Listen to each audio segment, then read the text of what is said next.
Um, know as well, some of your questions are not going to be able to be answered today, but they might in the next uh, launch team meeting.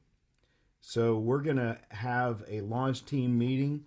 Len mode, when is that? And It do, if somebody doesn't have a is link, the 27th, oh no, 28th of March. It's coming right up in another week. yep, 6 o'clock. And Yep. if you need the link, Lynn Yeah, will I'll send send. out a reminder. That'll be great. But there's people here who have never been to a launch team meeting, and so that's exciting. And so this is their first time jumping in, and some of these concepts that we've even talked about, being intentionally invitational and so forth, uh, may be completely new to you, and that's okay. As we move forward, we'll get more into that, but that is the next opportunity we have together as a launch team. We're not waiting to launch in September. There's a lot of behind the scenes activity that needs to happen, and the more people you meet and relate with, the better. So we started this endeavor in January, and boot camp just happens to be a continuation. So no, we are not waiting to September to be active together. All right. So with that, let's go ahead and have a word of prayer. And um, Pastor Rouse, would you start us off with a good word this morning, please, sir? Yep, let's pray. Almighty God, we thank you that your mercies are new every morning. We thank you that you are a God of seasons, a God of change, and that you lead us not only from death to life, but God, you free us from our sins, you free us from the troubles of this world, and you give us the power of your Holy Spirit to do it. And so, God, as we point toward Easter and as we look at the journey that you went through, let us be mindful of what that means for the local church, what that means for Mosaic at St. Andrew, and how you want to birth in us visions and dreams and all that you have for us, Lord. We look forward to it. We just ask you bless this day and our time together. And we ask this in Jesus' name. Amen. Amen. Amen. Kim, great to have you on with us this morning again to lead us. Good to be here. Yeah. And I'm sure it's even warmer where you are than it is up here, but it's pretty beautiful today. So, Well, it's actually chilly this morning for Florida. So, uh, yeah. somehow I don't believe that. Relatively speaking. Um, but I'm in my little office, so on the third floor, so it's warm up here. All right. Well, take us away. All right. Well, Wayne, I got your information, so I think we're going to finish a little earlier than originally advertised. So that is good. We're going to do all of the sections that are really pertinent right now. And then you all have the workbooks. So there are certain things that like fundraising and things like that, that you may address later in future launch team meetings that we don't have to talk about today. So so that'll be good, and we will move right along. We it is so challenging doing this virtually, only because I so miss hearing your voices and being able to connect. The chat is open, so if you have questions as we're talking, feel free to post them in the chat, and I'll see them, or Roz or Wayne will see them, and we can make sure that we answer them if we can. And there are going to be certain times where I'm going to say, hey, unmute, and call out answers, because my grandson was trying to call me, sorry. um, uh, so that I can hear your voices when we can interact a little bit. I know we threw a lot at you last night, and as we begin, are there certain questions, thoughts, things that came up for you that you want clarification on before we move forward? Anything from last night? Yeah, go ahead. I just am concerned. I don't know exactly what it is we are launching. Are we here to launch the St. Andrew, the mosaic at St. Andrew? Then we need to be, as far as I'm concerned, concentrating on what's going to happen at that building at that location. Is that what we're focusing on now? Yes, yes, we're focusing on when when you reopen that building in the fall as Mosaic at St. Andrew. And so we're Okay. going to focus on preparing for that, and on all of the months before that you're inviting people from the community into activities to get interested and excited about being a part of that. Okay, okay, okay. Thank And you. our very next opportunity to invite friends, we want to see every single one of you invite someone to sunrise service, Easter sunrise. Mhm. 7:30 a.m. Thank you, Pastor Lalonte, for allowing us to go at 7:30 instead of 7. That was awesome. Giving us that extra half hour. But hey, it's going to be par excellence. I mean, we've got um, special musicians. We've got a special drama going on. You're going to want to invite someone and bring them. And I know it's the we're still in this COVID season. Okay, so we invite and bring a little bit differently, but hey, reach out. And by the way, you might have to ask 5 people to have one of them show up, and that's okay. So you need to what? Use your techniques. Write their name down in your prayer journal.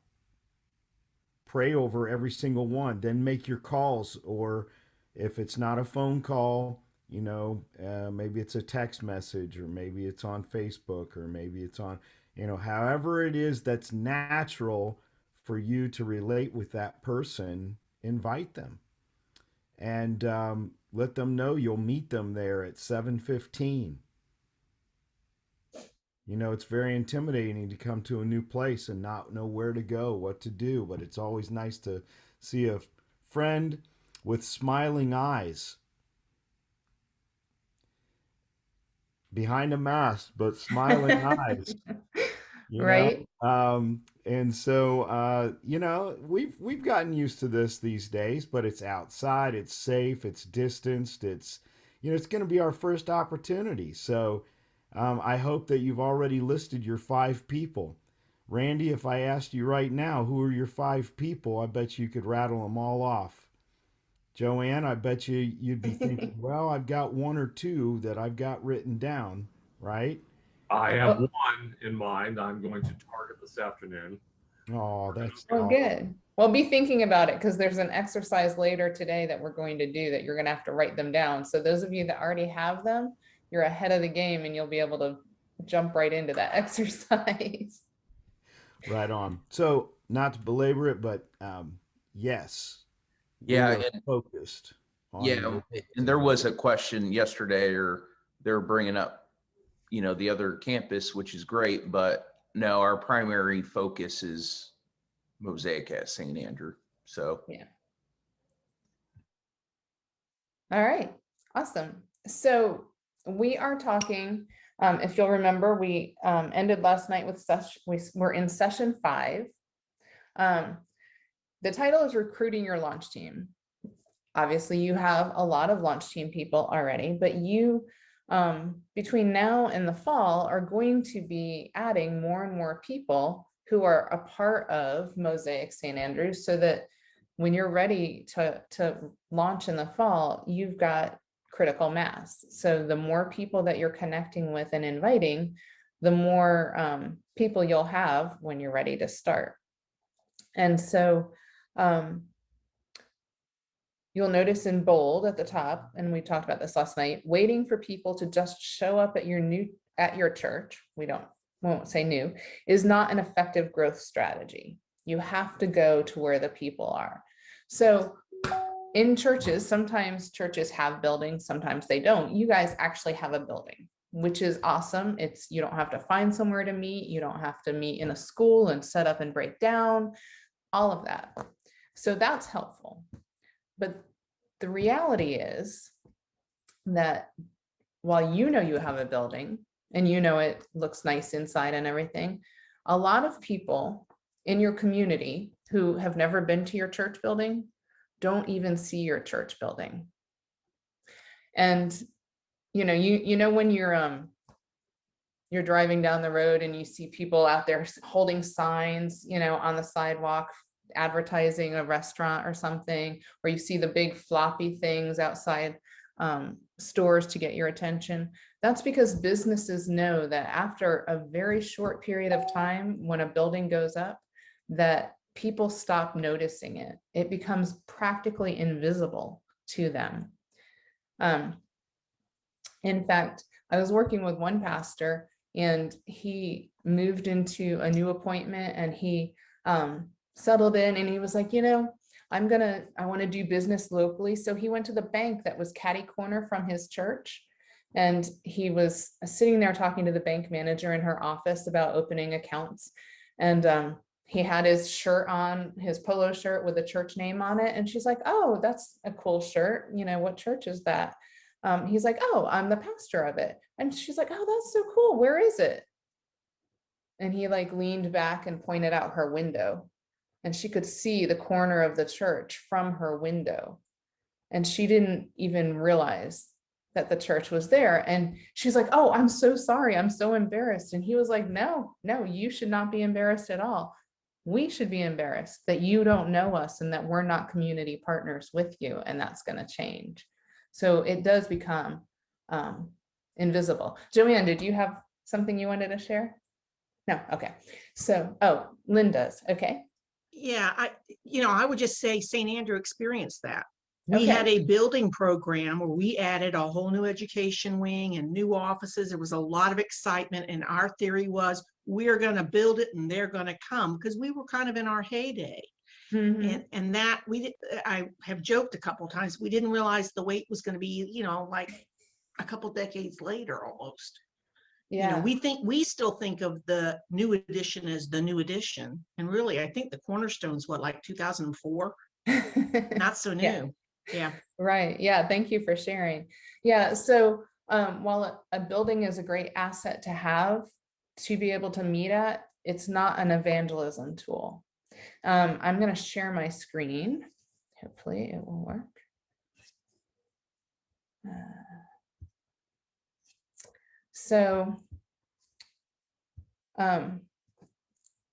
For people who do notice your building, for a lot of people, it looks kind of like that. So when you can unmute yourself, when you see that picture, what kind of descriptions come to mind? What words come to mind? Run. Ancient. Yeah. It's Impregnable. a mighty fortress. Yes. Fortress. Mm-hmm. Stay away. Stay away. Right. It Yeah. looks like it's got a moat around it, so it's like, try getting in here. Exactly. Although I had one person in one workshop that did this, that, once you're in, how do you get out? But yes, all awesome words. So yes, for unchurched people who look at church buildings and do notice them, a lot of them look at them like that and think of words similar to what you've said, that it's, how do I get in? It looks ancient, it looks forbidding, it looks remote. So it's important for you all to know, you've been in the building, the joy that you have found there, the amazing things that happen within your congregation. But But if people have never been a part of something like that, then they don't know that until they get in. And the thing is, they're never going to get in if you don't bring them in from the outside. It's very rare these days for people to randomly walk into a church building just because it's a building. They come on somebody's elbow. So that's why we're going to be talking about networking and the importance of being outside of the building and building bridges for you to bring people into your building. In the first, you'll see in the middle of the page, in the first 2 years, typically we expect church planters to make 10,000 contacts in the community. Now, that was pre-COVID and, church planter and everything, but we expect your pastors to be out in the community making contacts with new people throughout the community on a regular basis. That is their primary goal right now. And as launch team members, you already have networks, neighborhoods, workplaces that you're in. And so you have all of these connections already that you can begin to build possibility with. Now, one of the things that is always challenging for existing churches to adjust to is, for decades now, we have gotten used to the idea that pastors come to work and sit in their office. I mean, that's just been kind of the norm for the last several generations. The pastor would show up, sit in the office, church members would come by, drop in, say hello, chat. And the pastor was at work when the pastor was in the office. And when you think about it, maybe back in 1955, when everybody was just going to church, that was fine. But today, think about it. That's basically like where the pastor's office is.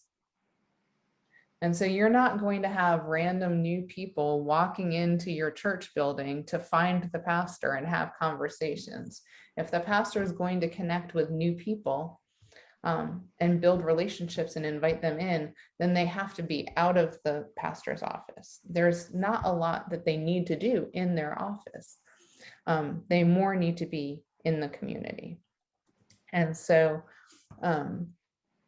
networking is key.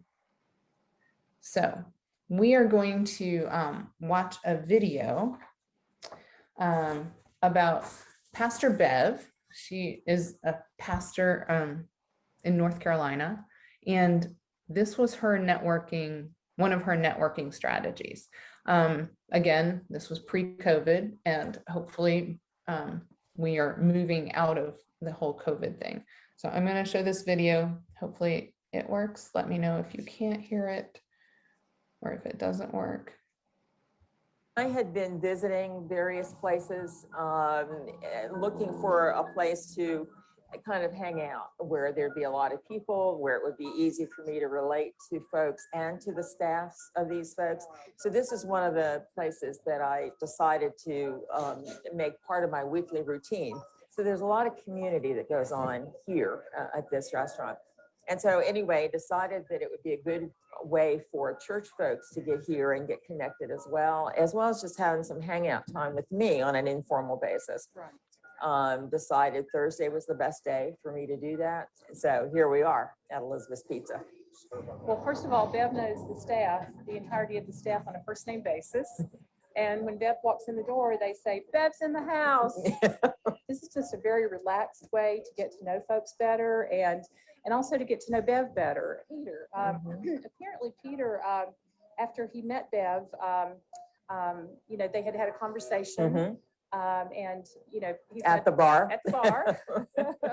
And he was asking, it got around to the fact that Bev was a minister, and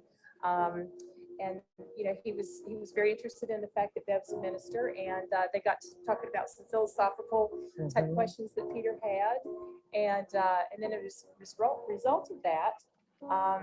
Peter inquired when Bev would be back, when she might be back with Elizabeth, so maybe he could have a chance to talk with her again. So They said Thursdays at 11:45 is when you can find Bev here. So, so he came, and we had a group of about 6 people that day having lunch, and Peter showed up.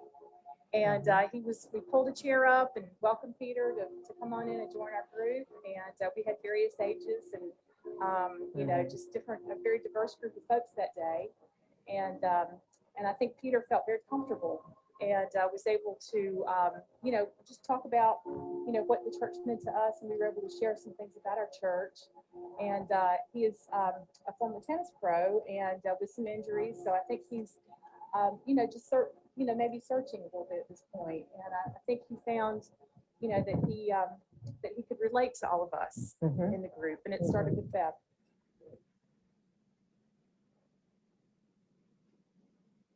All right. So what did you notice about what Bev was doing? What kind of things were helpful in her networking strategy?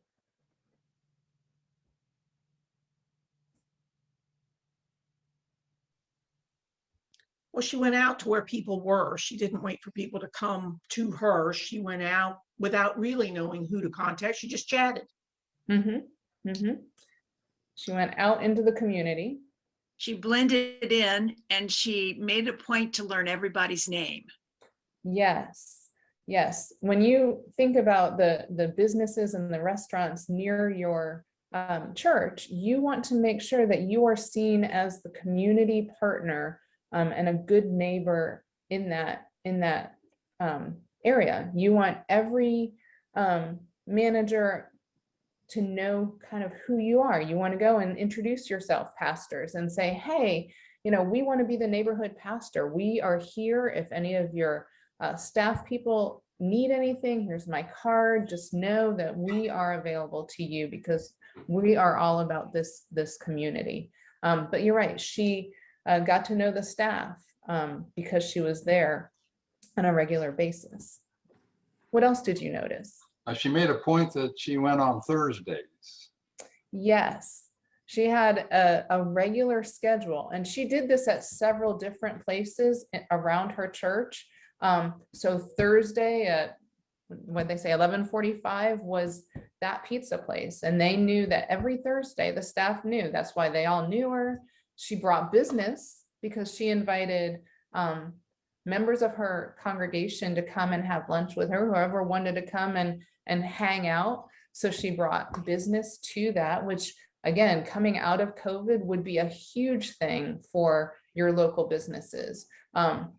So every Thursday they could count on a few people from the church, and it's a great place to invite your friends. So if your pastor is going to be at this place 11:45 every Thursday, and you've been thinking, gosh, I would love for my friend to come to church and meet the pastor. Well, bringing them to lunch to sit and have a conversation is a great on-ramp, because then it's not a threatening place. You sit down, you chat casually, and it's that much more comfortable when they come to a church event.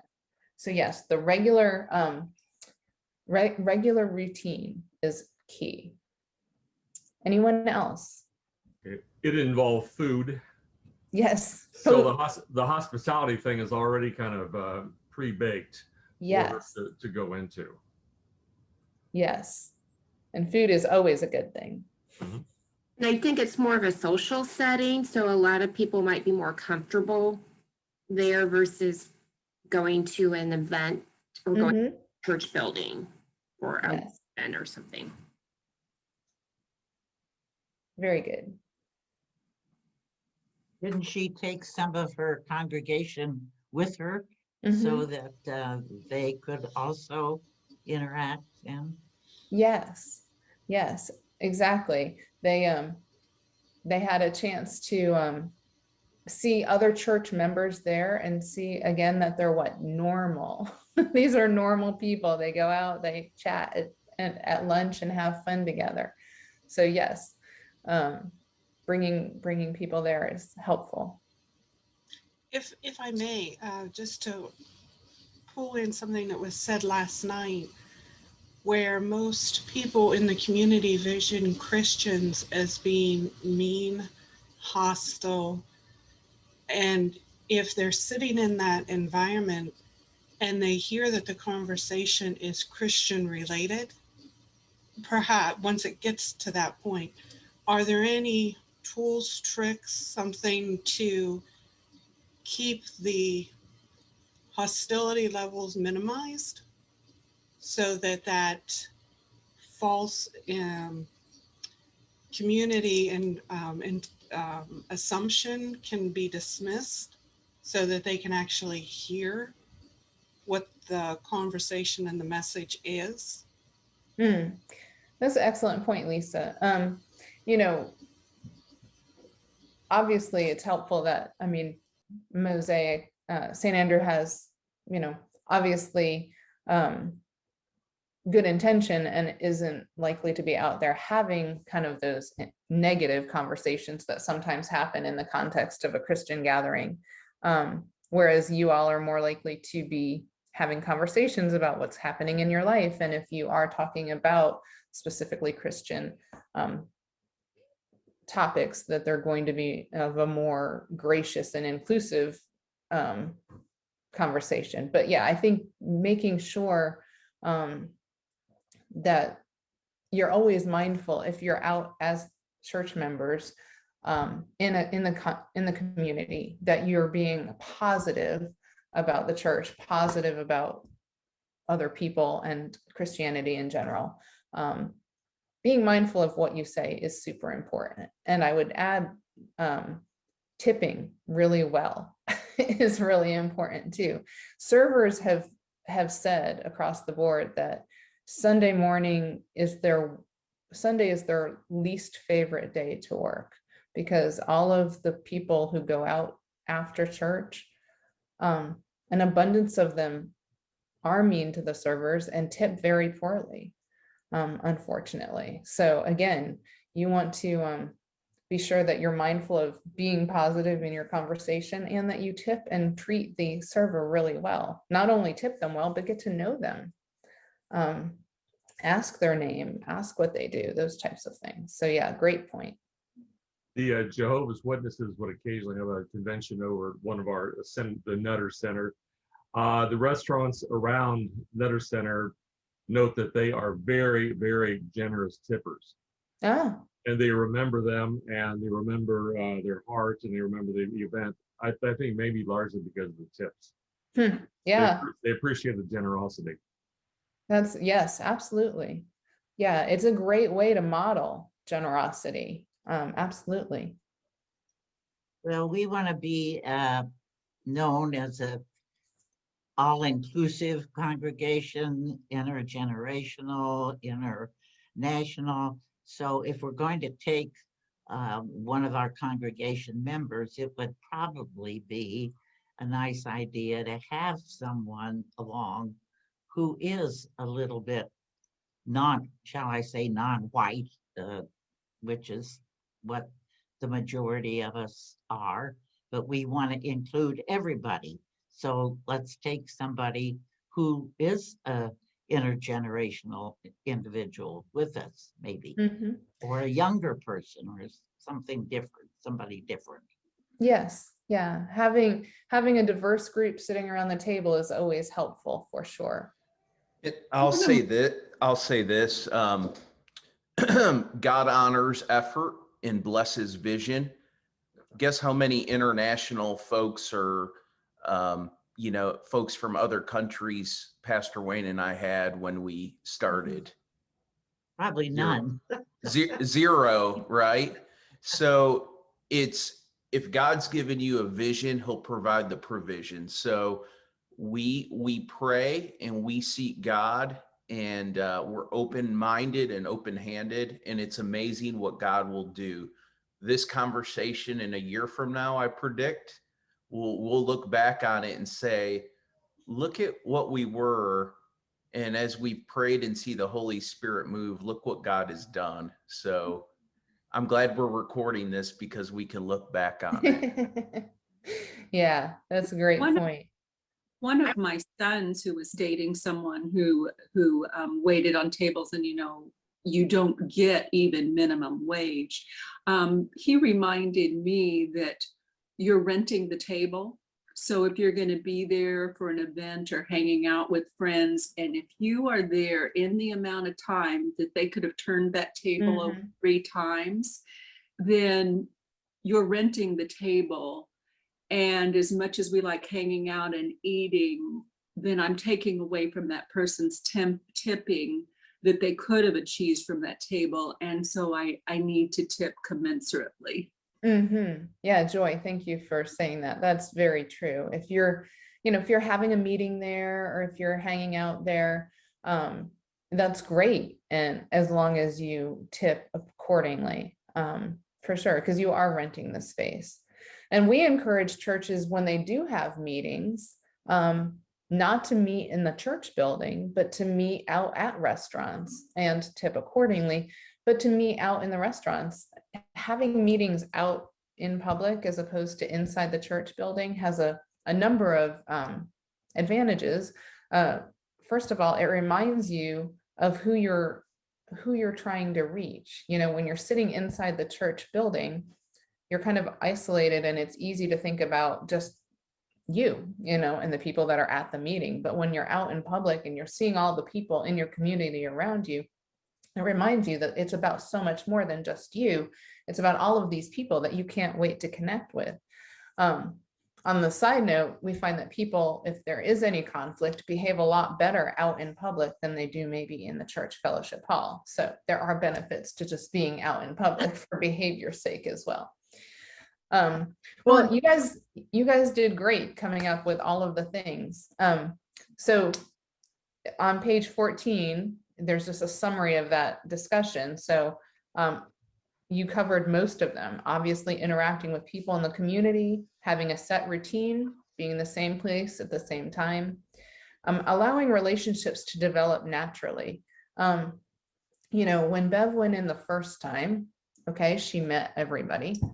When she went in the second time, I'm sure that she was trying to remember people's names. They probably didn't know, oh, she's Bev right then. I mean, it takes time. So relationships by consistency developed. And also number 4, that trust takes time. Over the course of months of her doing this, she got to know the servers, they got to know her. They saw that she tipped well, that she was consistent. This wasn't just a quick idea and disappeared. So trust and relationships take time, but they're worth that investment. And then number 5, switch from a fixed office to mobile offices. We really encourage our pastors of all of the churches that we work with to have their office hours out in community settings. Pick a coffee shop here, cafe there, whatever, where if you're going to have meetings with prospective church members or with current church members, to do it out in the community and not inside the building, just to, again, increase the visibility. So great discussion on that. So now we want to talk about, in the middle of page 14, you'll see, in order to network effectively, break down your community into ponds in which to fish for new people. So I'm going to share my screen again. So we're thinking about fishing, fishing for new people.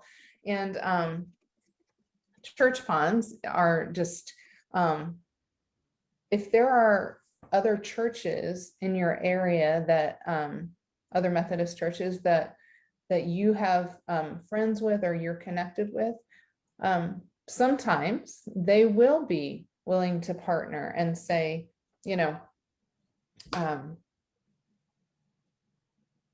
where you can talk to a Sunday school class, or you can talk to somebody and say, if you have any children, grandchildren in the area that aren't coming to this church, they live in a different area, they are interested in a different style of worship, here's information about Mosaic. We would love, for you to pass that along if you think that there's somebody that might be interested.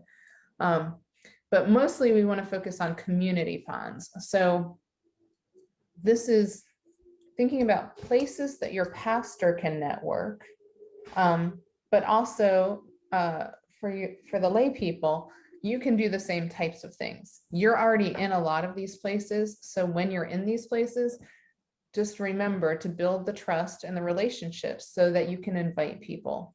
But pastors, this is your primary job in terms of the networking piece. So where are places you can go? First of all, the Chamber of Commerce. I mentioned last night that I had just joined our Chamber of Commerce, and I have been amazed at the, in just a month, the effectiveness I have seen of that relationship. The staff there, they are all about connecting people with people. And so as soon as I joined, they're like, oh, you know, let's sit down, have conversations. Who can we connect you with? And they're like making introductions via email. I've gone to a couple of different events. I'm running into the same people at different places. And I've already made multiple connections that I wouldn't have had. So making sure that your pastors have a place like that, that they can connect. If not the Chamber of Commerce, Rotary, or whatever the service organization is in the area, just somewhere that you can have a consistent connection point. We've seen pastors have effective networking, just offering a book study. If you go to a local bookstore and say, hey, do you mind if I host a book club? And not on necessarily religious topics, but just whatever the latest interesting bestseller is, you get connected with people. It's just another way to meet people outside your church world, because that whole like, well, we don't know anyone that's not Christian, or we don't know anyone that doesn't go to church. Well, only about 19% of your state is in church every Sunday, pre-COVID stats, which means there's tons of people that aren't connected with a church. And so finding places like hosting a book club where you meet new people in different places.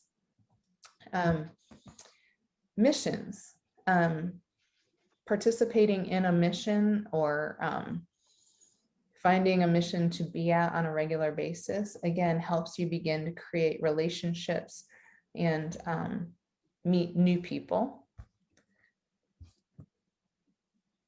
Community theater or community bands, depends on what your pastors are interested in and what you're interested in, but anything that you like to do.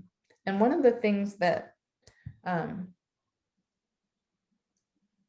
it's important to understand is that when we ask your pastors to network, whether it's going to a mission project, whether it's starting a book club, whether it's participating in a community theater, backstage painting sets, this counts as work. Now, just because they might enjoy doing something as a hobby, if they are using it for networking purposes, that is part of their work time. It's not added on. This is what they're doing to connect with people.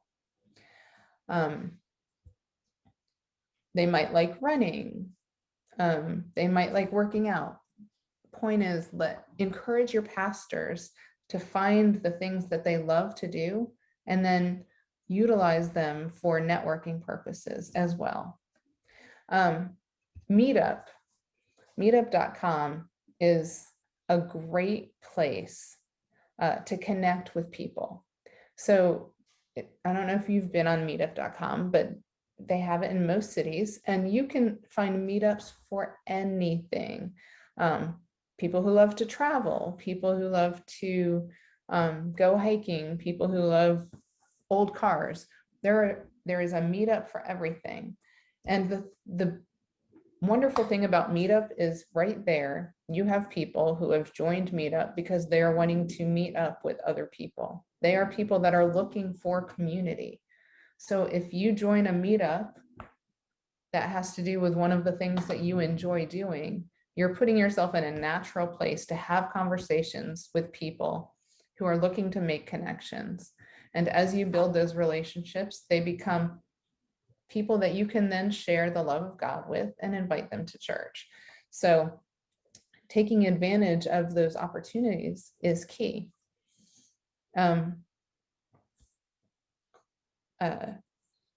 Bev joked about meeting Peter at the bar at the restaurant. She was sitting at the bar before lunch. It was the middle of the day. She probably wasn't getting drunk or anything like that, but she was sitting at the bar. And I can tell you, sitting at the bar is a great place to have conversations with people, because if you're an individual just sitting there eating lunch, everybody naturally chats and you can make all sorts of conversation. And then encouraging your pastors to go to all the local restaurants and make connections. I'm going to stop sharing here my screen and tell a story. So my husband, Jim, was doing this with this workshop, and he was talking about with the pastors going to the local restaurants and going in and talking to the manager and saying, I would love to be the pastor for this neighborhood. I'm here. If anybody on your staff ever has an issue or a problem and they need somebody to talk to, here's my card. Please feel free to have them call me. We just want to be available to the people in our community. And so after the workshop, one of the pastors went home, and that evening he and his wife went out to Applebee's. They went to Applebee's, I guess, most Thursday nights. And so he was like, all right, I'm going to try this. He told his wife, I don't know that it's really going to have any results, but let's give it a try. So he asked the waitress if she would send the manager over. He's like, everything's fine. Just want to chat with him. Manager comes over and he's like, hey, I'm so-and-so. I'm the pastor down the street. I don't know if your corporation has a chaplain or anything, but I would love to be just the pastor for this community. And if you ever have anyone that needs help, just have them feel free to give me a call, and hands him his card. So manager thanks him, walks away. He tells his wife, well, who knows if anything will ever come of that, but at least I did it, right? So they have dinner. At the end of the dinner, the waitress comes up to him and says, so my manager was telling me about what you were saying. And she says, and I was wondering if I could schedule a time to talk to you. It turns out that her grandfather had just recently passed away. She didn't have any church affiliation. She was really struggling, and she would love to talk to somebody about it. And so he and his wife set up a time to meet with her the next day, and they were able to provide pastoral care and connect with that waitress. Now, is it always going to happen that immediately? No, but it does show there are so many people out there that are looking for that spiritual connection that don't know how to find it. And if it's right there in front of them, these miracles can happen. So that's why we really are encouraging your pastors to make those connections at all of the businesses and locations in the community right around the church. So thoughts or questions about that kind of networking strategy? And I only threw out a few examples. There's a gazillion places that they can network, but the main point being they need to be out and networking. So thoughts, questions? I think the mall walking is a good place also. I have a lot of friends who walk the mall, and I'm thinking that's something I might be able to do. Mm-hmm. And just, you meet a lot of people doing that. Yeah, that's a great idea. You're right. And as you're walking, you can have great conversations. Excellent. I think Roz and Wayne, you mentioned yesterday that you welcomed the walkers into a mosaic at the mall. Do you have like a setup to welcome them? Is there an established minister, or is it just very casual? And how successful has that been by welcoming people in? Yeah, so we've been set up, for walkers, and they come in and can get a cup of coffee, or they can get, a hot chocolate or a tea.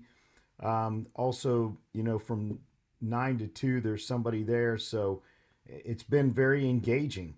And so, Joanne, being part of that walkers group would be tremendous, because then they understand that, oh, because look, the mall isn't everybody's cup of tea either. So Well, that was my point. I would not be for more, if you're looking for something a little bit more old fashioned or traditional, then, but I need a pamphlet or something to hand out. You know what the pamphlet is, which we will put in your hand, but it's you. You're the billboard. You are. You Well, know, we listen, all are. Yes, yeah, that's true. yeah. I mean, whether we have a thing to hand them or not, but hey, we're having Easter sunrise. So love to see you there. That's the very next thing coming up. And, even if you have your own home church, that's great. Hey, go to your own home church, but start off the day with us at 7:30. Heck, who knows? You may even go home with an Easter lily and some kind of something for breakfast. Anyway, I would with the mall walkers, just not to beat a dead horse, but we talked to the person that's kind of organizing it, and we have a meeting with them, but we're trying to work it where there's an incentive for the mall walkers to walk through not just the mall, but the church side, which they've been doing, but they may get some prizes. So we're trying to motivate people to come through with that. So just want to add that. When you guys were located at the Green, were there things that you were doing there that, like there's a very nice kind of center there that's got the, fountains, and with the nicer weather coming, people are going to be out and about more. Because when I start thinking about Mosaic at St. Andrew, we're a little closer in distance to the Green than we are to the mall area. And so we need to think maybe geographically about, the whole of Beaver Creek, and then where does Mosaic at St. Andrew, where are people going to connect in with, right? But that's my original question. When you guys were at the theater at the Green, how did you find that?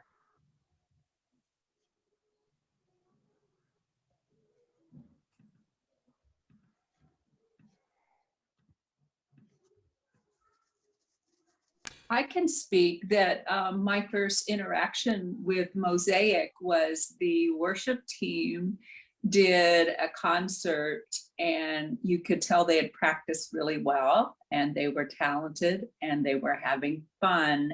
And it was in the common area of the Green, and somebody invited me. Very nice. And one of the pastors was even dancing with his wife. that's awesome, Joy. And so, concerts at the Grand. Oh, here we go. Raza's sharing some shots here. Yeah, it was a fabulous event. And people were, when you talk about church people being normal, there was such a sense of normalcy and fun. And people, see, there you go. So we've had about 8 of these, and I told people we're going to have these events without even having worship leaders. So I booked us 3 events without us having anybody in place, because I knew that this would be a major hit. So we've had about 8 or 10 of these. Look at that. So we had things for the kids. We had things for, adults. We did t-shirt giveaways. So, nobody wants a logo of just a church on it. That doesn't mean anything, but they want a message. So we gave these out for free, and man, it's been a big hit. So this is just one of the concerts. That's just fabulous. Yeah, that's great. Yeah. Yep. I love the Better Together. That's awesome. This is another thing, and I'll be quick on this. So we did breakfast with Santa at BD's Mongolian Grill. Guess what? we built a relationship with a person of peace who's the general manager at BD's. He paid for all the food and his servers to work this event. We in turn said, one of our partners is Joshua Recovery Ministries, because we have these 8 recovery homes and I'm on the board of Joshua. I want everybody, even though they're getting this meal for free and Santa's there, I want all donations to go to Joshua Recovery Ministry, all financial donations. So look at all that kind of blessing that went around, and then we were able to just meet so many people. Guess what? The whole intent is build relationships, and then there's a handoff. Hey, guess what? We're a church. This is what time we have services at. Look at Wayne in that crazy suit. So anyway, yeah, that's just a few kind of things that we've done. This is at Dominic Lafino Park, or is that Dominic Lafino, Wayne? It sure is. This one in particular, this is Holy Smoke. Yeah, So, where is this at? not- EJ Nutter. Yeah. This is So this is more of an insider time, but this is like an outdoor worship event at Nutter Park with baptisms. So we baptized about 15 people that night, and we had great food. It was amazing.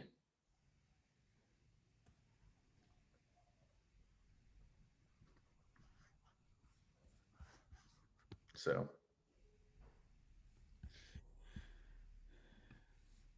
now one of the Awesome. ones coming up this summer, and I think there's something maybe in the works, but at Dominic Lafino, we kind of fit in with their concert series. There's one week where Dominic Lafino doesn't have anybody booked. Usually it's around 4th of July weekend or something, but it's either the weekend prior or the weekend.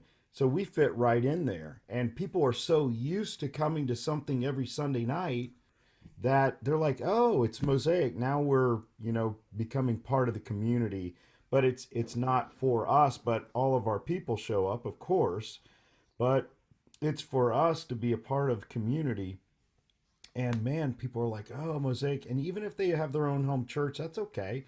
You know what? Some of our best promoters are those who go to other churches because they're like, oh, yeah, Mosaic, man, they're so nice. They, let us be a part of this or that, or they partner with us on this or that. And, Beaver Creek Christian Church is one of our, kind of behind the scenes church partner relationships, and Pastor Stu over there and so forth. So listen, just because somebody has their own home church doesn't mean that they can't be some of our best out there promoters, because listen, the vision is that in Beaver Creek that everyone is connected to some church somewhere.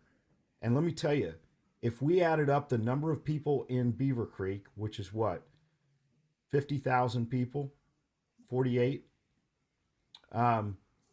and we took a look at all the churches, you think everybody's connected to some church somewhere? That's just Beaver Creek. We're not talking Bellbrook. We're not talking Fairborn. We're not talking Riverside. We're not talking Centerville. We're not talking. You see what I'm saying? So we have a lot of work to do. And when the tide rolls in, all the boats rise. Let that sit for a second. So we could welcome, we could welcome a lot of new churches. That's great. Hey, we want to see people engaged. Now, Mosaic at St. Andrew is going to be, why does Mosaic at St. Andrew exist? Because we're going to reach some people that no one else is going to reach. And they're going to be so glad that it's that church right next to that elementary school. It's right next to Fairbrook Elementary. And so, man, you got to come and be a part of this. This is just so amazing. So with that, yeah, I love what we're talking about here because each one of you is a billboard. We're not going to wait until we get a colorful brochure to put it in your hands because you are the brochure.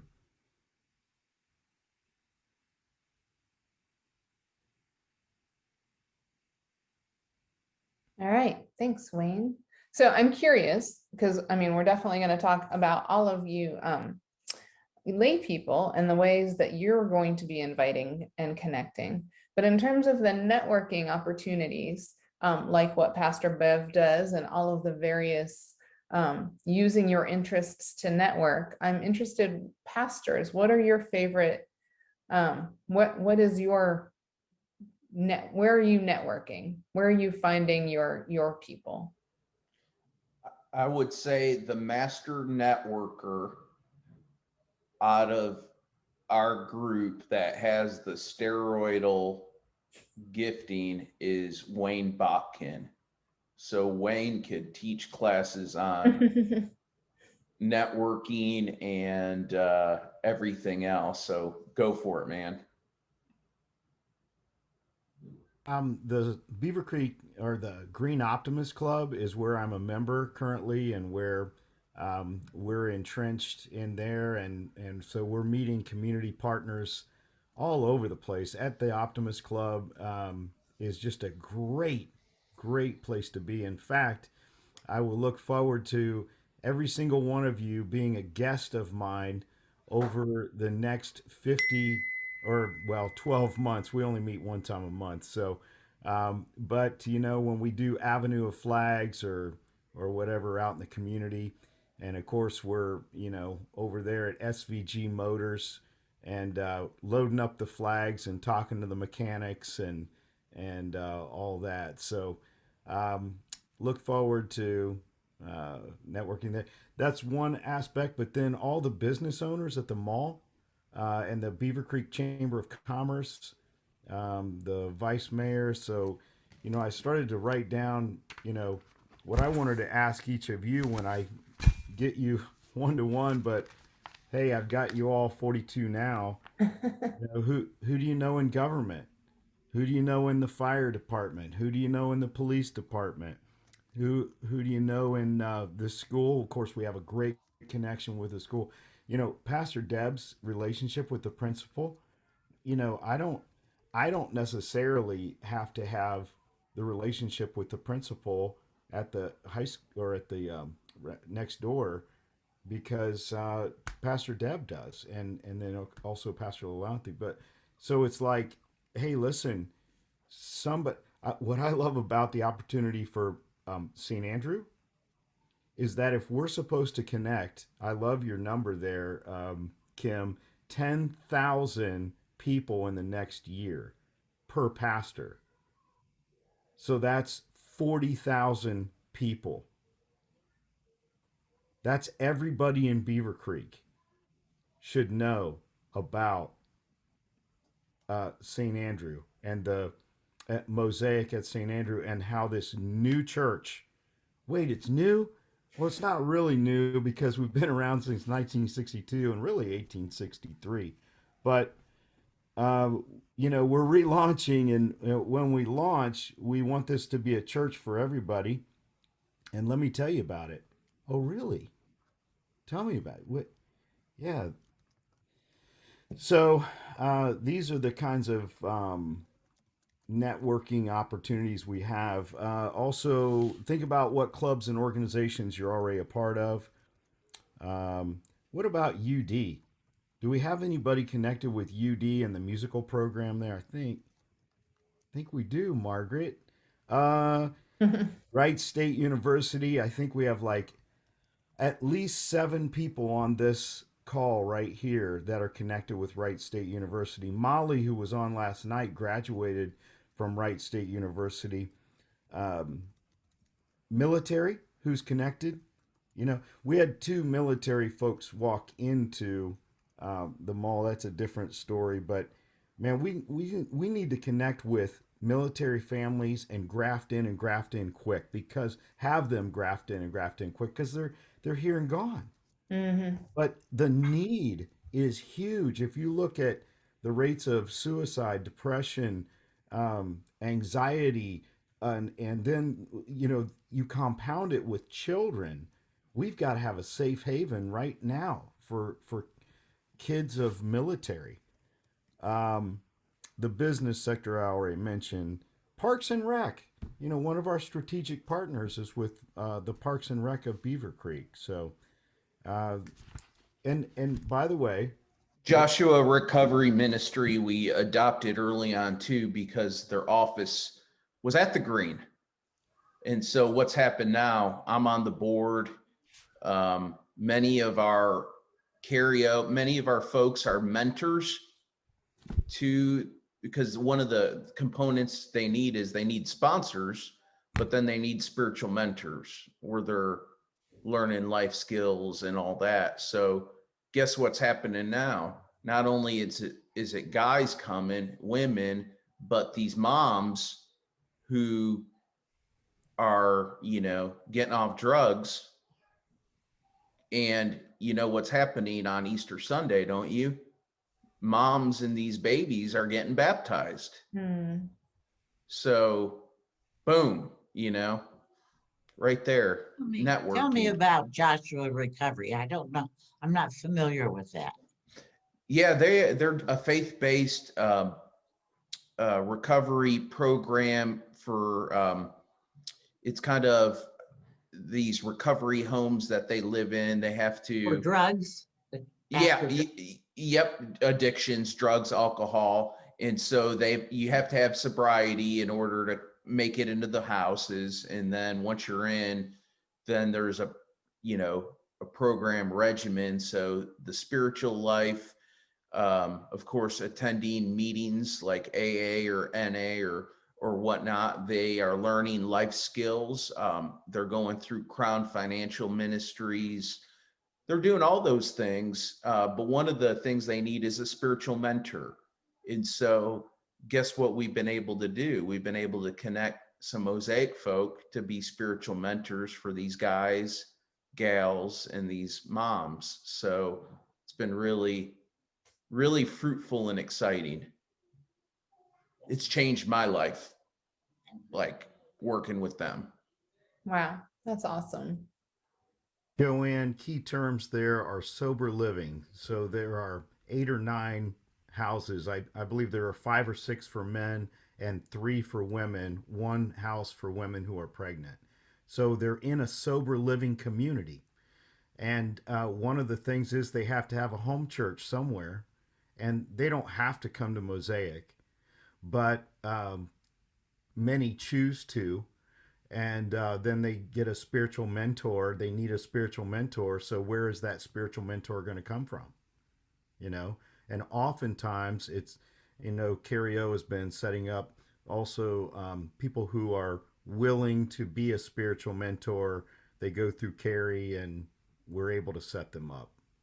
So maybe God's putting it on your heart to be a spiritual mentor. Well, what ends up happening? Well, I want to go to church where my spiritual mentor goes to church. I'm going to sit with them. I'm going to, so you never know what happens when you go fishing for the Lord. You go fishing for the Lord. That's what happens. Definitely. I have a particular affinity for educational institutions, and Wayne was asking about UD. And over the last year or so, I've been involved in teaching classes for UD's adult education and meeting people who are, interested in the topics that I might want to share about that are not all necessarily biblically, Bible study or whatever, but meeting people who are very interested in learning, who consider themselves avid learners, but there's a part of their life that they've forgotten about that will almost always come up. when you're talking.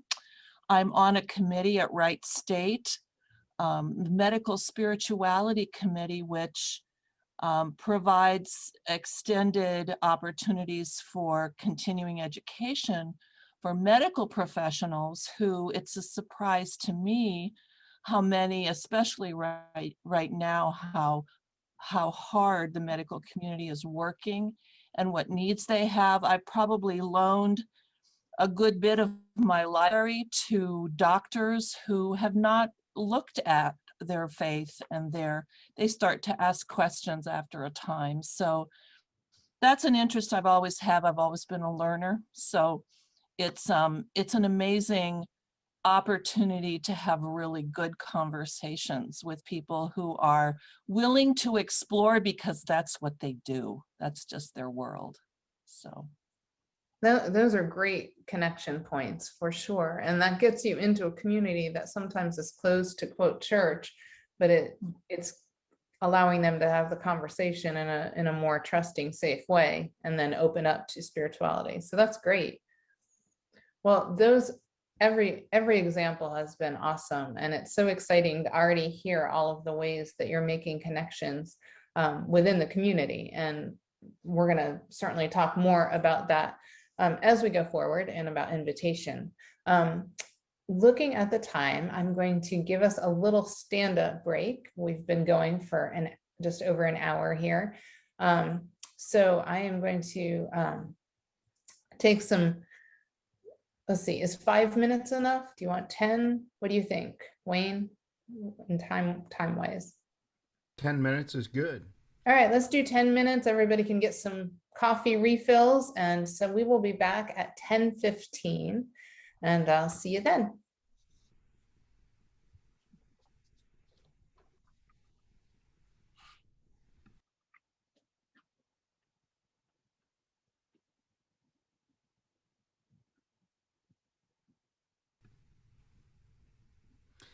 This is the part of the hallway conversation. If people want to hang out, I'm here. So, this is where you pull off to the side and say, now, when I heard what it was meant.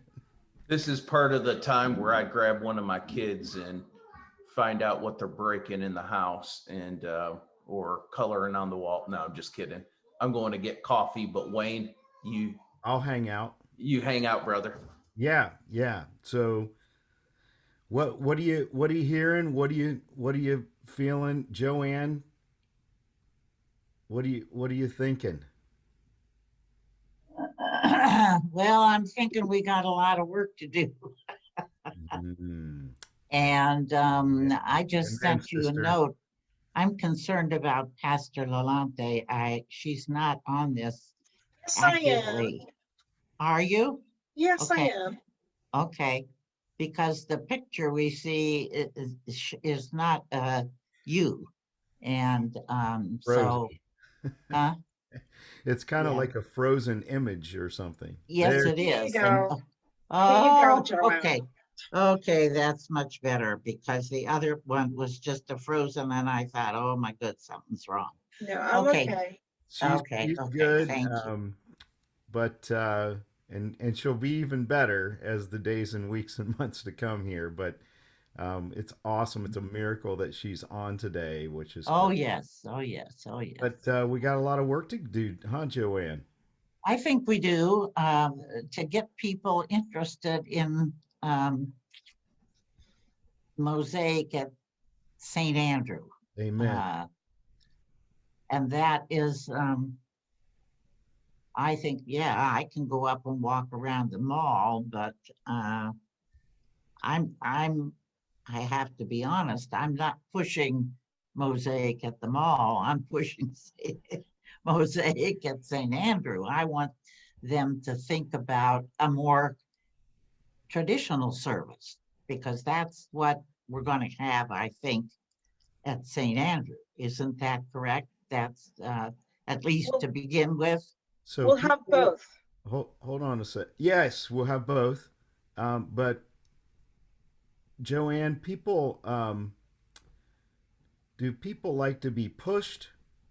Pulled? I don't. Yeah. No, neither. Neither. no, But no, no. they love for you to share your story and for them to be able to share their story. And as you share your story and they share their story, you can find out where it is that they might best connect with God.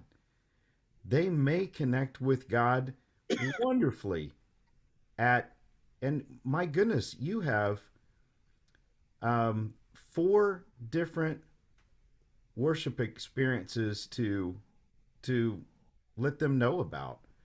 One is, the more Sunrise. more heritage traditional at beautiful deep spiritually at 350 North Fairfield Road, right next to that elementary school. When you say Mosaic at St. Andrew or St. Andrew or whatever, they're not going to know what you're talking about. But if you say, hey, we're located right next to Fairbrook Elementary at 350 North Fairfield, and you know what? I would love to meet up with you there. I'm going to be there at the first service. And, now the person, if you know that that's not where they're going to get connected, maybe they would for um, maybe in their church experience, they want a church experience, but they want more of a contemporary style. Mhm, You can say, mhm. hey, I'll meet you up for, it's not my particular style, but I love the Mosaic worship at 350 North Fairfield Road, and I'll meet you up there. And so, you'll take one for the team. You'll worship at the first service for yourself, and you'll wait around for your friend and meet Oh, them. I can go up there to the mall and enjoy that too, I'm sure. Oh well, but we're just talking about Mosaic at St. Andrew now. Well, we're Now, if gonna have a contemporary service at the, and when are these services gonna start? well, they're going to start in the fall on September 19th. Yeah. Both So of them are gonna be then? yeah, we're going to launch both of them, Joanne. Ah, okay, okay, all right. See, There you go. that was something I was not clear on, say, Yeah. okay. Yes. Joanne, one of the things that you have a gift for and is going to be incredibly valuable is for you to be able to share with the others who are not on this boot camp from our congregation that still are not totally 100% on board, but just need to know the enthusiasm and what you're learning and the possibilities to be shared with others, because it's only when each one of us connects with 5, 6, 10 other people that we are going to grow the way that God is calling us to. It's not something that you can do on your own or that the pastors can do on their own. It's going to take all of us, and inviting people to do that. So start, when everyone's had their vaccine, nothing to stop you guys from meeting at Lafino Park for walking and talking, or out on the back patio at Cherry Street Cafe, or whatever, as ways Well, of. these are the people that I am most concerned about right now, are the senior citizens from St. Andrew who don't know where they fit in anymore. And I want them to feel the excitement for what it's going to be, Mosaic at St. Andrew. And I want them to you're not going to like this, but to hang in there until we get this going, because right now they're very discouraged. I have to tell you that. The ones I talk to, they say there's nothing for me. It's not going to be. Nobody's thinking about me. Nobody cares about me. And I'm trying to encourage them to feel differently about that. And that's what If I'm anybody hoping. can do that, it's you, Joanne. Well, I'm trying. You know, we heard about different fishing ponds, and one of the ponds is right there at Mosaic at St. Andrew, or St. Andrew congregation, who have attended for many years. And Joanne, you better make sure that every single person receives a personal invitation from you. And I'll tell you, Okay. that's a great place to start. Ring them up on the phone and just be Joanne. Well, And that's what you have to do. You have to ring them up on the phone because they don't do internets, a lot of them. They don't do any, but anyway, that's fine. And I'm thinking we could even just meet in our nice backyard once the weather gets better. And we've all had our our vaccines, and we can just meet there and get with one another beautiful. before the 19th of February. Yeah. 19th September, yeah.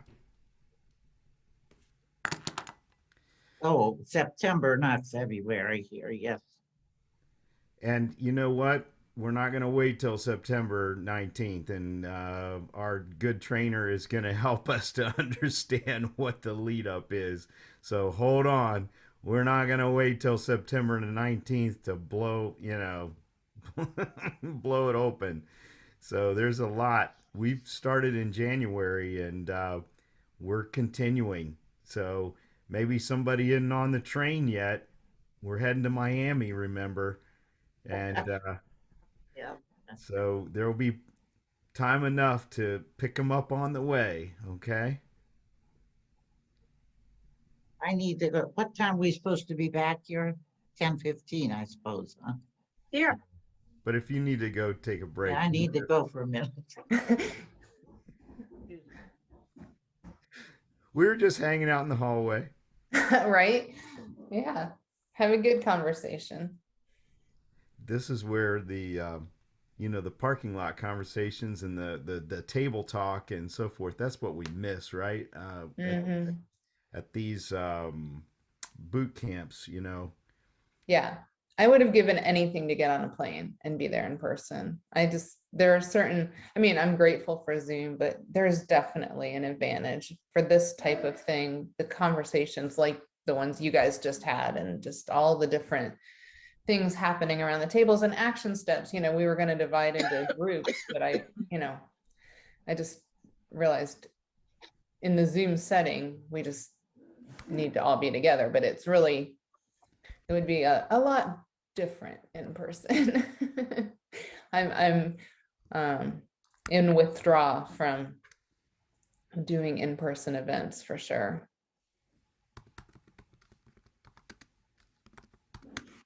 Soon, one more vaccine, and then I can get on a plane and head out places.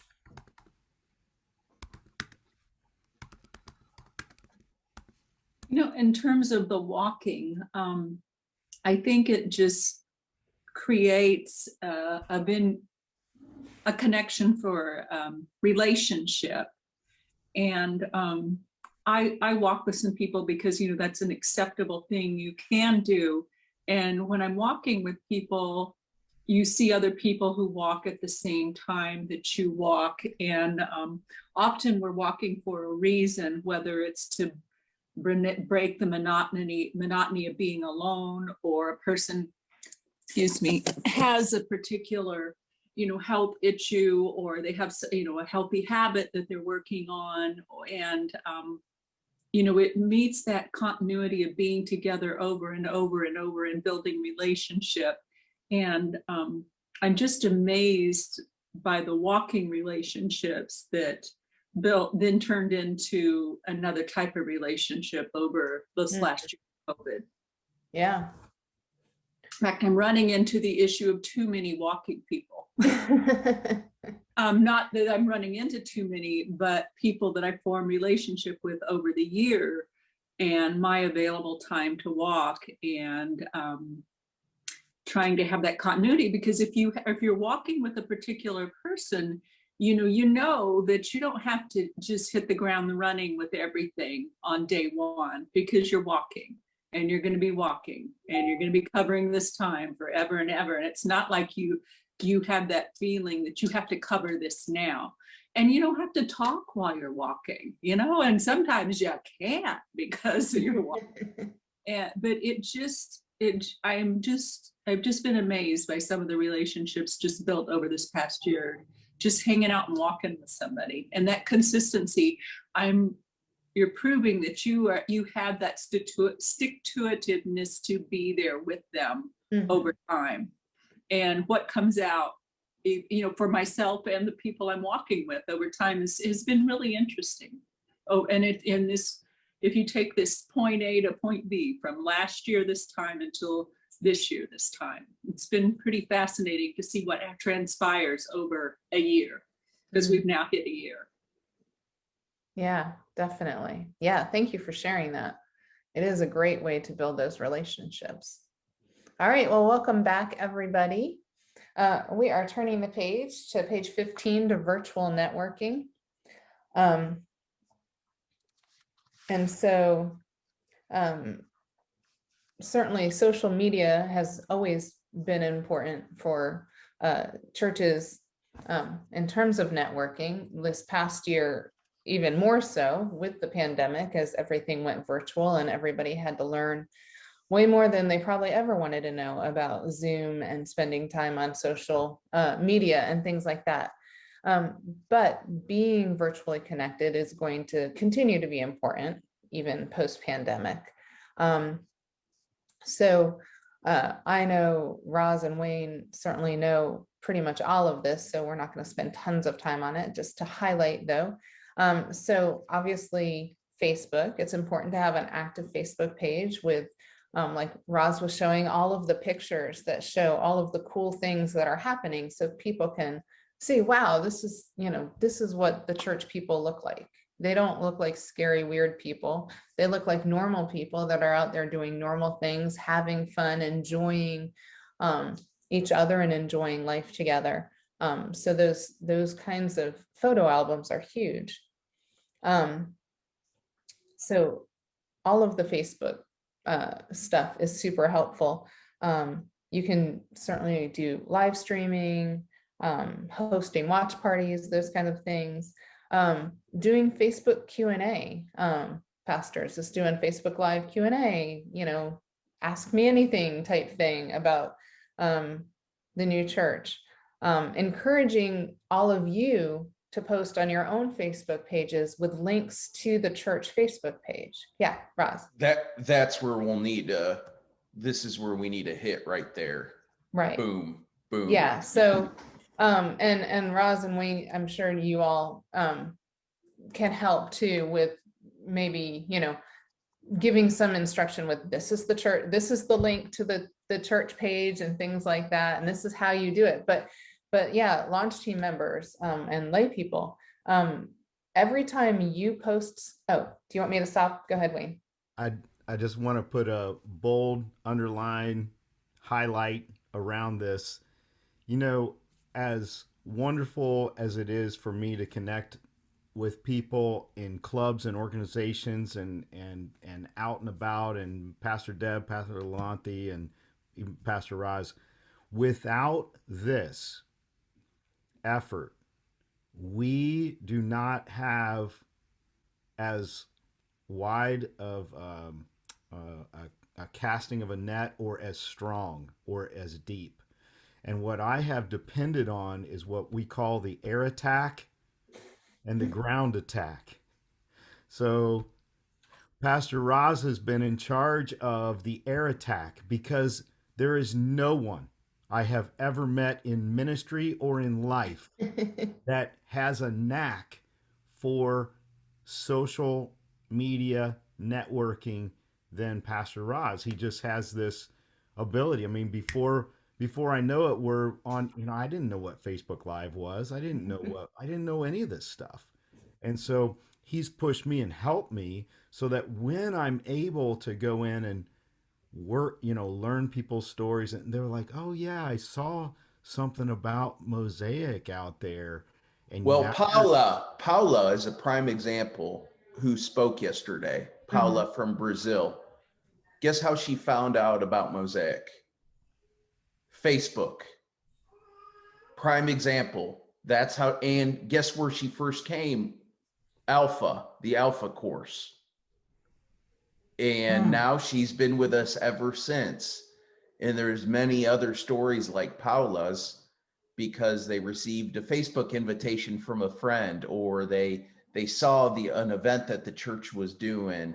So there's really, it can be leveraged for good, but you can't rely just on that. So it takes all of these pieces and parts, as Kim mentions. Can I speak from a tactical perspective? Joanne, or anybody, I don't know that everybody's on Facebook. I don't know that you are. Some of you are not, and that's okay. We're going to depend on you to go on a phone call campaign. We're going to, Joanne, you're going to learn about sunrise service, and you're going to call every single person. We're going to give you a list of, you're going to come up with your own networking list of 50 or 60 persons who only take phone calls, and you're going to make sure every single one gets a call. But then for those of you who are on Facebook, we're going to send you a link, and we're going to have you invite people to Easter Sunrise. And you're going to say invite, invite, invite, invite, invite. And Pastor Roz is going to teach you how to do that. And he taught me how to do that. I maxed out. He goes, hey, I'll give you a gift card for $25 to Archer's restaurant if you max out your contact list. Well, my contact list is 1,500 or something like that, people, or 2,000, I don't know. And so, boy, I got that gift card because, man, so I just maxed it out. But see, if I do that on mine, and Joy Dunbar does that on hers, and Lynn Mode does that on hers, and Randy Durham does that on his, and Teresa Kay does that on hers. Listen, all of a sudden, do you see the power of that? That's a rhetorical question. That's what on Zoom, in a room, we'd be like, oh. On Zoom, it's just like a pregnant pause, but that's okay. Look at the power of that. So listen, launch team, you have a job to do, and that is to get a hold and invite every single person to Easter sunrise service, even if they have their own home church. Why?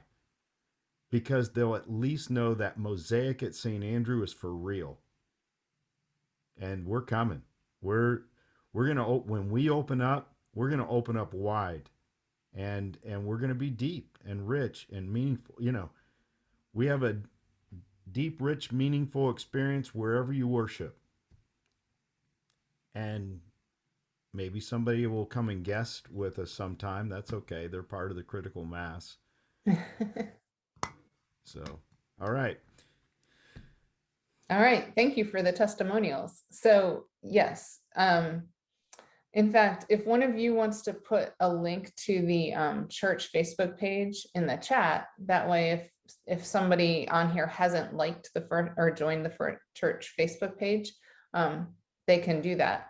So as Wayne and Roz were saying, I mean,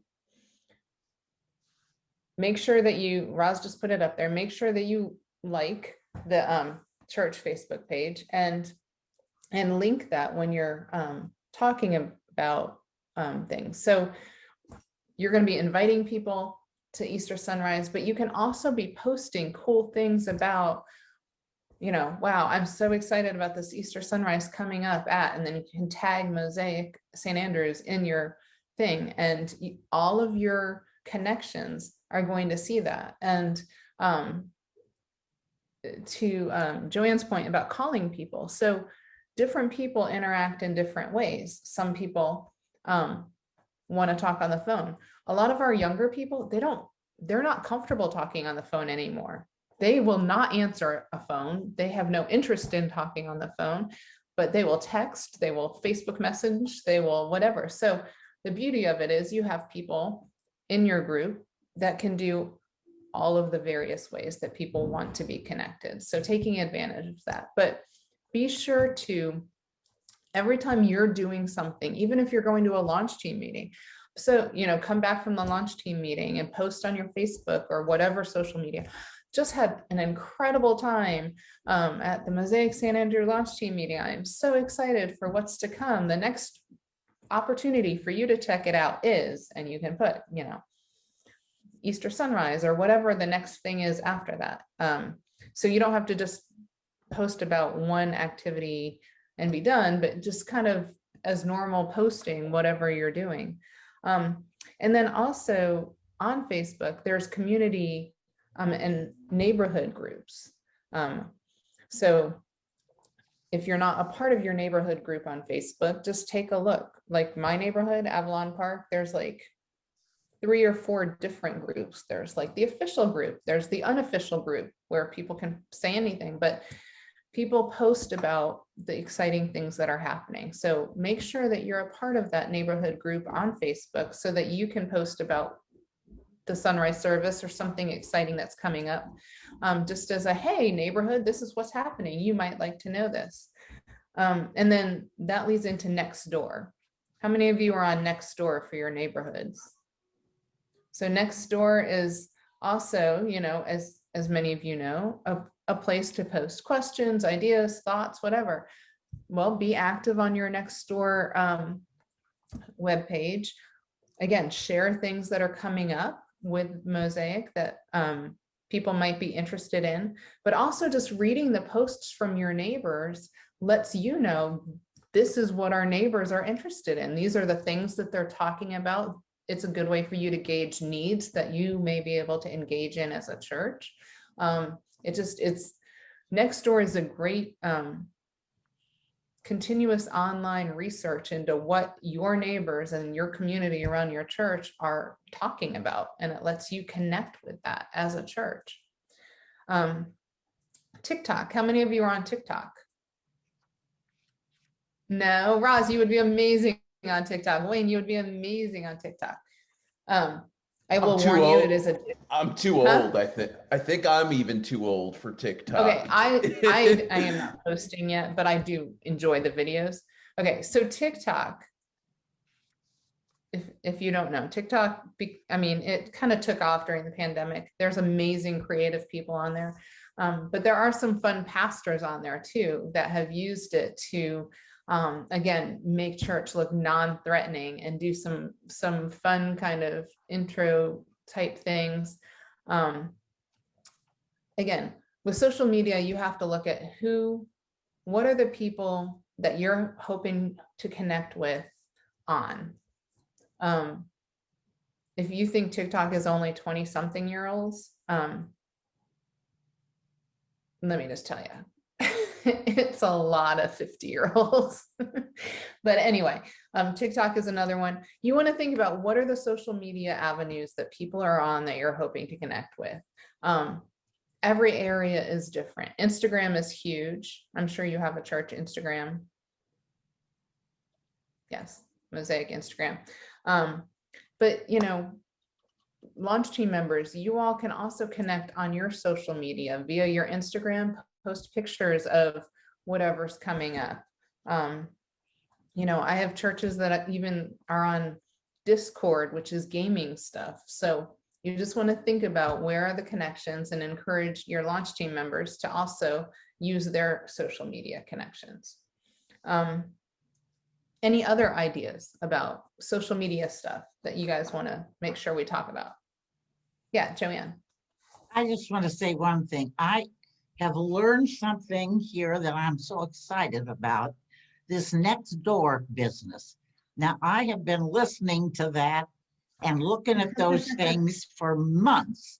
Never did I think about it, but I think, I can invite people to the sunrise service, and it's right, the church next to the school. I will tell them it is next to, but anyway, I'm so excited because that's where I can send out a local invitation to people I don't know. Exactly. Thank you, Joanne. That's great. Yes. Perfect way to use Nextdoor. Yep. Question, when we invite people, and we're using the term mosaic at St. Andrew, but we tell people 350 North Fairfield, but there's nothing that says mosaic up there yet, right? Say St. Andrew. Right. And so one of the things as you're making this transition, and Wayne and Ross can jump in if I'm wrong, but you're transitioning from St. Andrew United Methodist Church to Mosaic at St. Andrew. And so it's going to be important to kind of cover up the St. Andrew signs so that people aren't confused, because it's no longer just St. Andrew United Methodist Church. And the sooner you do that, actually, the better it is, because you want to allow the community time to understand that this is a change. It's no longer St. Andrew's United Methodist Church. Kim, Right? that's, yep, and you're hitting that point. That's why we've kind of quote unquote gone dark. So let's, amen, let's spend time there, because that's been confusing to some folk. Okay. And it's a principle that I understand as a church planter and Wayne does, but it's been hard for folks to really grasp onto. So let's hang there for a bit. So yes, so whenever we have churches that are making a transition, or a building is reopening as something new, you do want to, as Roz says, you want to go dark. You want the community and the neighborhood around your church to understand that it isn't going to be the same thing that it was. So you cover up the signs. Obviously, you stopped worshiping there in person. So now you cover up the St. Andrew's signs, and you put up a new sign that says "New Church coming soon." Because, and you can, it's up to you all in terms of whether you just say, Mosaic at St. Andrew coming this fall, or a new church coming soon, and then or something new coming soon, and then in the summer you say Mosaic coming soon. But you want to build anticipation within the community that, wow, okay, this is not going to be the same thing. Having a relaunch as Mosaic at St. Andrew without ever going dark and without ever covering up signs, you kind of lose the benefit of that kind of, wow, new thing that people can get all excited about if you have the same old stuff up there. You really want people in the neighborhood to know and notice, oh, something's happening there. Remember, we talked about how buildings become invisible. Well, signs become invisible too. So you cover those up. And at some point, people are gonna be like, wow, something's different. What's different? Oh, gosh, there's no sign. Wonder what's gonna be there. People are very curious. And when things are changing, they're wanting to know, like, what's going on, what's happening. And so they're going to be more curious and want to find out more. And so when you have the coming soon, it's like, oh, I wonder what that's going to be like. So it is really important to create this sense of anticipation for a new thing coming, and that it's not going to be the same thing anymore. Questions or comments on that?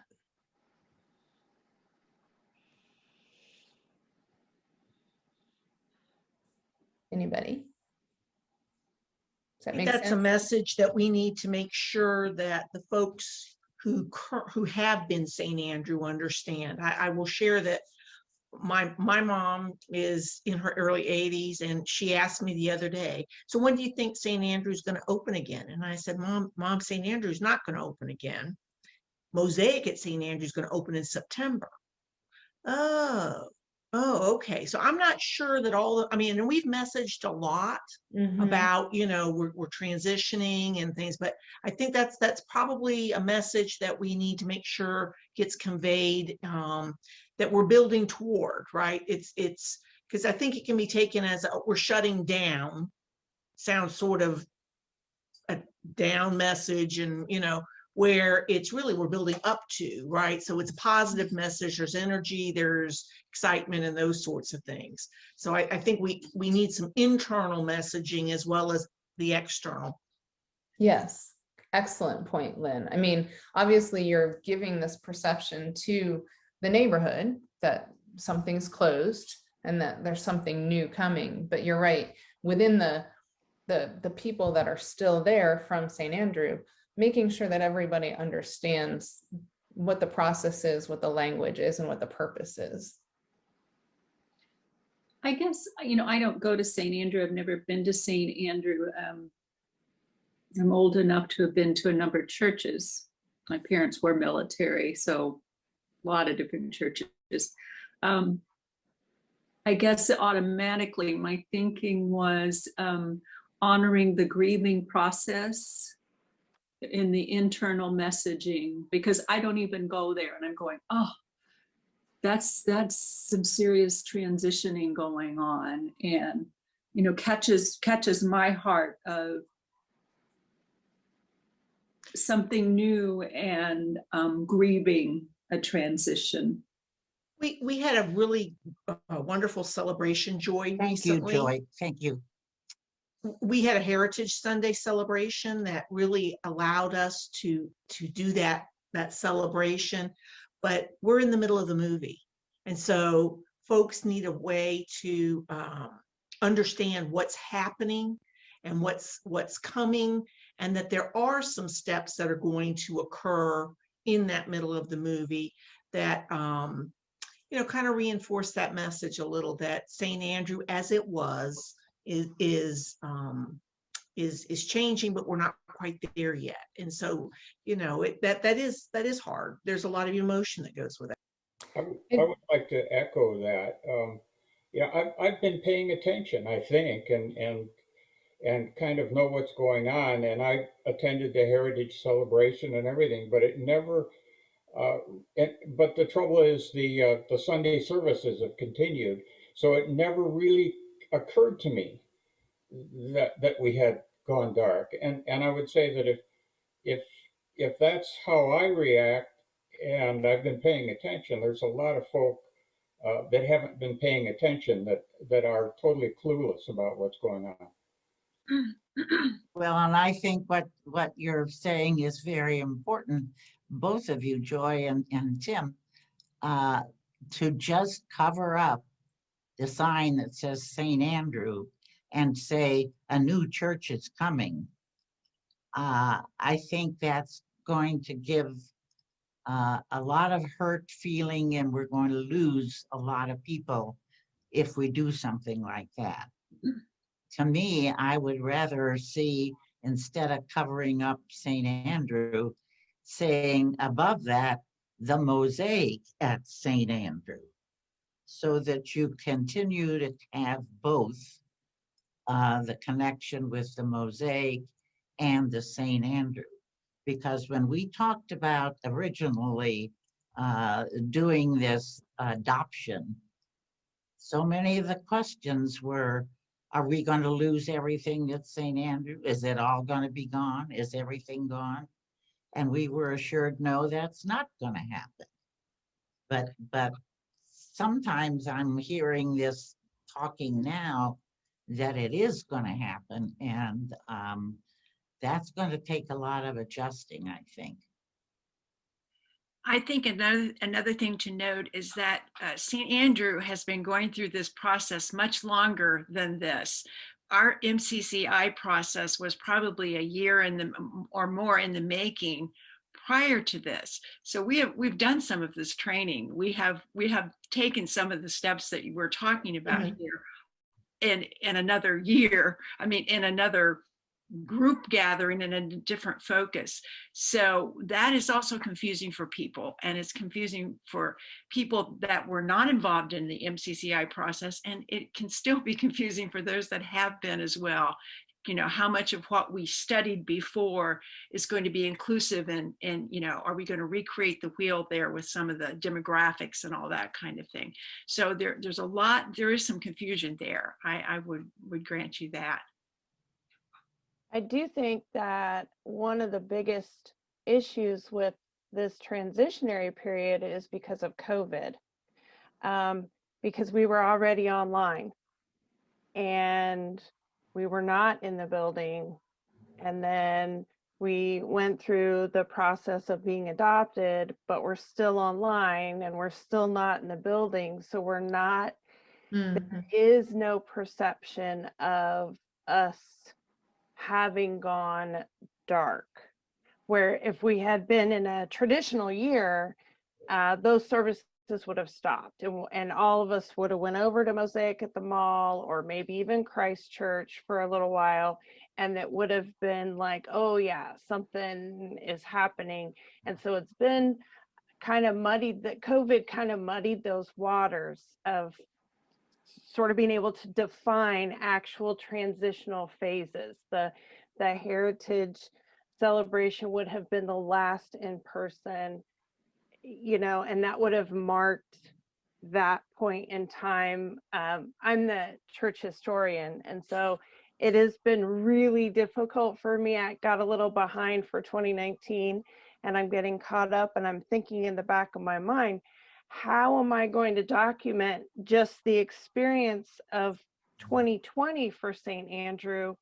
And now there's this transitional period in 2021 where the building didn't go anywhere and the congregation didn't go anywhere, and yet we're all going somewhere new. And so it's been hard to define those transitionary stages during this process. And I think that's where a lot of that confusion comes from. That's a great point, Teresa. Yeah, it definitely got a lot more complicated because of COVID and being online and consistently online. I went to the website this morning, and you know, if I were just a random person visiting the website for St. Andrew and it has all the information for online worship and everything, I would have no idea that it was closed, you know, that it was dark. You're right. Yeah, I have a Margaret. question. Yeah. Wait. Just to go back a little bit about our seniors and keeping people in touch and trying to help them understand what's going on in the church and what is to come. I've been trying to keep in touch with one person in particular, and had her listening to our service using her phone, putting it next to our television. Now she's vaccinated and we're vaccinated. So actually with a bit of difficulty, I was able to get her to come and sit with us and watch the service. And I know that the church keeps in touch, and she gets, even though she doesn't do email and all that kind of thing, she gets information from the church, but it's a little much at the stage she's at for her to absorb. And she's not feeling like part of things. So I have a couple of suggestions, you know, maybe we could think about at another point. And that is one, that people from Mosaic at the mall or St. Andrew could adopt one of our seniors who's kind of out of touch to keep in touch with.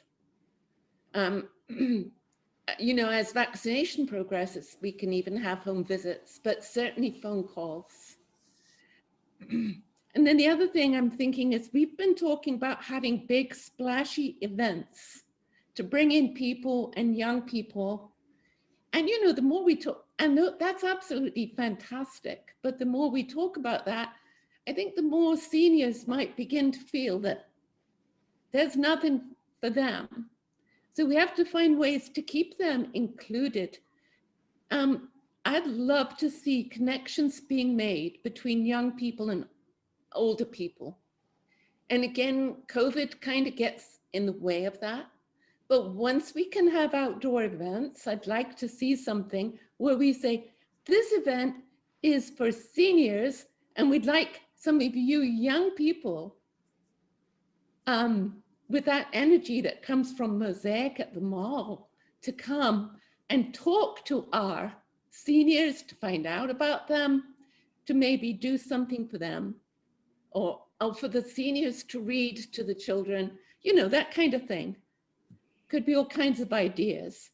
But I'm with Joanne that we need to find ways to bring them in. And we have discussed having a list of our seniors sent out who are not connected by any of the technical things that we are able to use, so that we know who they are and where they are.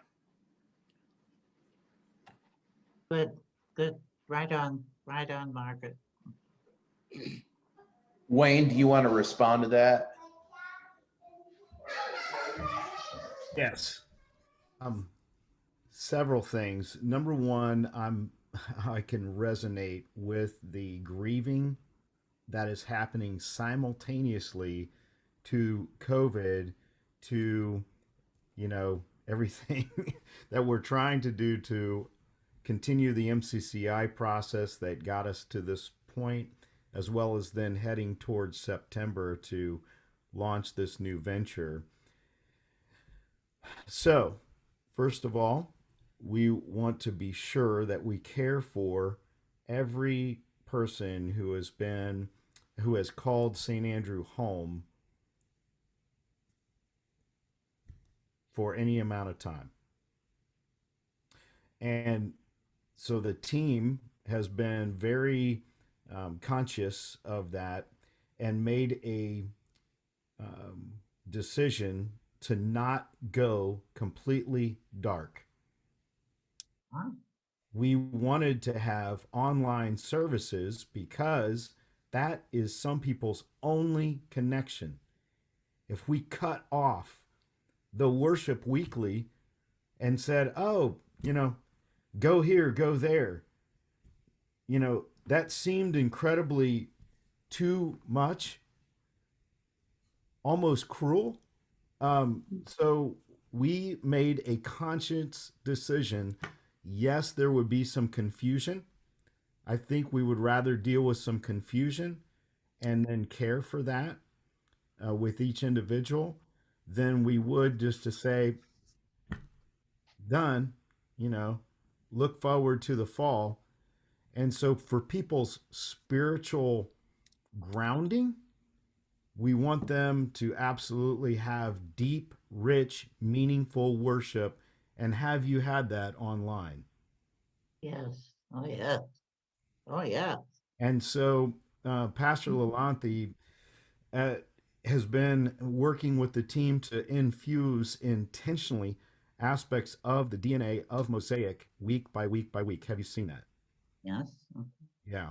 So there's been language, there's been other, you know, we hear from Pastor Roz, we hear from Pastor Brian, we hear from, you know, so eventually you're going to hear me preach online as well at some point. Yeah, yeah. Okay. Watch out, Joanne. Watch out. Okay. Yeah. But you know, we're doing this. We're moving the piano 1 inch at a time, if you will, from the right hand side of the sanctuary to the other. The only thing is, when we open, we're going to have a very robust traditional service, and we're going to have a very robust, incredible Mosaic experience, contemporary worship. You know, think about what we experience at the mall. I'm sure that all of you have either watched online Mosaic at the mall, or you attended the service last year on the lawn at Mosaic at St. Andrew, or when Mosaic came and we had a worship service together, you know, before we even voted for this, before a vote was taken. Or you have visited at Mosaic at the mall, you know, we're going to have a worship experience in the sanctuary, Mosaic like, contemporary. and we will flow from one to the other. So traditional will happen and it will flow right into, right after the traditional. So you'll have one, then the other. And so you can invite people to either, but it will be Mosaic at St. Andrew. Now, we have taken several steps that have, we didn't know that all these opportunities would be in front of us.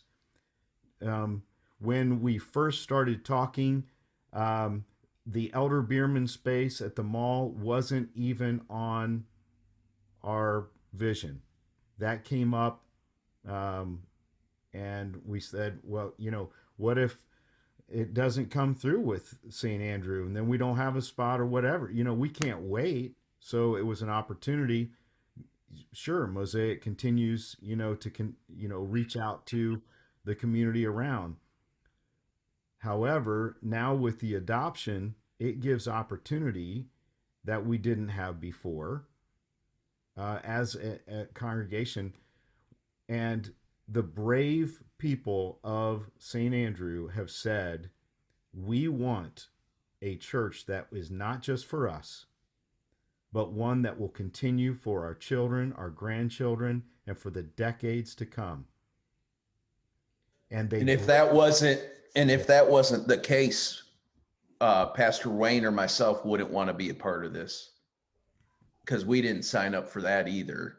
We don't want to drag people to the other side. That's not what, because you all will resent us and vice versa. So this is very much a kingdom of God team approach, because you met Corky Erickson a few weeks ago, and Corky is in her 80s now, but she was there helping with.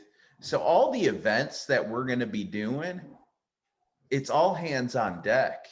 Man, it's geared for the whole family, intergenerational. You may not like talking to people. Guess what? That's okay. You may like grilling. You may want to be a grill master. Or, hey, you may want to pour drinks for that little 4-year-old that you know is going to spill all over herself, my daughter, right? But you may want to be pouring drinks for people. Or you're handing out kites to all the families that are coming. So this is not just for them, but it's for all of us. So here's where we have to decide. Y'all decided, I want to live. I want a vital church in the future.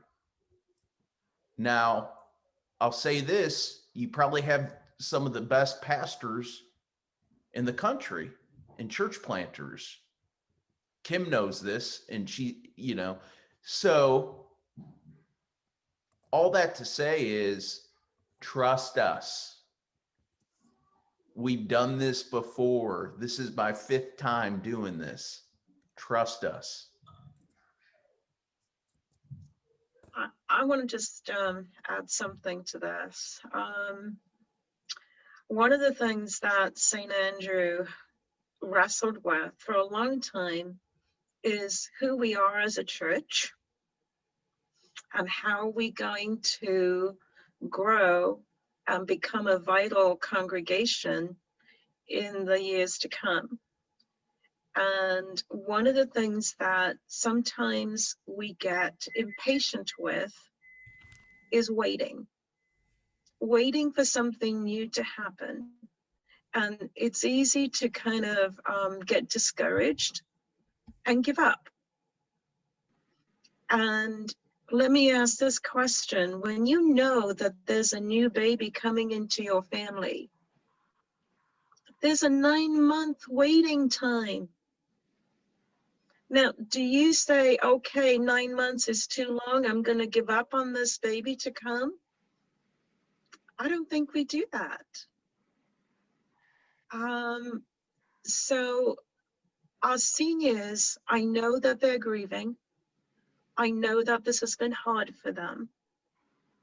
But we have something beautiful to embrace in the days to come. And every single person is vital to that. There is not one person who cannot contribute to this beautiful new congregation that God is birthing. Actually, it's 2 new congregations, not one, at our location. And we've been waiting for it for a long time. And now we have the opportunity to see it into fruition. So now is not the time to bail out. I think they want to see what's happening. They don't see anything happening. When you're waiting for a new baby, mama's tummy grows and grows, and daddy feels a heartbeat and the kicking around. But there's the building, there's this, and nothing's happening.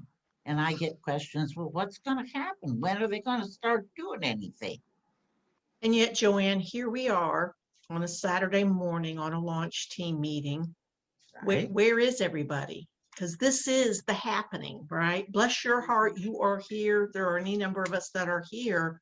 We want to invite more of those folks to come and be a participant so they do know what's going on, right? We know what's going on based on participating here. One thing I have learned through gathering people to serve in the Giving Garden is that you need to make those tasks or those ways to serve really obvious and really draw it out for them and show them where they can be involved. And I think that's a piece that's missing right now. I think the people that are here on this meeting right now, you're preaching to the choir in that sort of sense. I mean, we're there with you, but other people have to see where they can be connected.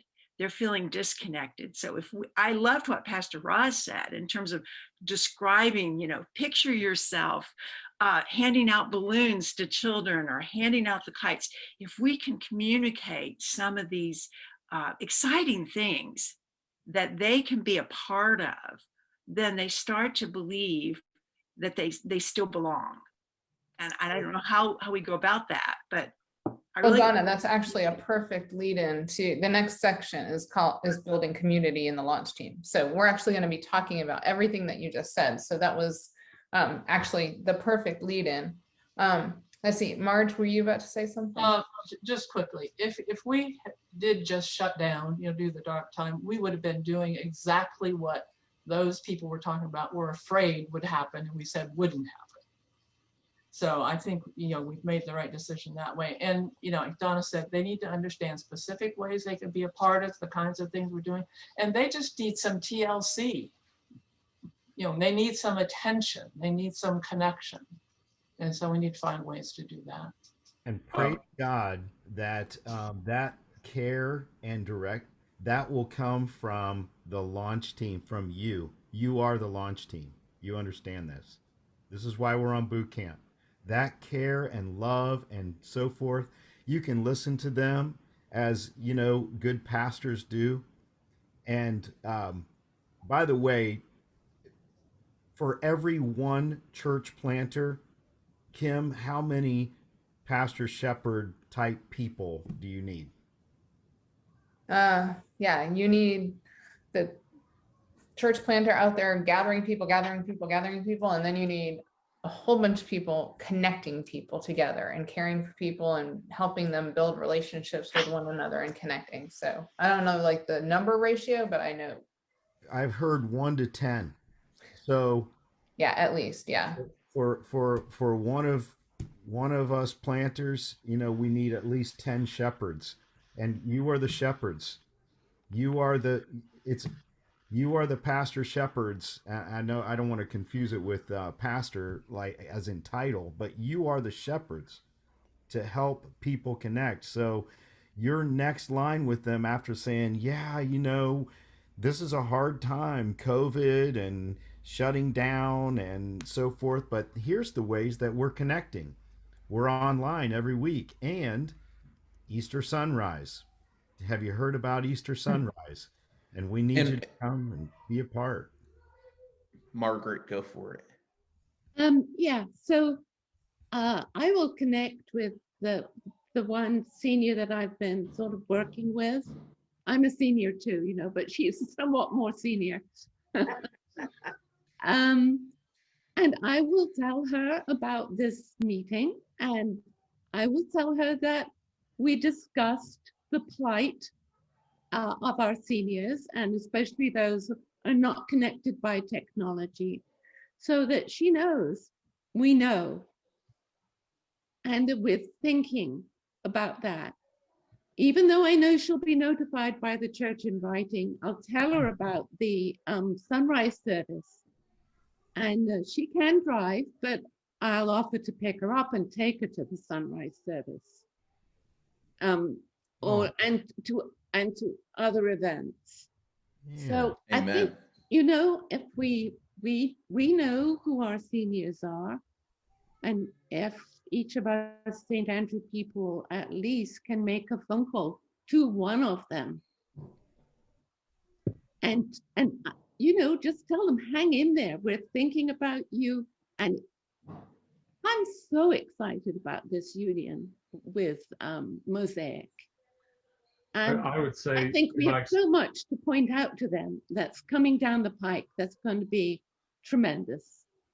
So if we can talk to each one of them with optimism, I'm just getting the phone call will help in any case. So that's it. in my experience with SPRC, I've noted that people at St. Andrews want to get things done. They're very task oriented. It's like, what are we waiting for? Come on, let's go. And I think that might be mistaken for people being discouraged or being angry or whatever, but it's just part of what's kind of built into us. We're very task oriented. As far as the online services, since we've joined, been putting them on the Mosaic Facebook page, I think we're in excess of 200 hits per week. It's views, but of course people don't stay there the whole time, but we've gone from about 130 or so to over 200. So that means that people are still hanging in there. They're still interested in us and what we're doing. Good. Thank you for that information. Yep.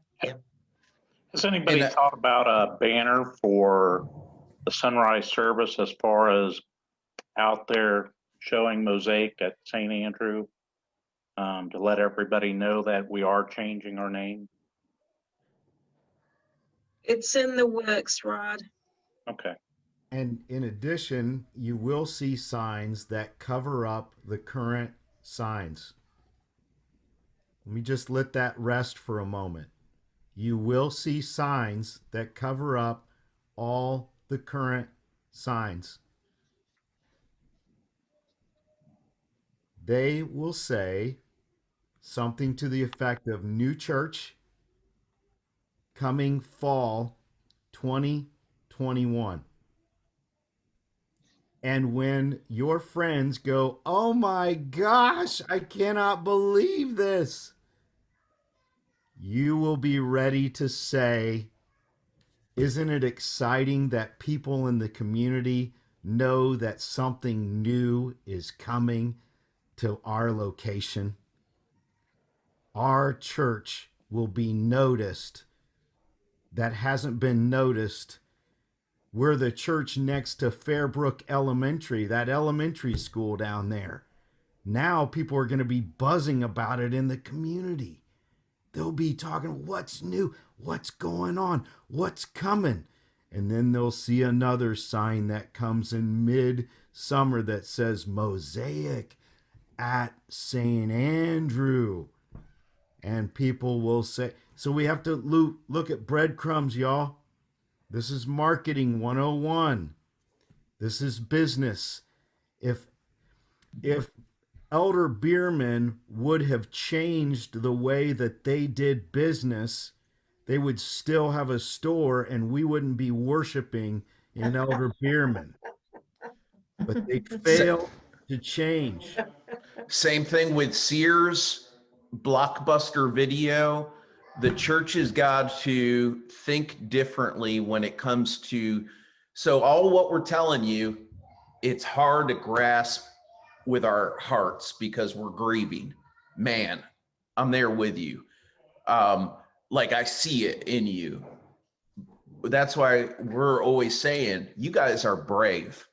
How many times have you heard us say that? You all are brave. You didn't have to do this. No. But God's led you to this, and I promise you on the other side, it'll be glorious, but it's gonna, and Jesus talks about this in John chapter 12, unless a grain of seed hits the ground and dies, it won't come back. This is you're living the whole Easter celebration through this whole thing. And so I think, and Kim will go through this with us, but we will have a timeline of events. It sounds like that's needed. And I put that on the top of my radar. Ways people can get involved to serve, what's coming up. Now, with this in church planting, just telling you guys, for my type A folk, for my administrators, people I need to straighten out my life like Lynn, things change quick. Ideas change quick. So we can't say, well, here in paragraph 5 on page 8, that's not how a church planter's mind works. So, but we will do our best to put a comprehensive timeline together of different ideas and events, networking, and we're going to have a big party for Jesus all this summer and on, like we did with these concerts at the Green. You guys have a beautiful green space. You don't know this yet, but you're going to have mega sports camp at St. Andrew for kids this summer. Pastor Roz, that's changed a little bit. We're going to have a kids camp, that's for sure. It's not going to be mega sports camp, but it's going to be, well, whatever. But kids camp. But where's it going to be? Where's it going to be, Wayne? We're on the St. Andrew backyard. And there's going to be a big tent. And maybe in the schoolyard. If we have enough kids, we will have to spill out over into the school next door. And guess what? We need people to check those kids in. We need people to be around when the parents are kind of hanging around saying, hey, what is going on around here? This looks like an exciting place to be. And you're going to have they're going to want to have a meaningful conversation with, each of you, Marcy, and we expect to see you there so that you can, engage people in conversation. Joanne, you're going to be standing by the giving garden going, look at this giving garden. People are going to have questions, who's going to answer their questions? Donna, Donna has to do that. I don't know one plant from another. Right.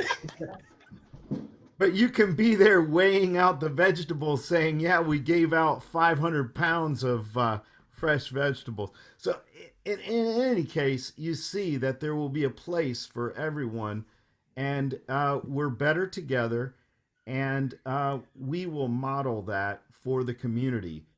You mean there are senior citizens that go here? Yeah, there's all kinds of people, all ages, all generations, all different backgrounds. In fact, at Kids Camp, my guess is that there will be at least 5 different languages, if not 10 languages represented there at Kids Camp. So I believe it will be the most diverse population of kids you have ever seen on the property at St. Andrew in its history.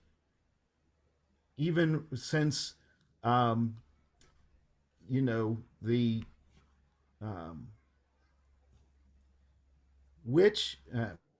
not going to go into pandemic. You're talking about the pandemic? No, I'm talking about it's height. It's height. So Wayne will do something crazy. We'll get Wayne to do something. If we get over 100 kids, which I believe we will, Wayne, we might have to tar Wayne with feathers. But I mean, we don't. if we don't get above 100 kids, that'll be disappointing. I think we'll get at least above 100 kids for this camp. Y'all wait, y'all see, but we'll put a timeline together. Okay, Kim, we probably covered some sections in the future, so you adjust us however you need to adjust us. Yeah, we'll play with it. It's all good.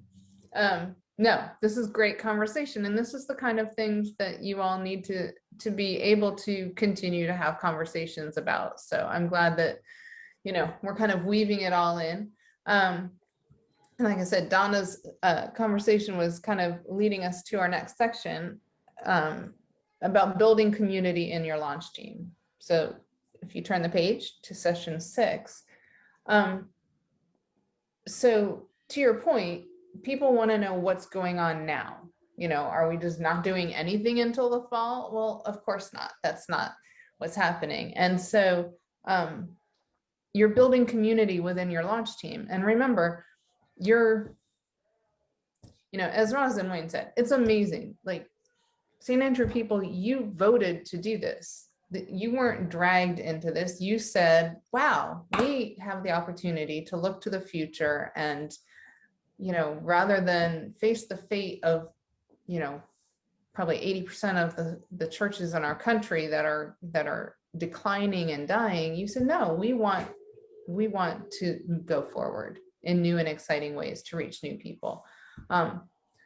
But you're the launch team now. I mean, you're all part of this launch team for this new thing. And so with any new church or new project, building relationships within that is important. So you're building relationships with Mosaic people as they're coming in, and as you're gathering new people that haven't been part of Mosaic or part of St. Andrew that are coming to be a part of this new thing, you're building relationships with them.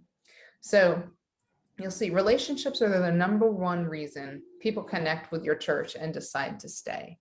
And to Wayne's point about shepherds or connectors, when new people come to one of the events that you host between now and the fall, the reason that they will come back for another event and the reason that they will come in September is because they connect with somebody and you bring them in and you begin to build relationships.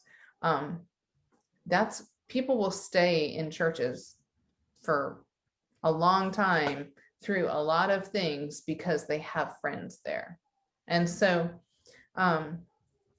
over the next several months until the fall, you're going to have launch team meetings, and you're going to be inviting new people to be a part of that, to hear what's happening, to be excited and get on board with it.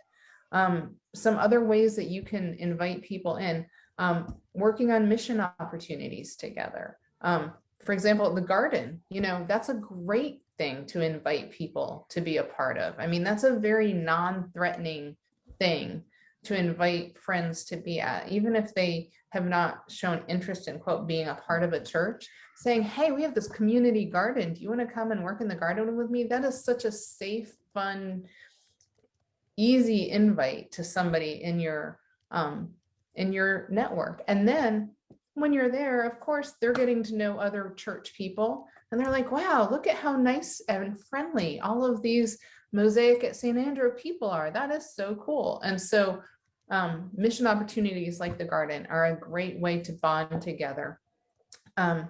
Social activities.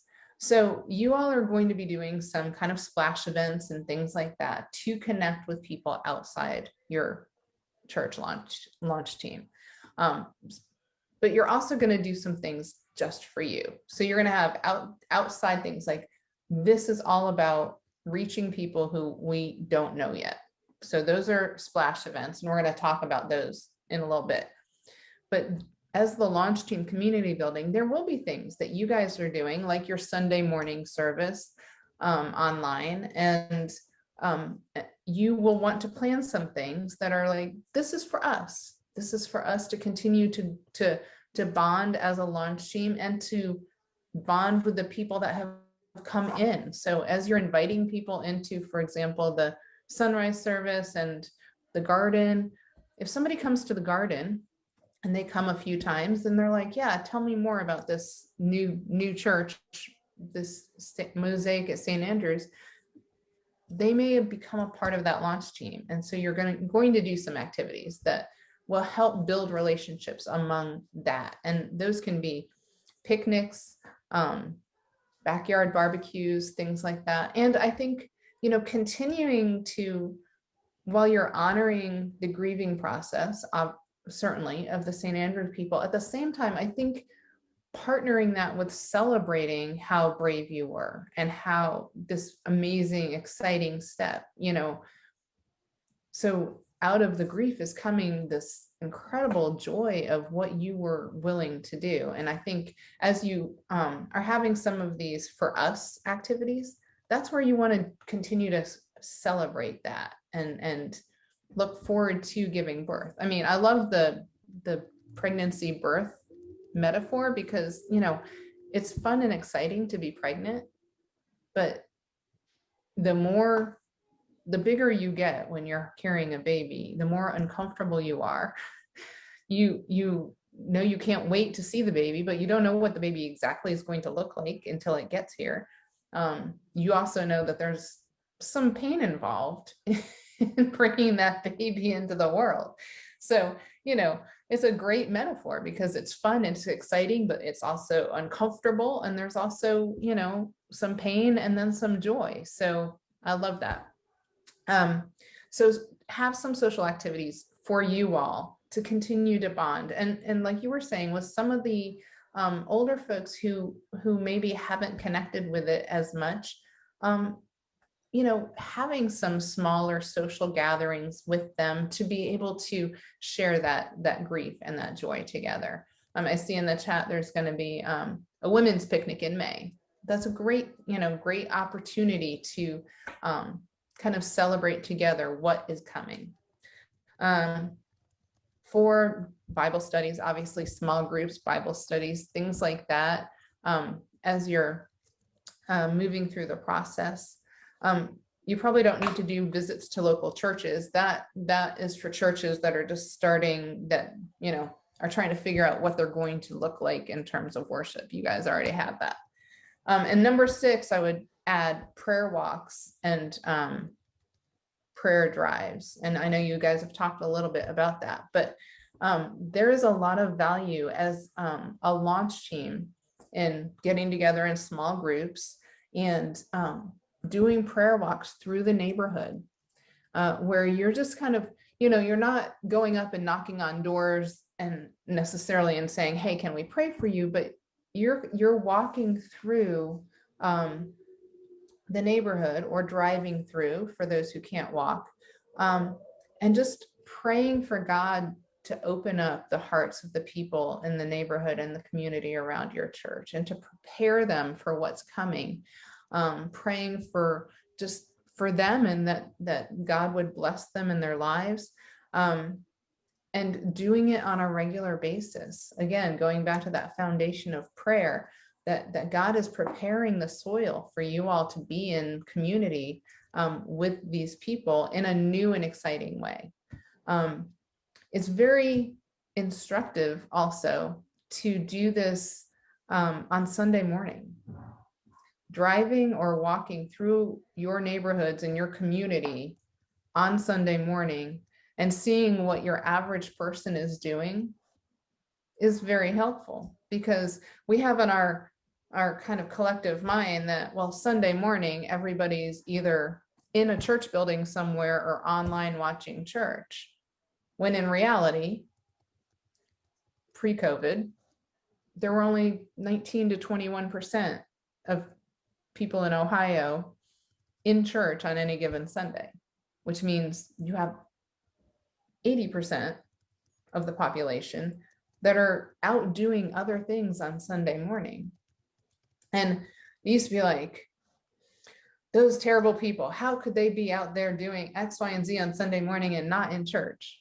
And we need to go out with that kind of completely different attitude of grace-filled, like, wow, look at all of the things that are happening on Sunday morning, and look at all of these people who may not have ever been a part of a church, and they don't know what they're missing by not being in the congregation. If you didn't grow up in church, you don't know that being in church, you're building these amazing relationships and worshiping an amazing God and finding this peace that passes understanding. If you've never experienced it, you don't know that. And they're out there doing all this stuff because they don't know what they're missing. And so when you do those prayer walks and prayer drives, or even just driving around on Sunday morning to see what's happening, it really connects you with how many people there are and how much opportunity there is to connect with people in your neighborhood that have never made it into your church, that might really be transformed if they had the right invitation. So I really encourage you to schedule some regular prayer walks, prayer drives over the next 6 months or however long it is until September, and really get a sense of that. Thoughts or questions about that? We have all that internally with the pastors, and we look forward to putting that timeline out. Pastor Lalonte has worked really hard on our prayer strategy, which is amazing. We're in the process of getting the maps so that we can mark off areas for people to walk and drive. And if anybody wants to be a part of that, let me know. So after Easter, we're going to do some intense prayer saturation of our community. So I'm going to assume that some of that's going to be discussed at our March 28th launch team meeting, the details of that. And so, you know, again, I think what we need to do is invite other folks to come and attend the launch team meetings, because that's where they're going to hear these details. Am I correct? Absolutely. I think that's why they have not always attended, because they have not heard details at these launch meetings. It's all been sort of general philosophy of getting excited and all that, which is important. But like Randy said a little bit a while ago, we're detail-oriented people. We're task-oriented. We want to do something here. And talking is fine, but Well, Joanne, you know, and I think it's hard because we've been sharing. I mean, Lynn's been putting out everything details wise. Lisa has been putting things out. We've been putting things out for people to hear what's been happening. But when you're in grief, people are not ready to hear or to read what is happening. So we have to figure out a way of helping people to see and to hear and to trust that the risk that we said we would take can bear fruit, because we're not going to trust in our own abilities, but in God's ability. But we've got to start to let go of some of the things that are holding us back, which is not easy to do, but necessary. One suggestion that I would offer is, I think at the very end of our online worship services, there's, you know, kind of upcoming events on charts that are there, but we're not talking about that during the worship service necessarily. And I think it would be helpful if those that are coming in and listening to that hear, hey, there is, you know, you should have joined the launch team meeting.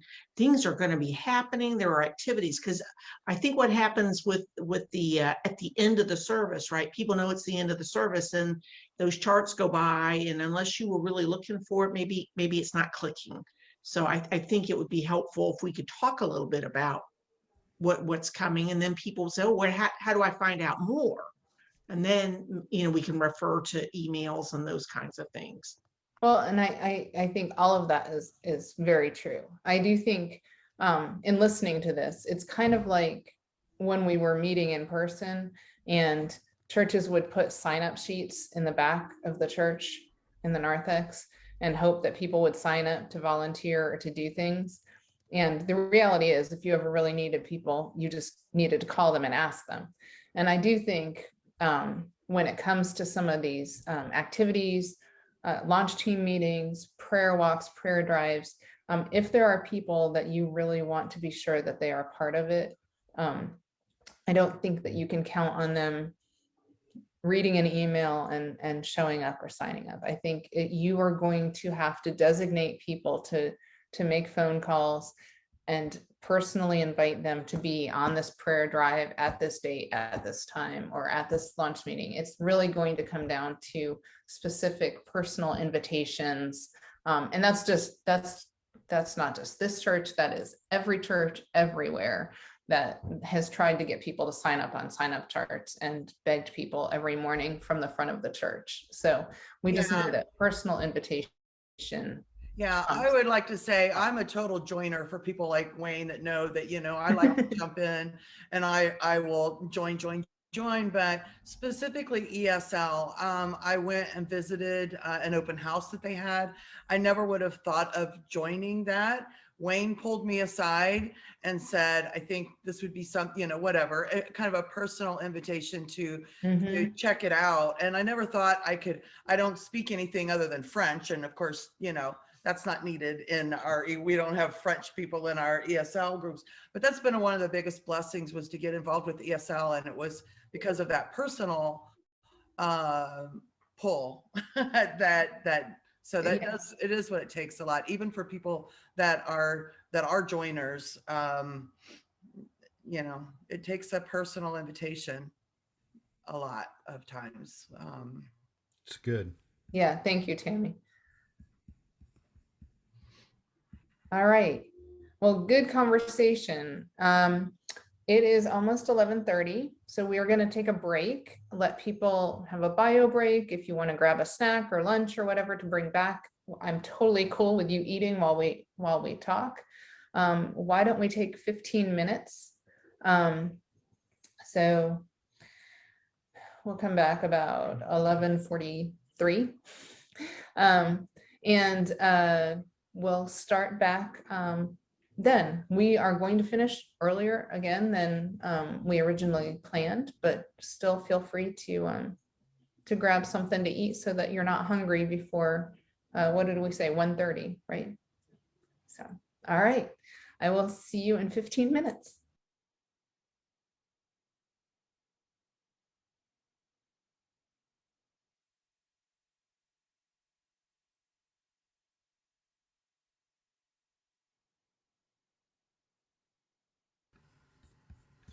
Lynn, welcome back.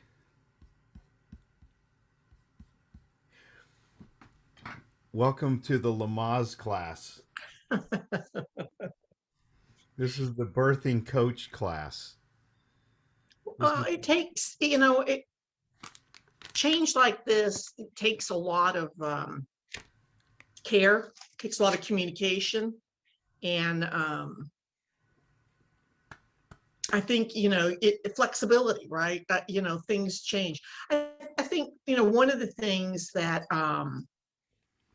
is very different for the St. Andrew family is, remember that we have come from a very traditional, structured, where there were ad council meetings and people were getting information. They knew what the game plan was. And now we've gone, and I'm not going to say free flowing, but from if you're very structured and you've had these committees and you've had all these organizational things, to now, and COVID's complicated it. I mean, COVID's really complicated it. I think that's why you're hearing this, we're not feeling connected, because before there were these very structured, regular meetings, regular committees, regular this, regular that. And people were getting data feeds, and that's where their sense of belonging and some of their connection points are, because they sat on committees. Well, none of that's there now. So I think, that's kind of what you're hearing a little bit of, It's just different. To that point, if we looked at it graphically, and this is why everyone has bravely moved into a new season, at the same point that we had committees and ad councils and so forth, what was happening with church attendance and outreach? Damn. No, no, no. Oh, Again, I get it. By the way, there's nothing wrong with committees and ad councils and commissions and all that. There's nothing wrong with it. However, what we need to do now is we're jacking up the communications in other ways, and we're going to hang signs on the building that says we're pregnant. Yeah. And what new life is coming. New life is coming. And right. When the announcement of new life is coming, what do some people in the family react to the announcement that a baby's coming? Is it not mixed? Yeah, because babies are work. They're adorable. We love them. Not only are babies work, but that's on the parents. The parents need to do a lot of work. Do the parents communicate regularly every single aspect of what they're doing? And the late nights and the early and the morning sickness and the financial. Let's talk about the financial. Of course, we need to talk about the financial. But it will be more. It will not be less. Be careful of what you pray for, right? Because you might just get pregnant. And when you get pregnant, then then it's unveiled, what the new name of the baby is. And some people are, oh, isn't that wonderful? And other people are like, why would they name it? I think also, if I could make a point about, because I just caught it when I came back in, when somebody announces the birth of, a new baby or, a new life in the family, which St. Andrew's a family, Mosaic's a family, the existing siblings or people in the family are going to say, well, then where do I fit in? That's another thing that you see is resistance of, okay, there's a new baby, that's all fun, but then wait a minute, where do I fit in now? What is that going to do to the dynamics of this family? So that's just a common reaction. And so to Lynn's point and this point, in communications increase. How do we do that? Joanne, get on the phone. Get the phone log out. You need to get a hold of some folks so that when they see that sign go up, you can say, isn't that wonderful that we're pregnant? There's new life coming. But wait a minute, it's covering up our signs. That's right, because new life is coming in the fall. They were pregnant. Well, I don't like the fact that we're pregnant. Well, there's nothing that's going to change that now. The baby's been conceived, and there's stuff going on even behind the scenes, underneath the surface, as it were. And praise God, God's the one who knits that baby together. But there's some things that we can do as the mother to make this be a healthier development. And so we're in Lamaze class right now. So welcome to Lamaze class. Glad you're here. This is going to take a lot of midwives, and it's going to take a lot of work. I'm glad it's a task-oriented group, because, man, there's a lot of opportunity that's coming up.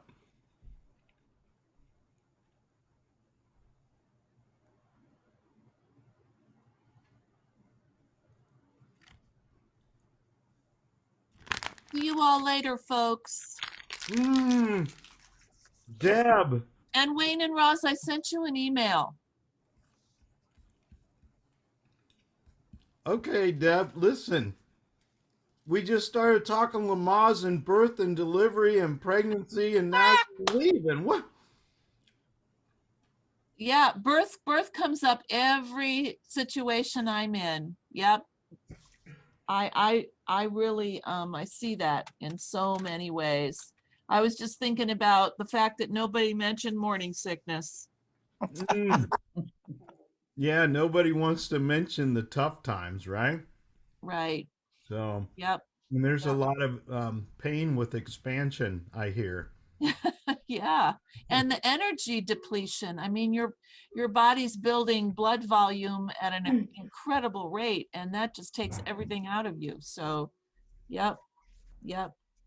Well, Good I'm going to, advice. speaking of medical things here, I'm going to take Mark to get his vaccine number 2.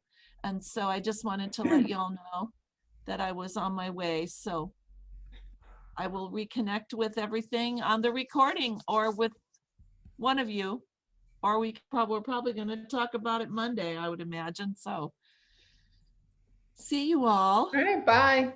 Safe trip. Oh yeah, we're going up to Tip City. We're going all the way to Tip City. So Oh, yeah, that's great. All right, Deb, give our best to Mark, okay? I will. Bye-bye. Bye-bye. I think, Kim, we're all gathered back here All right. from a good break, and uh, you know, one of the things that we've talked about is the fact that hey, we're pregnant, and we're going to be putting up a sign that says we're pregnant on the covering. We want to announce it to the world, we're pregnant, and it's due in the fall. And not everybody will know all the details behind the scenes, but man, we're working hard, and there will be opportunities for everybody to be engaged and involved in some way, form, or fashion to build up to the birth of that baby. But guess what happens once that baby's born? I'm glad it's a task-oriented group because, man, roll up your sleeves. That's right. All sorts of tasks coming up. Okay, well, diving back in, turn the page to page 17. And on there, you'll see 2 diagrams talking about the connecting paradigm. And this is just to yes, thank you, Wayne. This is to reinforce what we were talking about the importance of shepherds or connectors. Everybody got that? All right.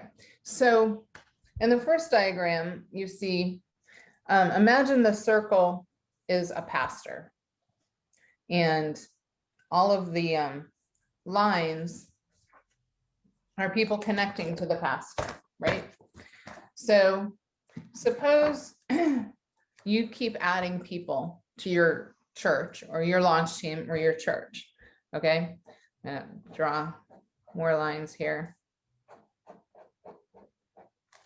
So then you have more lines, right?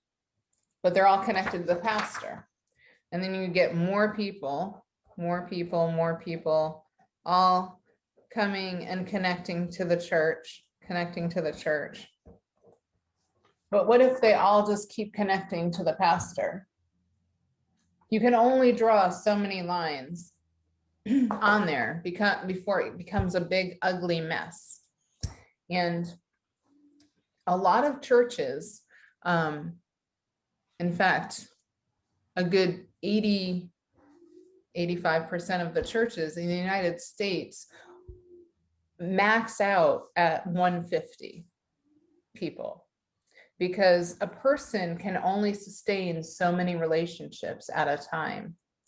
And so churches will try to like bump up over 150, and they might like get close to 200, but they almost always drop back down to 150 or under because they are a pastoral-centric church. They're all around that pastor, and that pastor is trying to sustain all of the relationships.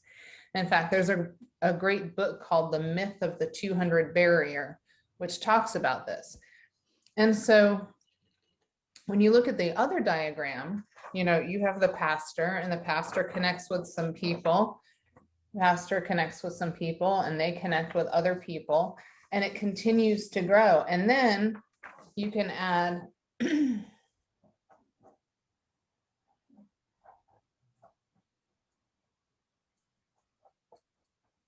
so then you have people connecting with all of those people, and you have all of these relationships going on. And so, this person up here is connected with 10 people, and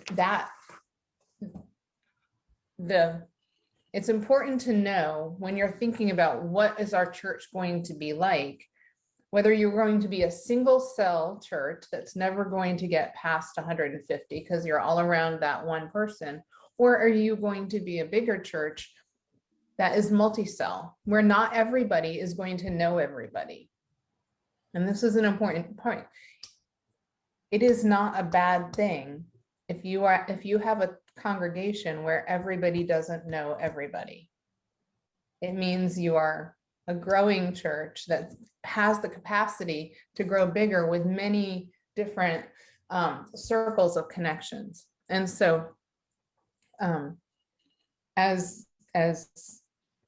everybody's bringing in new people into the launch team, and once you launch into the church,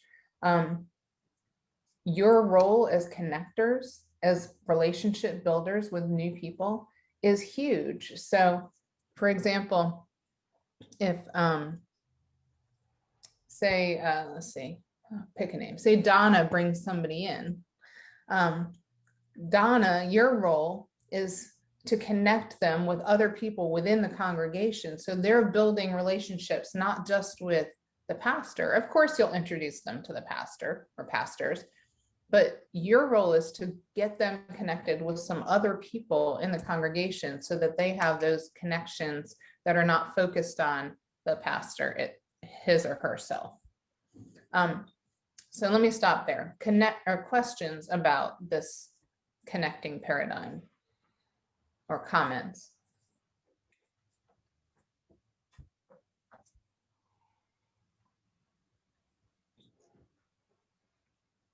Does that make sense to everybody?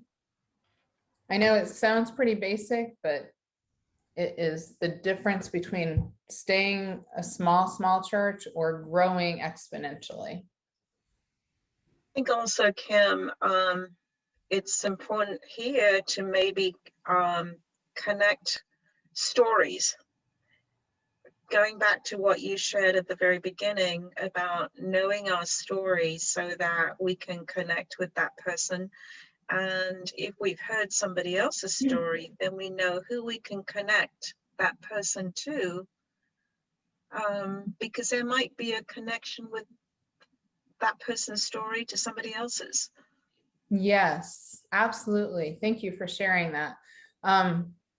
The more you know about one another, absolutely, the better you're equipped to grab them at an event or a Sunday morning and say, you have to meet this person. If you know this person is an engineer and you meet this new person and they are an engineer or they work at the same place, you can be like, oh my gosh, let me introduce you to, and you have automatic connection. So that is a great point about making sure you know one another's stories as well.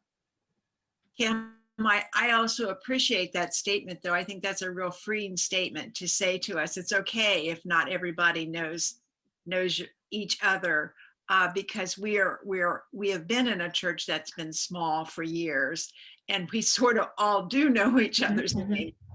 So I that's a good affirmation for us to hear that.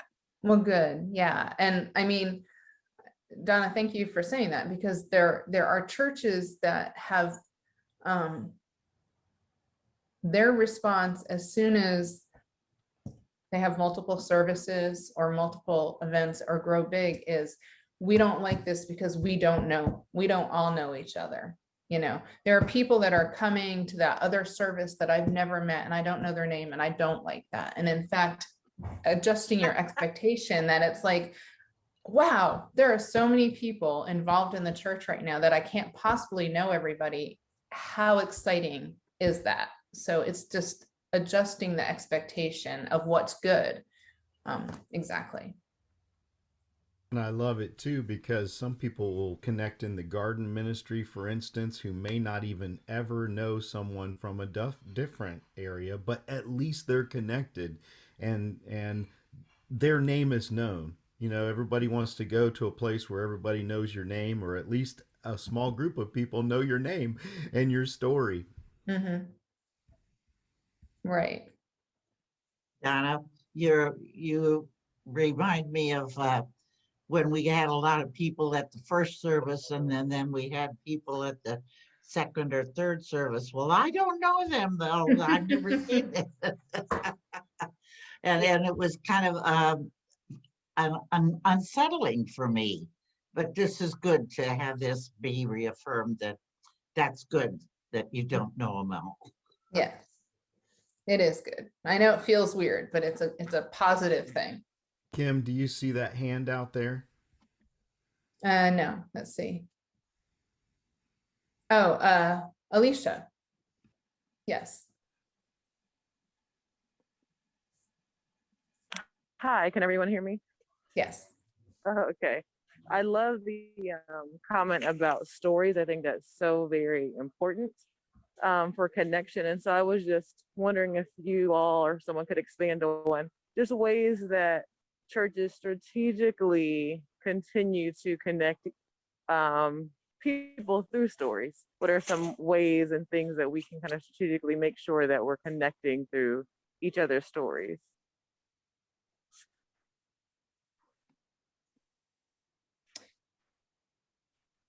One way that you all can start building that capacity as a launch team is when we were talking about doing some social things just for you guys, doing some smaller kind of get-togethers, whether it's just a dinner, a dinner for 8 type thing. Some churches have done dinner for 8 where they kind of rotate groups together. And certainly as people are getting their vaccines, weather's nicer, you can have backdoor barbecues outside.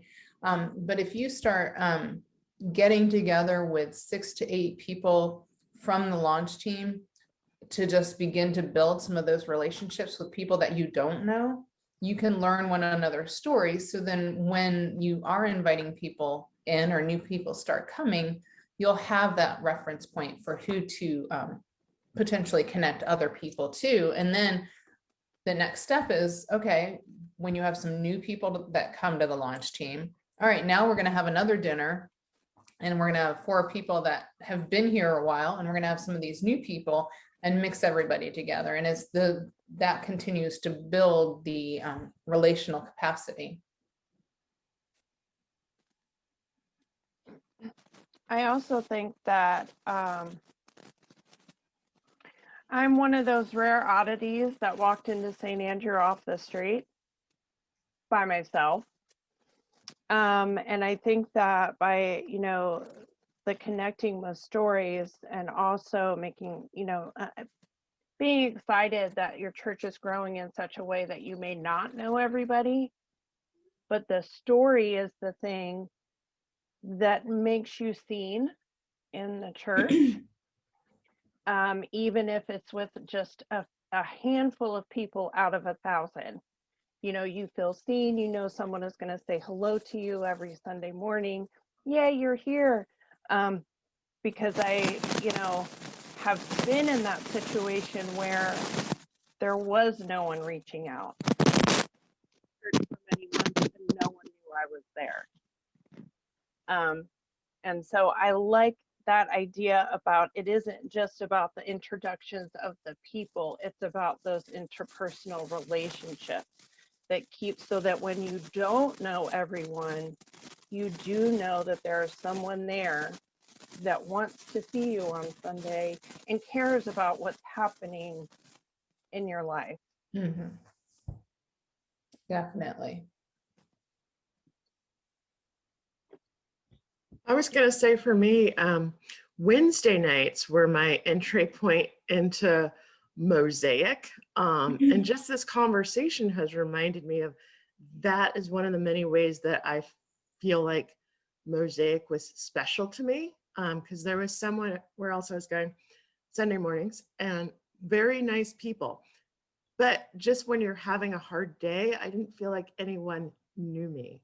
And I feel like I can go to Mosaic and see people who I saw Wednesday nights and sat with at a table group where we were really able to quickly share pretty deep stuff. So of course we all want to get back to in person for things like that, but just having opportunities where you can really deeply talk to people and deeply listen to people, and having a topic that just opens up doors for that was amazing. Like even with the recovery group, I'm not in recovery, and I didn't know how much I needed people who were in recovery to work on things for them and me. Wow, thank you. That is a great Excellent, Tony. testimony. Excellent. Yeah. I know sometimes we think having multiple services, we're stretching ourselves too thin and that sort of thing. But over the years, I've been a person who's worked different schedules. And that's when I became aware, after my kids were raised, that there are just a variety of people who have different work schedules. And if we stagger the times and the opportunities that the church door is open, say a Wednesday night, you know, some people work weekends, or a late Sunday service, it allows us to be available to people who in this day and age are working on a 24-hour, 7-day-a-week work clock. And not in this church, but a previous church, back when we had bulletins and we put stuff in them, you know, all those little extra pieces. My entry into a church was a Thursday morning group of people that piled those things, that little stack together, and they used to laugh because I worked at night. And I would come in and do that with that group so that I could be a part and be known and know people.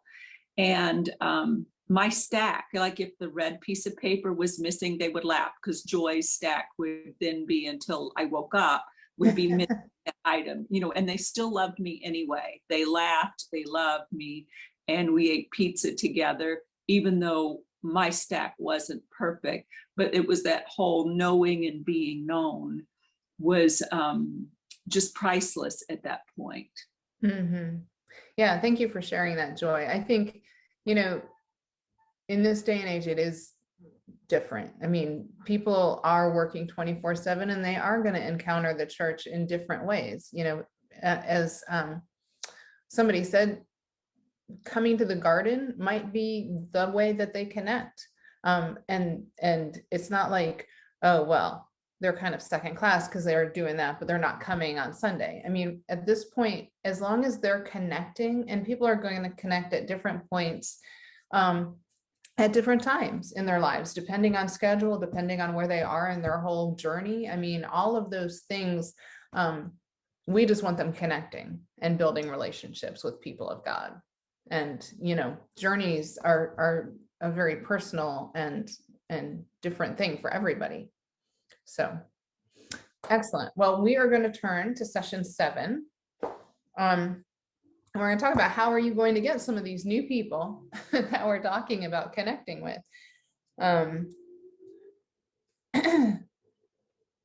Becoming inviters. So invitation to church, for some reason, is one of those things that has been especially challenging over the years. As United Methodists, we have pretty much sucked at inviting people overall. I say that because one of our bishops, Bob Farr, wrote a book, and he did a study for this book and research. And he kind of, I don't know, did all sorts of surveys, all sorts of everything, and came up with the statistic that your average United Methodist church member invites someone to church once every 38 years. If you if he averaged out all of the information that he got, he came up with the fact that your average United Methodist Church member invites everybody invites one person once every 38 years. Now, I know y'all are saying, well, I've invited more than that in 38 years. Well, then you're the one that made it not once every 100 years. So there are a lot of people that never invite anybody. What do you think? What are some of the reasons, and you can unmute yourself and call out, what are some of the reasons that people are hesitant to invite people to church?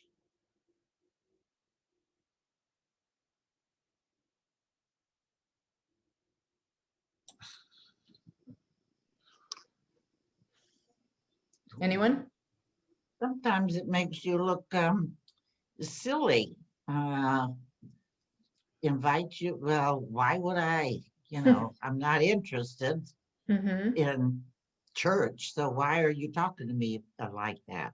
Okay, yeah, you don't want to feel silly. Sometimes our culture plays in there as well. We've gone to a place, I used to work at the base. Talking about religion in that environment is frowned upon at this point because they want everything to just be sort of neutralized, right? So, you know, and it, particularly if you're in supervisory, you know, capacity, right? So and that may be the case in other organizations where most of your network is in a work situation, and yet that's not deemed an appropriate discussion, right? So you have to figure out ways to have that discussion other than while you're at work, which is where you spend most of your time. Right. I think too, some churches are pretty toxic and, you know, there's a lot of polarization right now, even more so. So it's like, you have to sort of make sure you let them know that you're inviting them to a safe place. It's not one of the, you know, because really churches don't have that good of a reputation right now. Right, right. I would say lack of confidence is one of the barriers. Yeah,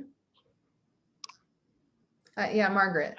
Yeah, even sometimes, even if we do invite people to events, because that's maybe easier to invite them to Wednesday night dinner. I just want to tell the story of a friend of mine.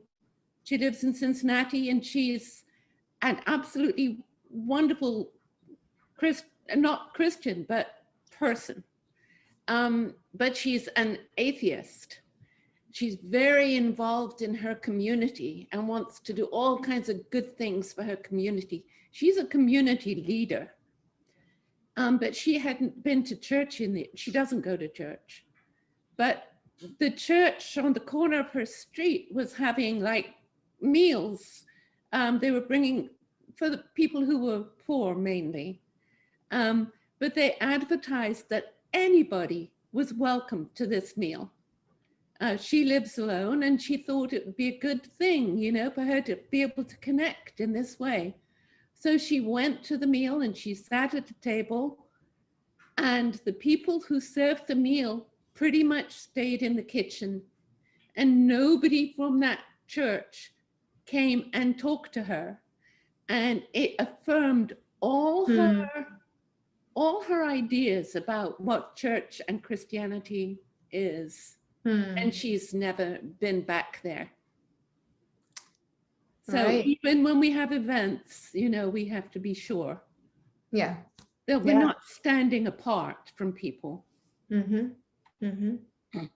I think that also it touches back on knowing someone's story, because I think spirituality or someone's faith journey can be private for them.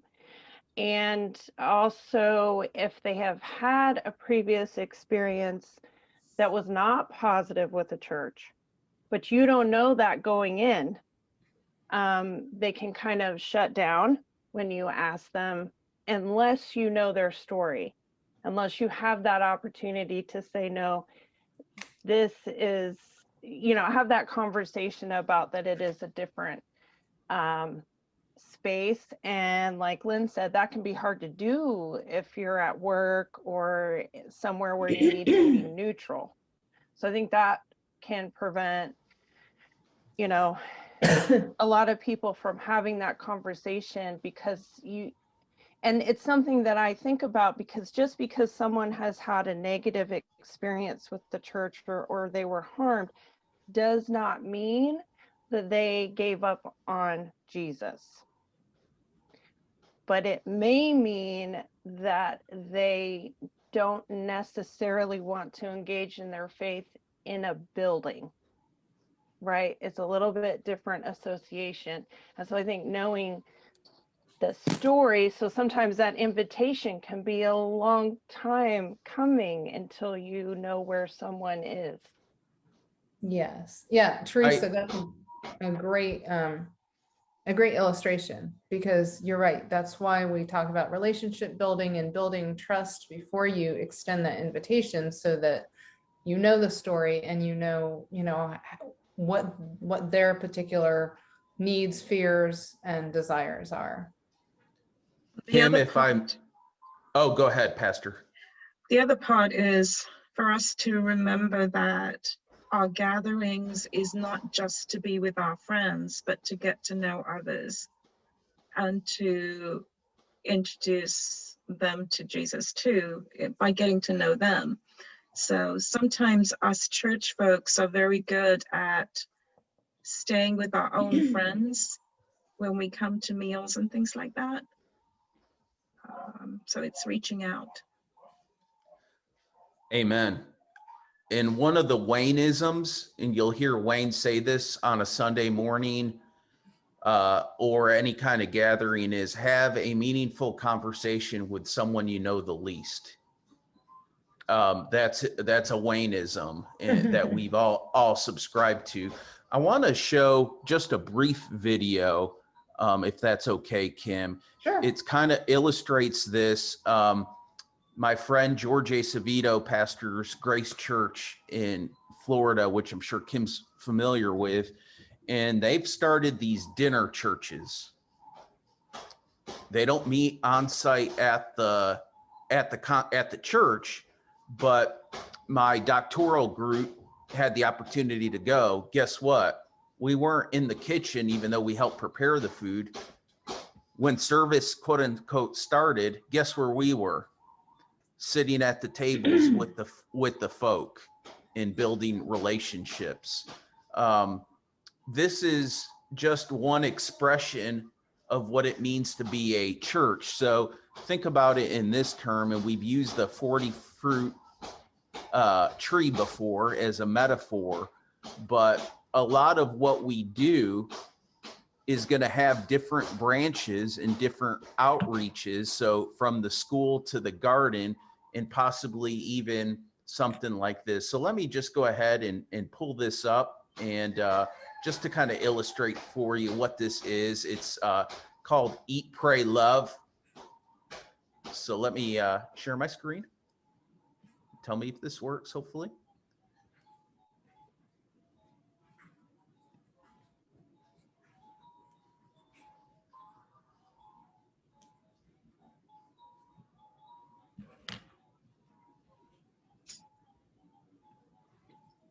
Just need we have no sound.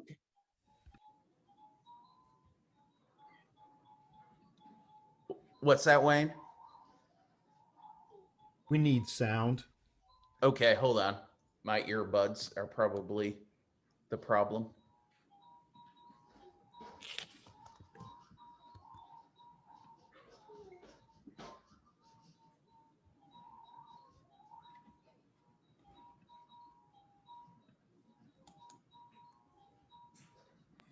But we hear No. Gabriella's game in the background. That's pretty cool. Yeah.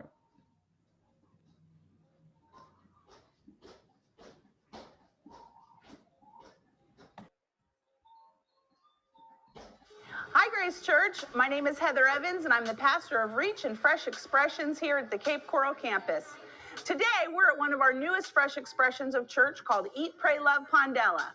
Nestled between US 41 and Old 41 in the Health Department parking lot, we are serving our neighbors in North Fort Myers, just down the road from both J. Colon English Elementary School and Suncoast Estates. Right now, this ministry is in the listening and loving stage of fresh expressions, which means we show up and we listen to our neighbors as they share our lives with us. We do what we can to discern and provide for some of the felt needs of the community, all the while attempting to build authentic, loving relationships with the neighbors we encounter here. We've already seen God move here in amazing ways, and we are grateful for the privilege to serve God's people. Since the COVID pandemic began, we've seen unemployment rise, and it's become harder and harder for families to make ends meet. We're using some of the resources that you've given to Grace Church to provide essential goods for this community. Each week, our team offers a hot meal, some basic groceries, pet food, diapers, and other infant needs. We also have a team here on site that specifically works with our neighbors who are experiencing homelessness. Most importantly, we offer friendly smiles and fist bumps, listening ears, and one-on-one prayers. Like all of our Reach ministries at Grace Church, we want the people who visit us here at Eat, Pray, Love Pondella to experience the love of Jesus through the body of Christ. In the future, we hope to transition this ministry into an indoor dinner church like the one we have been hosting in Suncoast Estates for more than 4 years now. Our Fresh Expressions team believes wholeheartedly in the dinner church theology, where we know the Holy Spirit can do mighty works in the midst of a shared meal with friends. Dee Nelson is our team leader here at Eat, Pray, Love Pondella. She and her team thank you all for all the ways that you have supported this ministry so far.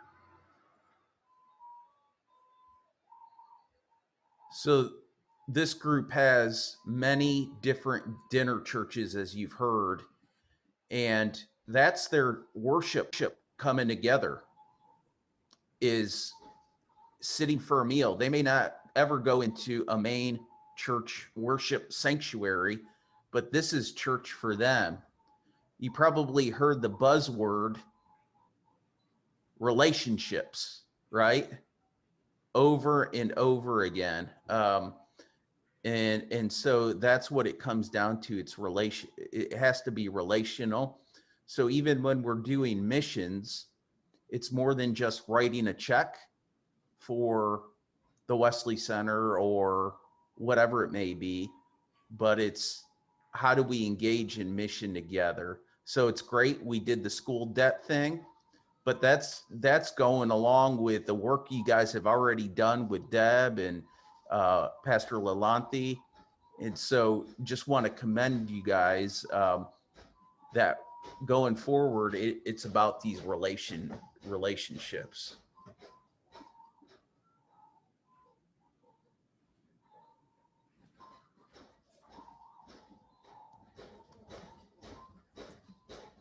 All right, thank you for sharing that, Roz. Yes, I mean, it absolutely is about relationships, and you are inviting people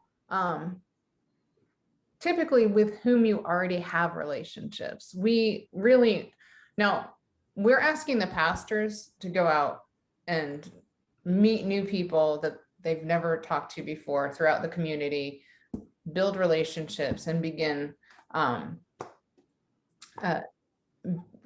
those relationships.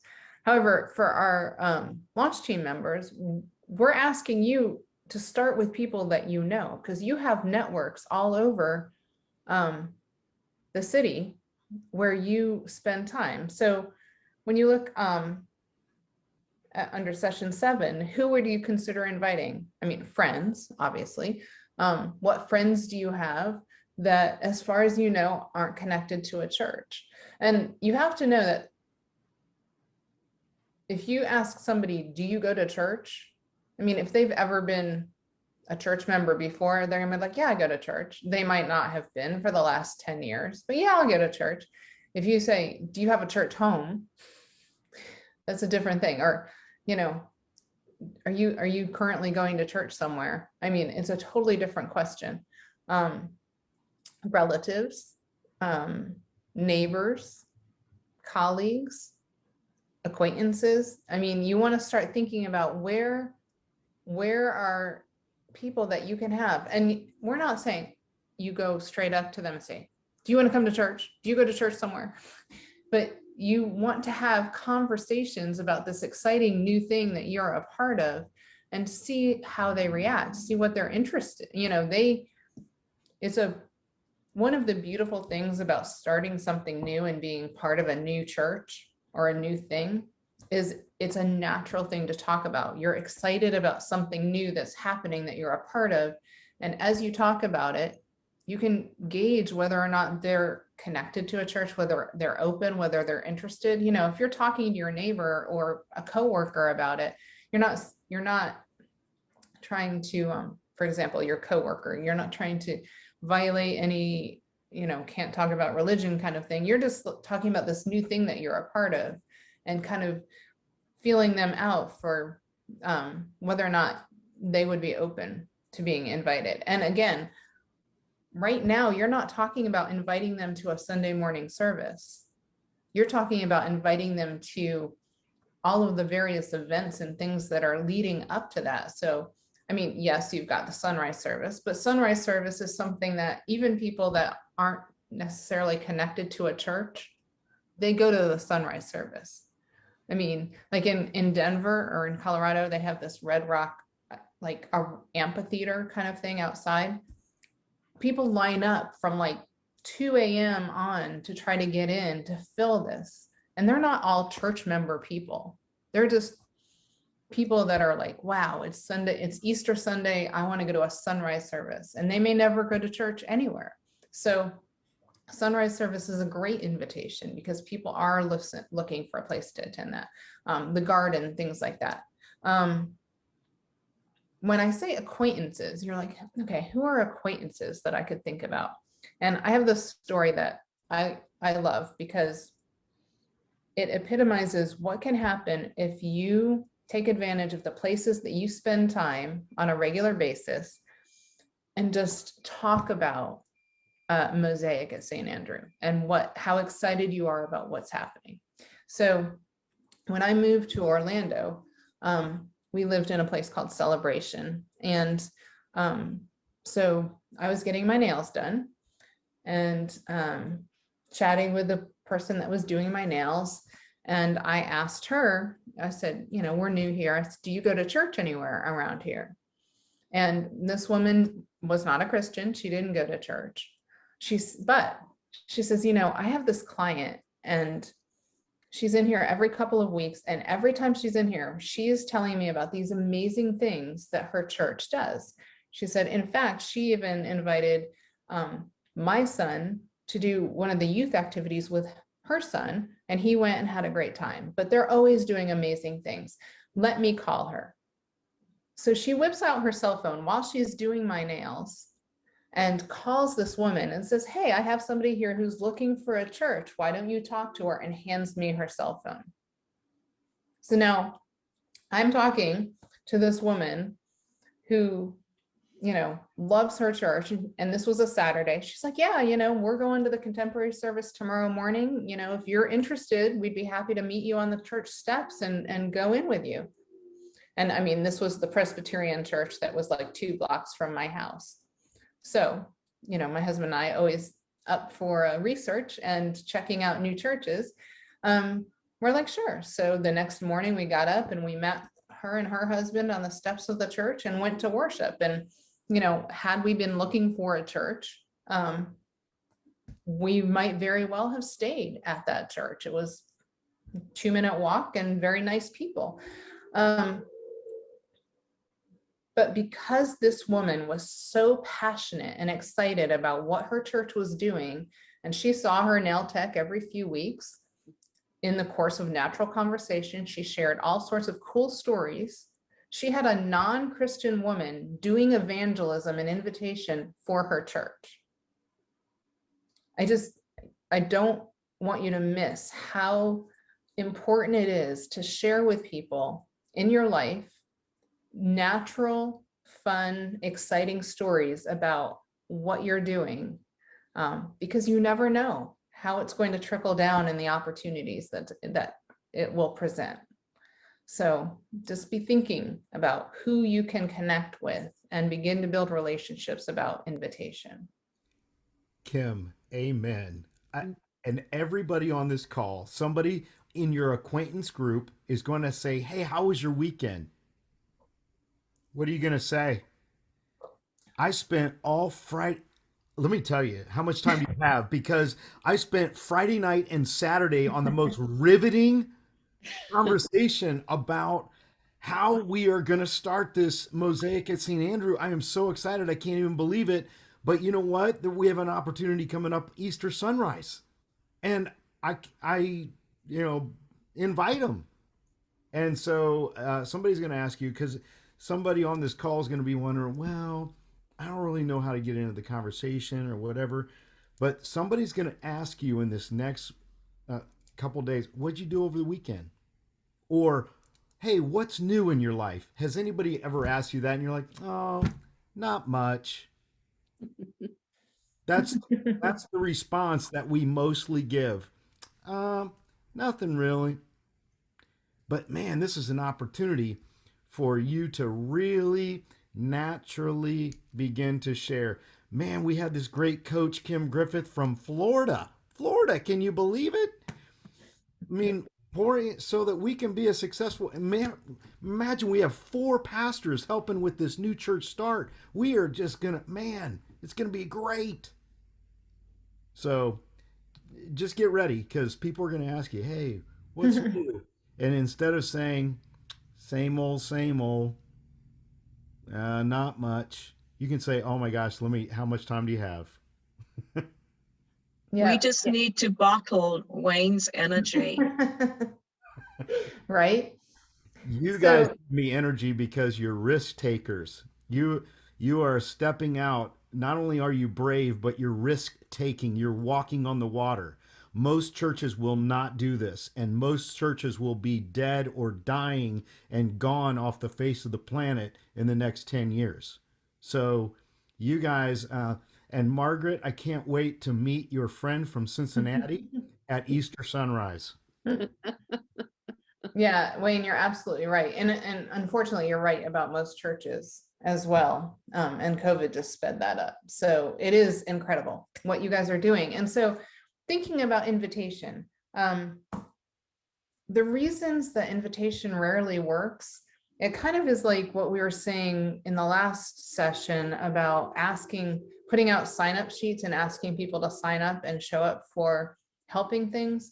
We do the same thing with invitation. So we might invite somebody to an activity or to the garden or to Sunday morning or to Easter worship. And we might say, hey, do you want to come? And they'll be like, they say yes. Yeah, okay, I'll meet you there. Okay. But if they are uncertain at all, if they get busy, if it's not part of their routine or their habit, it's very easy for them to just not show up, or to text you that morning right before and say, hey, I don't think I'm going to make it, all of that. So, and if they do show up, if they show up before you get there, you run the risk of them having the experience like Margaret's friend, where nobody talks to them. Because as friendly as you say that you are, it is still very easy to miss somebody when they walk in. I mean, pre-COVID, I was on the road 90% of the time. I was in a different church almost every Sunday. And at least 50% of those churches, I was able to walk in, go to worship, get coffee, hang out, and leave without a single person talking to me other than the person that handed me the bulletin when I was secret shopping churches. So, and some of those churches were very good churches that had presumably very good hospitality plans, but you can't always see that person. So this is what you want to do when you invite somebody to an activity at the church or to a service. You want to invite them, but you want to make a plan, make it social. So if you're inviting them to the sunrise service, hey, do you want to go to sunrise service with me? And then we'll go and have brunch. Or if you're going to go work in the garden, hey, do you want to go, have lunch together? And then we're going to go work in this community garden. So make it a social thing as well, because people are less likely to cancel out on a social event. Offer to pick them up and bring them with you. Because then you're showing up and picking them up, which is even, they're less likely to cancel on. But also when you get to wherever it is you're going, if you bring them with you, they walk into the church building with you, they walk into the sunrise service with you, they walk into the garden with you, and what happens? You walk in, all of your friends say, oh, hey, it's so good to see you. And you're like, oh, hi, look, and this is Julie. And you introduce Julie to all of the people that are there. And she never has that weird, like, is somebody going to talk to me? I feel so weird. I feel so awkward feeling. But instead, she feels the warmth of your friends greeting you and her from the very beginning. So invite somebody, but invite, pick up, and bring with you. If they don't want to be picked up, some people like to have their own car, make a plan to meet them. Like the woman did at the Presbyterian church. She said, I will meet you on the church steps. She was there when we got there. Make sure that you're there to walk into whatever the event is with them so that you can invite them. I mean, you can introduce them. So invite, pick up, and bring makes all the difference in the world for your friend's experience. So questions about that?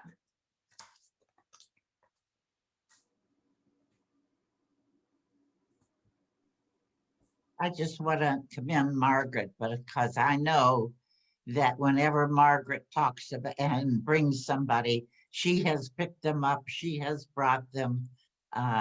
They don't get lost when they come with Margaret Aaron. She is great. Very good with that. Thank you, Joanne.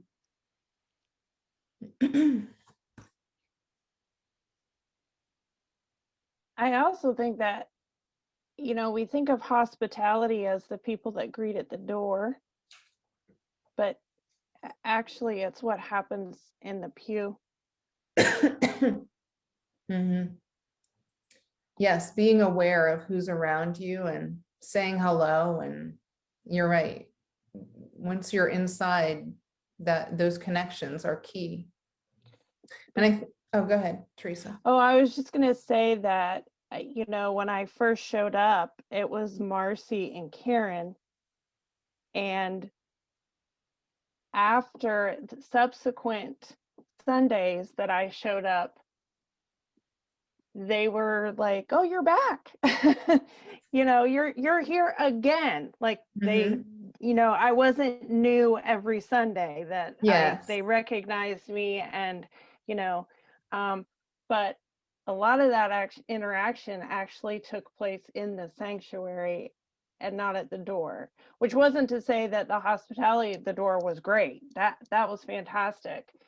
But as it went along, it was people in the sanctuary that was like, oh, she's back. Mm-hmm. Yeah, that is so huge. Having people watch for people and be aware of that and make those connections are so key, because you're right, Teresa. The worst thing is to come like 3 or 4 times and have every single time be like it's your first time. What people are like, oh, hi, are you new? And not have one person acknowledge that you've been there before. You're right. It's huge. Margaret. I have a question, and it's a sort of a cultural thing, I think. When sometimes I see, if I've seen somebody alone at church or a new person, so I might go and sit next to them. I don't know really if that's the right thing to do or not, because when I came to this country, well, and actually when I first started going to St. Andrew, I'd been in this country a few years at the time. And I would to begin with, nobody came and sat next to me. They might sit near me and they might speak to me, but they didn't sit next to me. Now, you know, England's a much more crowded country. And in restaurants, you could even just sit down at somebody's table who was already there.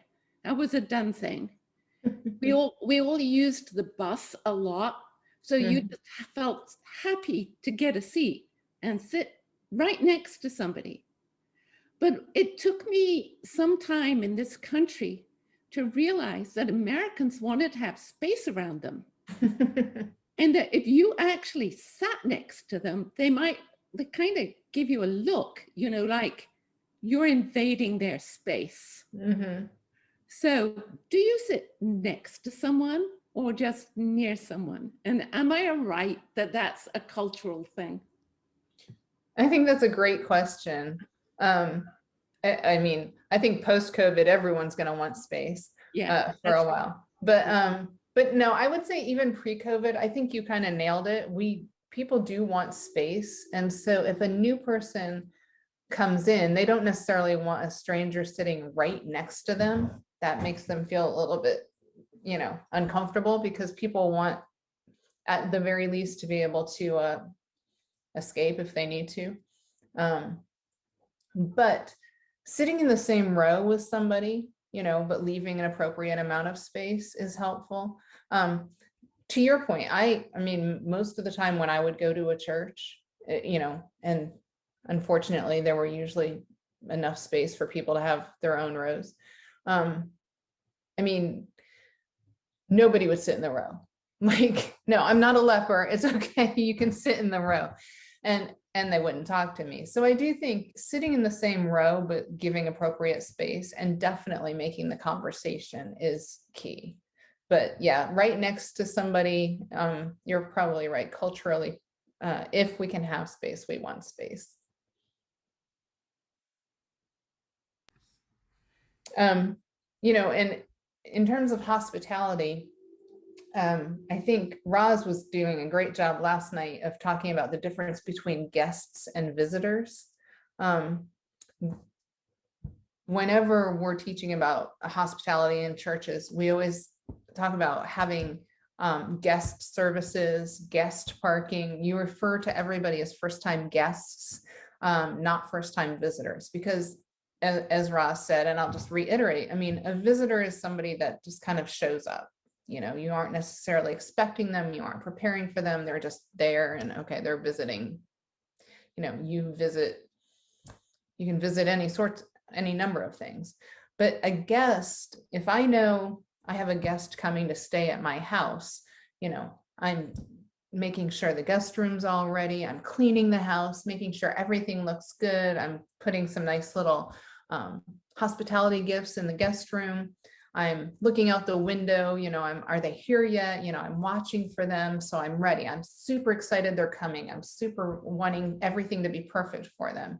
And that's what you want to think about when you start thinking about welcoming new people into your events and into your worship is, you know, we are so excited these people are coming and we want to be so ready for them.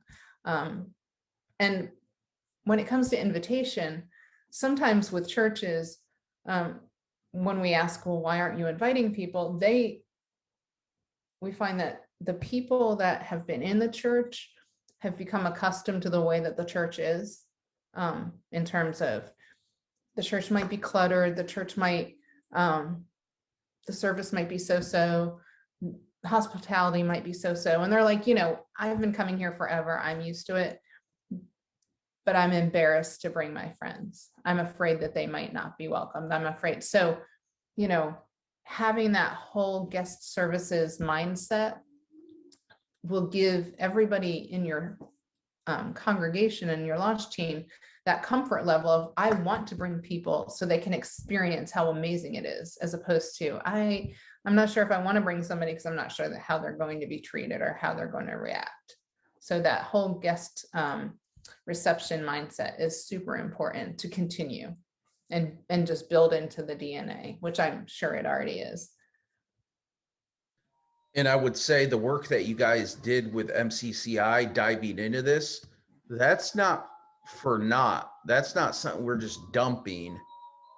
All of that will feed and build into this work. So having that hospitality mindset of receiving guests is actually, you're expecting guests to come. It means like what I saw at a few weeks ago, it was raining. Well, guess what our greeters were doing? They had umbrellas as they were bringing, because we're expecting people to come. There's clear signage. People know where to go. They know where to drop their kids off. It's easy and accessible. It makes sense. Yeah. So you guys are going to be inviting people to all sorts of activities between now and September, not just, you know, you're not waiting until the launch, but you're Sunrise, you've got the garden, you've got let's see, kids camp, you've got all sorts of things, and there's going to be other events. And people are like, I don't know how to invite people. You know, they stumble over the words. So we gave you kind of a little script here. So you can say something on page 19, next page.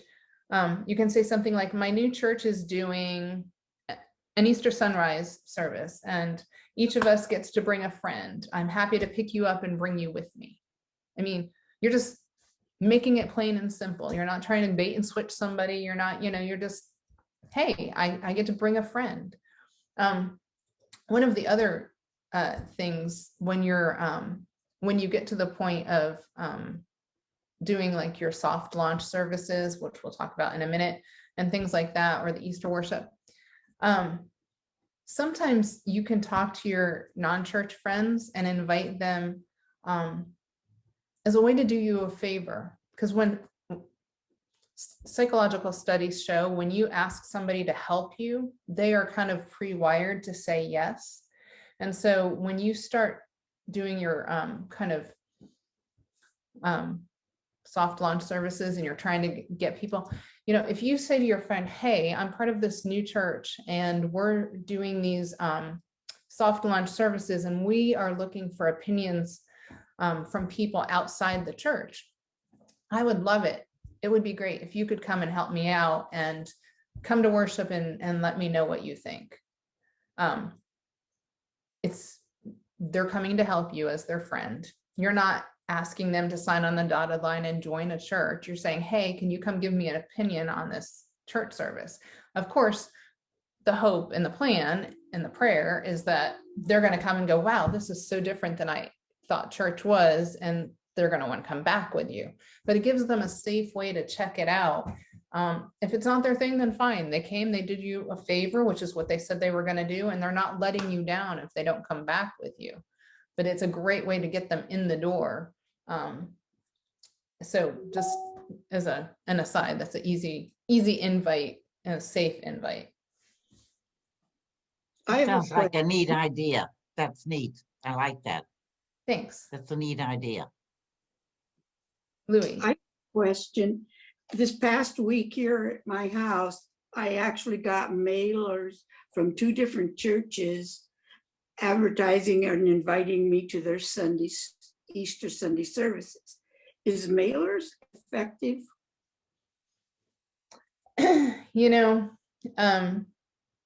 Gosh, when I think about the money that we spent on mailers 20 years ago when I started, I like to put it like this. So when the post office delivers bulk mail, which they're bulk mail usually, they tend to do a lot of the bulk mail all on one day. You may have noticed you get a lot of ads and things all on one day. And so sometimes they'll like take all that stuff. They've got the postcard, they kind of mix it in with everything. And so people oftentimes get all the stuff out of the mailbox. They look, oh, it's a bunch of ads, and oh, it's a card, blah, blah, blah. And then they put it in the recycle bin. And so a lot of it just goes from the mailbox to the recycle bin. I think it's a very, very, very small percentage of people that end up going because they receive a postcard. So just in terms of cost effectiveness, you're going to get a lot more bang for your buck in doing smaller events that you can actually invite people to. Can I speak to this? Sure. When we started, the other campuses, we did do mailer campaigns, and we will do mailer campaigns from time to time. We elected this year not to do a mailer campaign because of COVID, because of all those things. We are keeping the temperature on hot of personal invites. We are keeping the temperature on hot in social media. We have cooled, and we've chosen not to spend our money on mailers this year. However, that doesn't mean that we won't ever do them. It's less than 0.5% that even respond to it. However, Louis, I will say that our own Carrie Olenschlager came from a mailer that she received a year in advance, and then she had it laying around in her drawer, and then she showed up with her kids, and it's been an amazing, amazing ride. I'll take that less than 0.5%. So it doesn't mean that we won't ever do it, just not this year. Yeah. Yeah. And That's a good point. And I'll echo Another- that. Oh, Yeah, I would echo that too, Ross, but there's also the other statistics that I'm aware of, that sometimes it takes 7 or 8 mailers from a congregation before somebody will take notice. And far more effective is somebody hands you something and say, hey, here's information, I want you to come with me.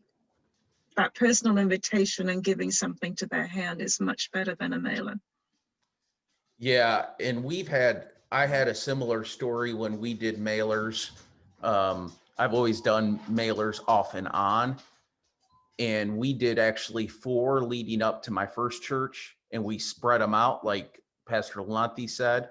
And some people tucked them away for a year and then came out after a year like Carrie O. All that to say, you are spending with those mailers, because I did receive the mailers too. You spend thousands of dollars, easily drop thousands of dollars for less than a 1% return rate. Now, if that one person then becomes a tithe paying member, right, they more than have paid for the mailers. But it's just one strategy out of many. Right. No, and I would echo that. I mean, I certainly had a few people that came from them. And so it's not that they're bad, it's just in terms of cost effectiveness. And we did door hangers as well. And we actually got more people from that. And some people hate door hangers because, I don't want anything on my door.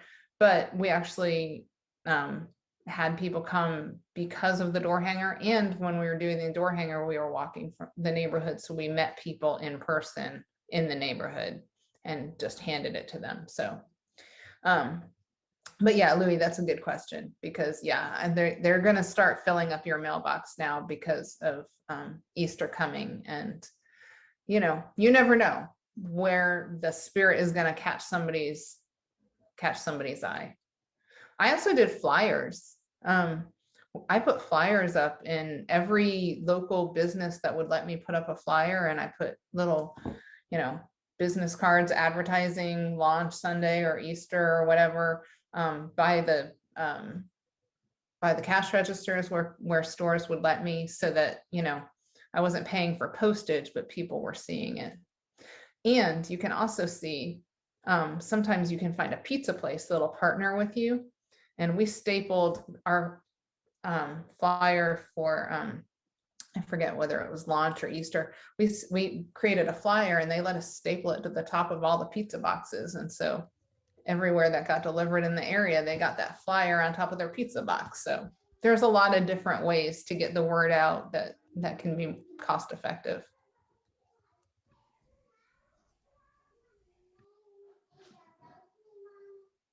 All right, so who are you going to invite? So I know it sounds like you guys have already done some of these exercises. I'm going to tell you one other exercise. So if you take one of the piece of paper and on the back, draw 5 or 6 circles. Just draw 5 or 6 circles. And then the back page is blank. You could use that. Yeah, any kind of paper. I just use the back of one of my worksheet pages. And then in each circle, I want you to write somewhere that you spend time. So it might be school, work, neighborhood, gym, beauty parlor, running group. Where just think about, okay, non-COVID time. Think about where do you go outside your house and write one place per circle.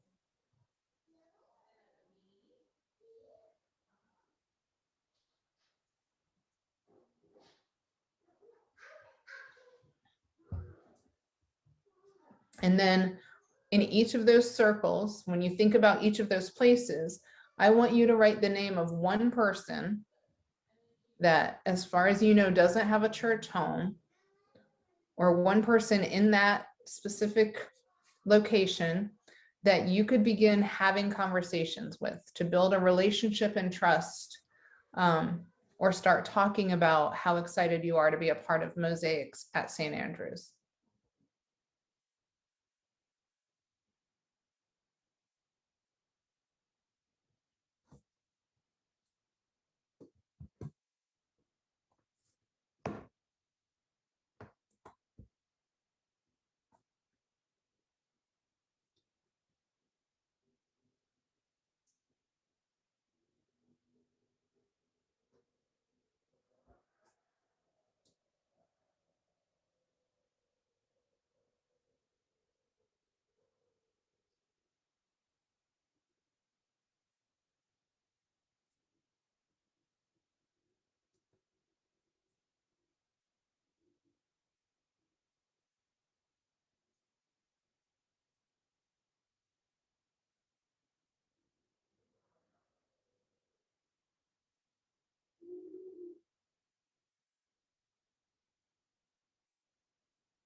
All right, I appreciate you all working on that. I know not everybody's done, but I do want to be mindful of our time. So if you didn't finish, make sure that you take time to go back to it afterwards. But for sure, begin praying for the names that you wrote in those circles, that God would create opportunities for you to have those conversations and open up their hearts. And remember, it doesn't have to be, from 0 to, are you a Christian? Do you believe in God and everything else? I mean, just begin having those conversations that might open up, or invite them to a easy to invite event. But use this exercise on a regular basis to remind you that you have all of these potential places or potential people that you can connect with, that you might not think of off the top of your head. Kim, it's going to be agenda item number 1 when we meet at our next launch meeting. All right. Okay, I'm going to share my screen. I want to show a video about invitation real quick before we move on.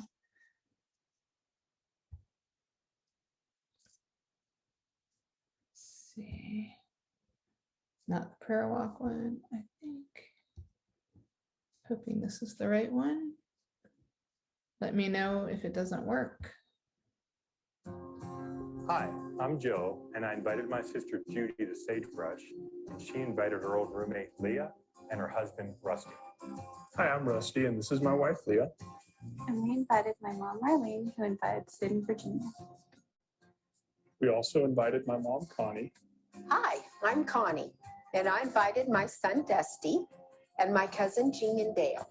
I also invited my hairdresser, Jeanette, who invited her neighbor, Celia, who invited Randy and Raina. We also invited my sister, Tammy. Hi, my name's Tammy.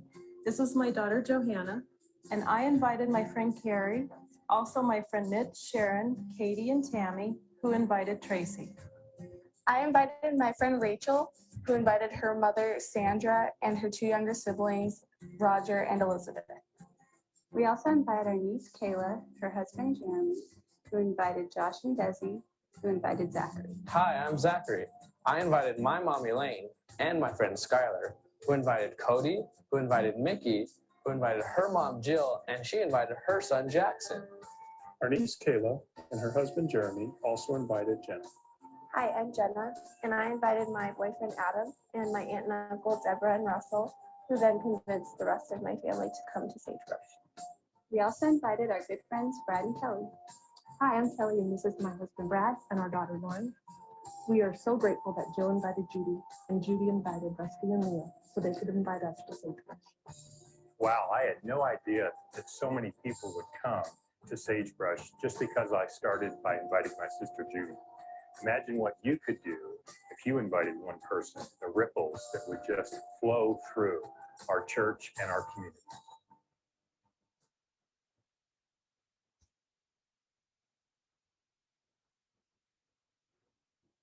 All right, so I show that just as inspiration because you never know who's going to invite who, who's going to invite whom, who's going to invite whom, because you stepped out in faith and invited somebody. It really does work. So we are going to move on because our time is growing short. So we're moving on to session 8, talking about events that make a splash. And we're going to run through this a little bit quickly because I know that you guys kind of have this and you've already planned some stuff, but just some things to keep in mind. So for successful events, number 1, ask. I know this is a shock, but ask, is it normal? Is it something that people outside your church are going to think makes sense? For example, I was at one of these workshops when we were talking about doing like member guest activities and things like that. And people at churches at different tables were coming up with ideas. And this one table was like, this guy was like, I know, John Wesley's birthday is coming up. We could do a John Wesley dress-alike party. Okay, in case you're curious, that is not normal for people outside the United Methodist Church. I'm not even sure it's normal for people inside the United Methodist Church. But you want to say, is it normal? Is it something that's going to resonate with people outside the church? Is it doable?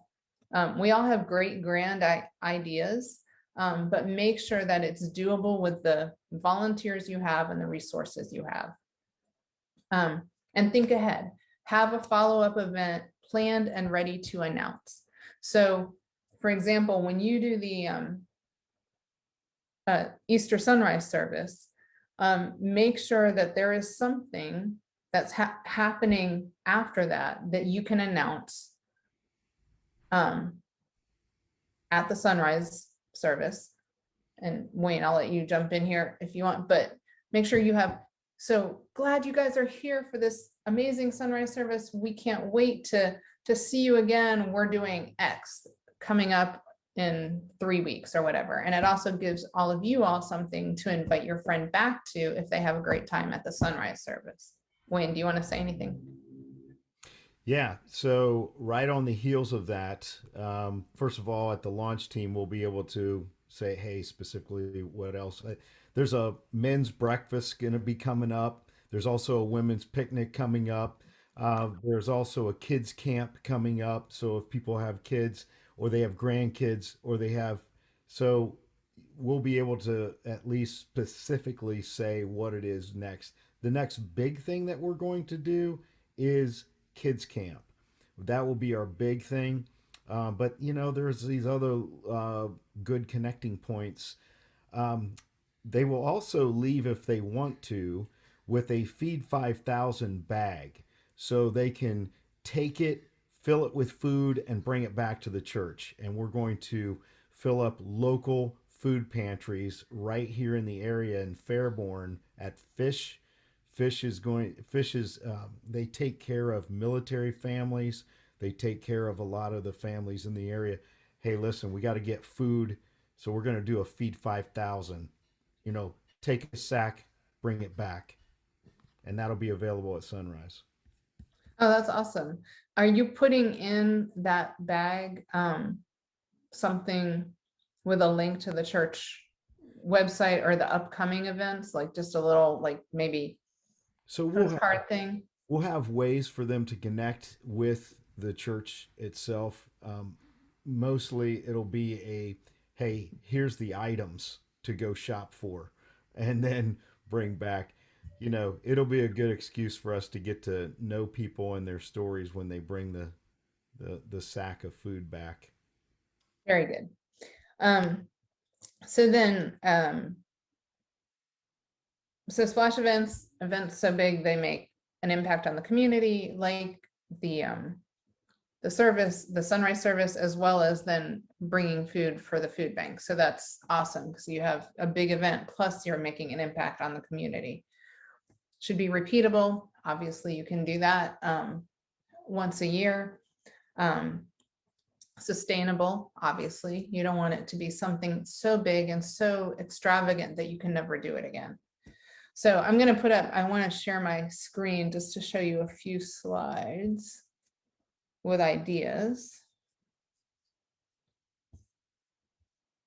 Let's see, hang on. So a couple of ideas that you can do. Back to school events, and I'm sure, you know, you guys already do some of these, but some kind of blessing of the backpack, especially being right there at the school. Obviously, you guys are going to be connecting with that elementary school, finding out what their needs are. But instead of doing everything in your church building, do it like in the parking lot of the school where everybody can, from the community, come and see what's happening and be a part of it. Community candlelight service. Wayne, have you guys done that before, the candlelight service out in the community prior to Christmas? We sure have. Okay, good. In fact, outside and froze our tails off. Oh yeah, I mean, everyone I coach in Wisconsin and Ohio and various places do it usually with hot chocolate and lots of layers of clothing. So, okay, just making sure. Obviously, Easter egg hunts are a good one. You have the sunrise service. Blessing of the pets.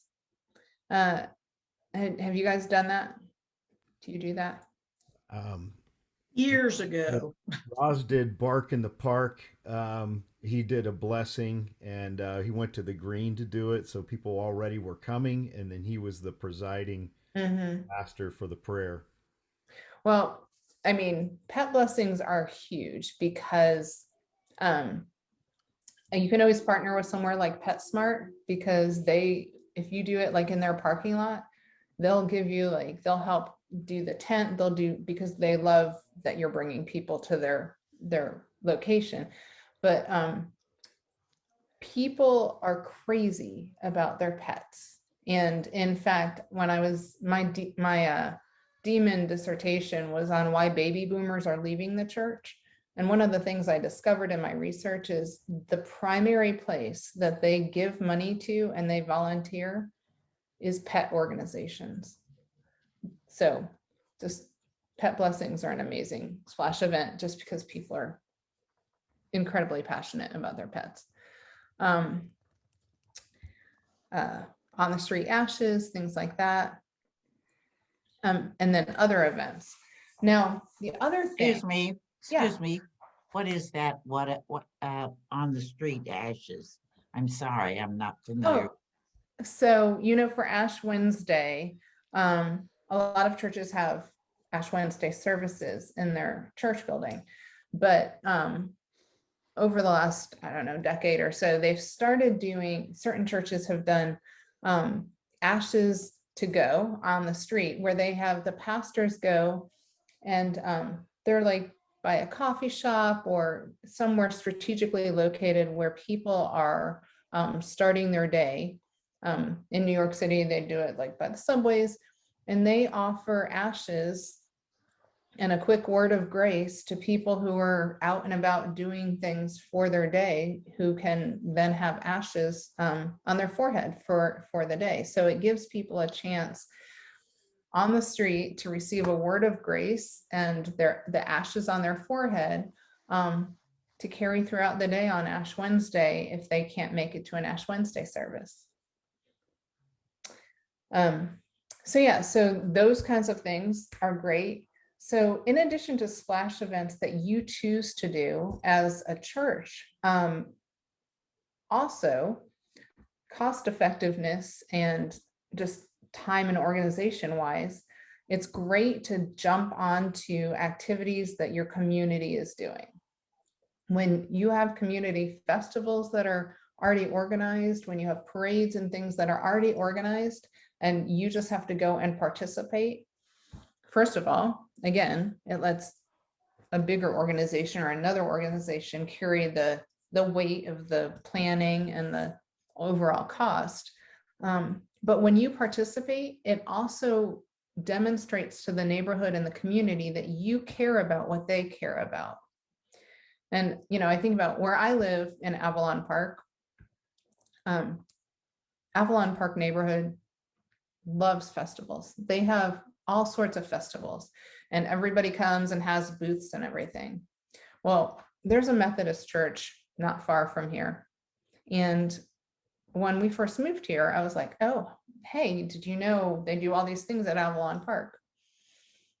Do you know that church has never once had a booth at one of the festivals? Now the other churches around the area do, but that church has never once. And I mean, it just breaks my heart because to me, that church is saying to this neighborhood, we don't really care what you're doing. We don't care that you're having festivals. We can't be bothered to spend time interacting. And the churches that do, they'll do face painting, they'll do this, they'll do that. You know, they're interacting with all of their neighbors on a at least quarterly basis. So I think it's really important for you to identify what are the festivals, parades, things that happen in your community that people love to do and find ways to connect. So for example, having face painting booth at a local festival. If there's a parade in your town, make sure that you have some kind of presence in that parade. If there's a local event happening, just offer, you know, put up a tent and do dog watering. You'll get to talk to the owners while the dogs have water and treats. So I have the next slide is interesting. So the church in Fort Myers that I was at a long time ago, recently, they had a zombie festival in downtown Fort Myers. Now you're saying, Kim, is a zombie festival normal? Well, it was for the people outside the church who are into the Walking the Dead and everything. So they had a zombie festival, and basically the main street dead ends into the church. And so the church could have been like, a zombie festival, that we have nothing to do with that. That's dumb. We're not going to participate in that. But instead, the church set up a tent as part of the festival right in front of the church. They had water and stuff out, treats for dogs. But then they also, the UMW made a big batch of baked beans, and they handed out free cups of baked beans as zombie brains to everybody. And then here's the picture. So there's the pastor in the middle. They wrote "Zombies welcome" on the sign, and then of course got a picture with all the zombies. That church said, okay, this is what's happening in our neighborhood. It might seem kind of crazy, but you know what? We're going to be there in the midst of it. And you know, those people that were all dressed up and into the zombie thing, the fact that the UMW was handing out food and that the pastor was willing to pose with them, that makes an impact. So what is it that happens in your community that you can jump into and connect with?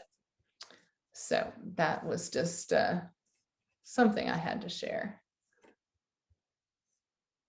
All right, so let me stop sharing. So I know that you guys, you know, Roz and Wayne have done a bazillion splash events and know how to connect community wise, but I wanted to throw that out there for you all just to let you know that that's kind of what all of the churches are out there trying to do. And I'll let Roz and Wayne jump in if they need to add any clarifications or anything.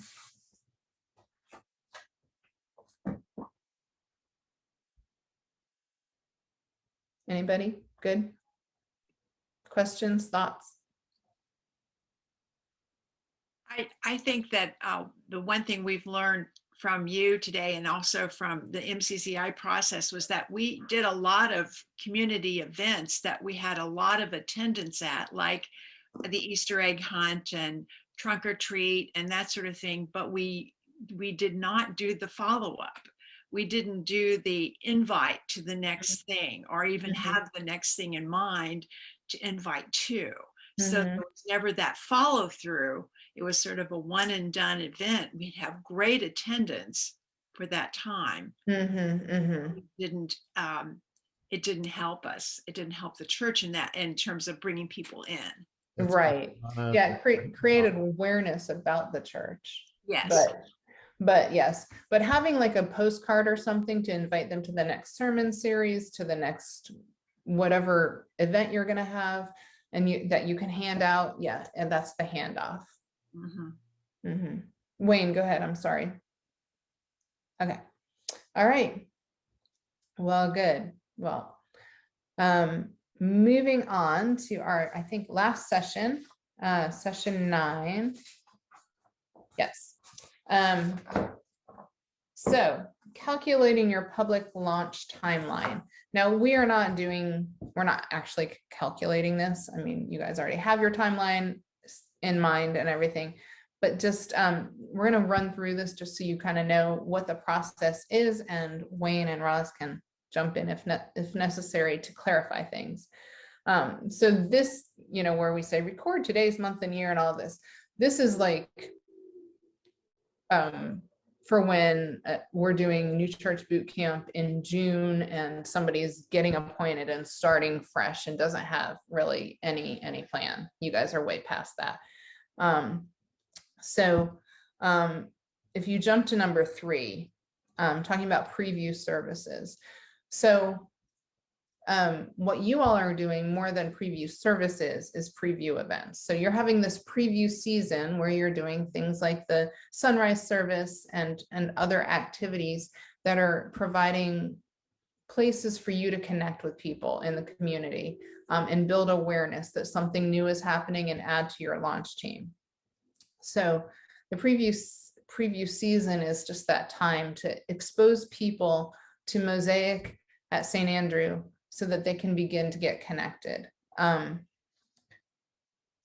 So if we, you're not doing preview services per se, you're just doing the soft launch later. So we're gonna jump ahead because we don't need to talk about the preview services, but if you go to page 23, so the milestones to be reached during the preview season. if you look at B, create a whisper campaign in the community. By that, we mean we want people in the neighborhood and the community to be, whispering per se. We want them to be, what is happening? Okay, that used to be St. Andrew United Methodist Church. Obviously, something's changing. What's going on? Anytime that there's something new happening in somebody's neighborhood, they really want to know what's going on. And the more curious they are, the more anticipation you build up, the more excited they're going to be to find out, okay, wow, what is happening? So you're creating that anticipation. You want to be adding new people at each event that you're holding. You want to be making connections and adding people to your launch team, so that when you are ready to launch, you have that critical mass. Gaining financial ownership of the launch team. Again, you guys are already part of the church, you're already giving, so that you got that. But as you bring in new people, getting them on board with, faithfully giving, as well as just joining a part of the launch team.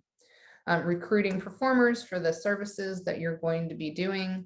Putting follow-up systems in place, making sure that everything is ready to go for when you launch. And then developing essential ministries. So,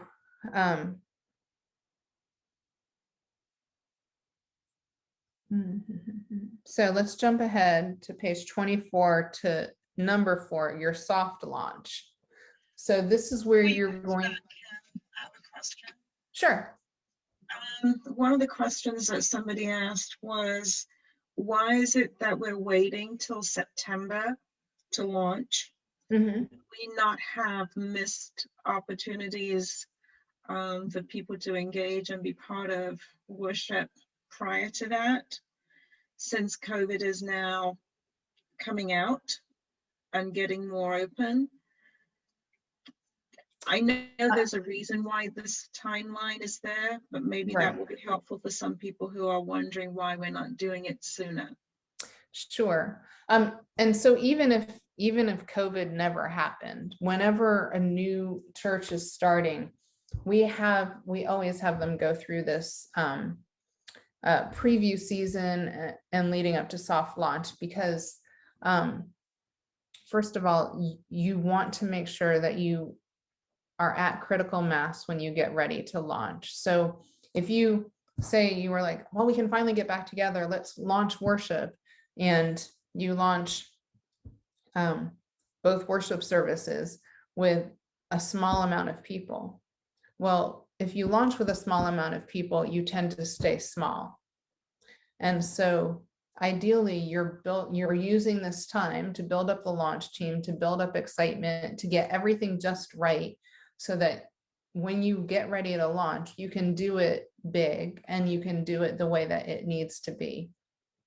That is the number one challenge that most church planters face when they start a church. And most church planters, the people don't have an option of going online to church right now. They're just doing preview services. They're doing worship once a month as preview services to kind of practice and build up a launch team. And they're trying to convince people it's okay if we don't worship every week until launch. And so that is like the biggest challenge for planters, is helping the launch team understand there is a method to our madness, and launching large when it's time is the best scenario. But it's a good question, because it is a struggle for people to understand that there's a strategy, and it is worth it. And all of the things that you're doing in between now and then are just as important. Let's sit there on that for a moment, and please let's ask questions like Joanne did last night. We don't want there to be any confusion about what Kim just laid out. That's perfect philosophy and psychology and marketing strategy. Go ahead, Joanne. Well, on page 22, number 3 there, is the date there the 19th of July? Is that our first preview service? 3 months? No. Okay. Yeah, so Joanne, I kind of skipped ahead a little only because when I talked to Wayne, you aren't doing, well, you aren't doing per preview services per se. You're doing just kind of preview events, and then you're going to do a soft launch as it gets closer. Wayne, you might want to clarify that a little bit since we're skipping through the preview So we service. don't look at page 22 and 23, that's not applicable. Is that what you're saying? No, it's applicable, but we're going to incorporate it into the soft launch season. So we will begin starting to have some worship services week by week by week around along mid-August so that we can be ready for our big launch on September 19. In the I mean, have to tell you something. You said earlier, we said, if you're talking to people that have never been to church and you're using church terms, it's confusing.